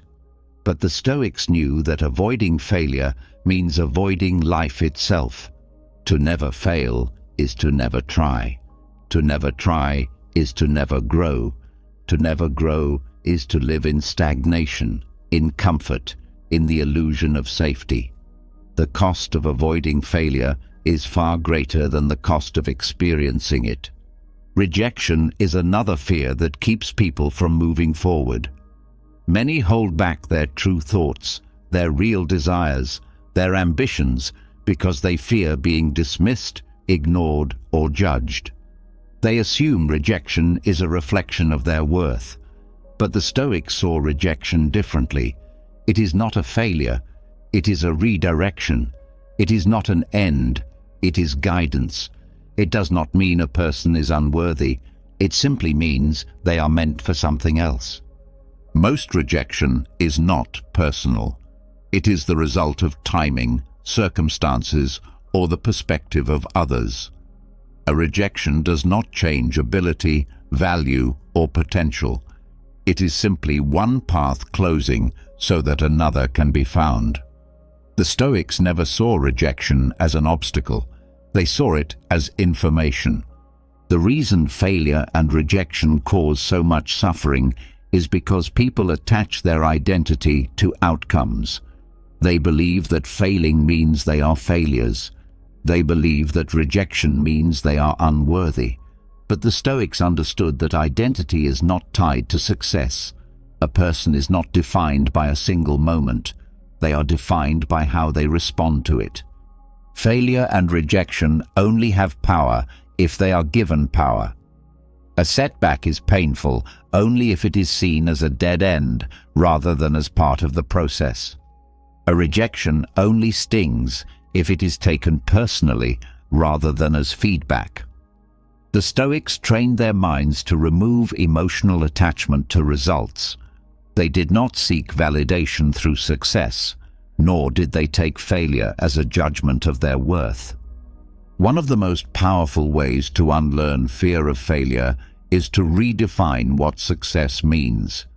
Most people measure success based on external approval, on achievement, on how they compare to others. But the Stoics measured success by effort, by resilience, by consistency. A person who keeps going despite failure is already succeeding. A person who continues despite rejection is already proving their worth. A person who does not stop is already winning. Most fear of failure is based on the illusion of perfection. People assume they must get things right the first time. They believe that mistakes are unacceptable. They tell themselves that failing means they were never meant to succeed. But the Stoics understood that perfection is a false standard. No master was born skilled. No great thinker had all the answers from the beginning. No warrior won every battle. Progress comes through struggle. Strength is built through resistance. Confidence is developed through failure. The Stoics also removed the fear of public failure. Many hesitate to try new things because they worry about how they will be perceived. They assume others are watching, judging, waiting for them to fail. But the truth is that most people are too consumed by their own lives to care. Fear of judgment is an illusion. No one is thinking about another person's failures as much as that person assumes. Another way to break the fear of failure is exposure. The more a person fails, the more they realize failure does not destroy them. The first time may feel unbearable. The second time, less so. The 10th time, insignificant.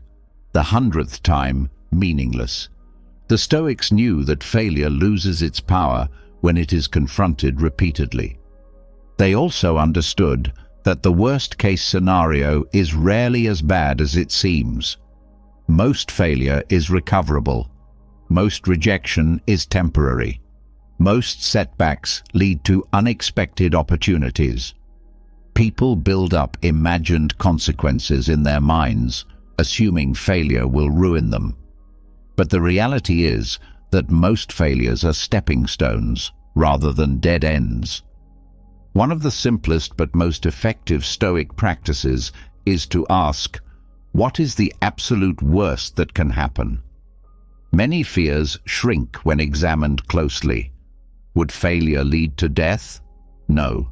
Would it erase all progress? No. Would it make success impossible? No. Then why fear it? The Stoics forced themselves to look at failure logically, stripping it of its imagined weight. They also practiced voluntary discomfort to remove fear. If failure was a concern, they intentionally placed themselves in situations where failure was inevitable. They embraced small rejections, minor embarrassments, controlled risks. By failing on their own terms, they removed failure's ability to surprise them. They also did not compare their progress to others. Many fear failure because they measure their journey against someone else's. But the Stoics understood that every path is unique. One person's success does not diminish another's. The only real comparison is to one's past self. Another technique they used was viewing setbacks from a higher perspective. Many failures seem significant in the moment, but are forgotten with time. A mistake today is a lesson tomorrow. A rejection now is a new opportunity later. A failure at one stage is often necessary for growth at the next. They also detached their emotions from outcomes. If success did not define them, failure could not destroy them. If approval did not elevate them, rejection could not weaken them. They remained steady regardless of results, focusing only on what they could control, their own effort, their own persistence, their own actions. Those who unlearn fear of failure move through life with greater freedom.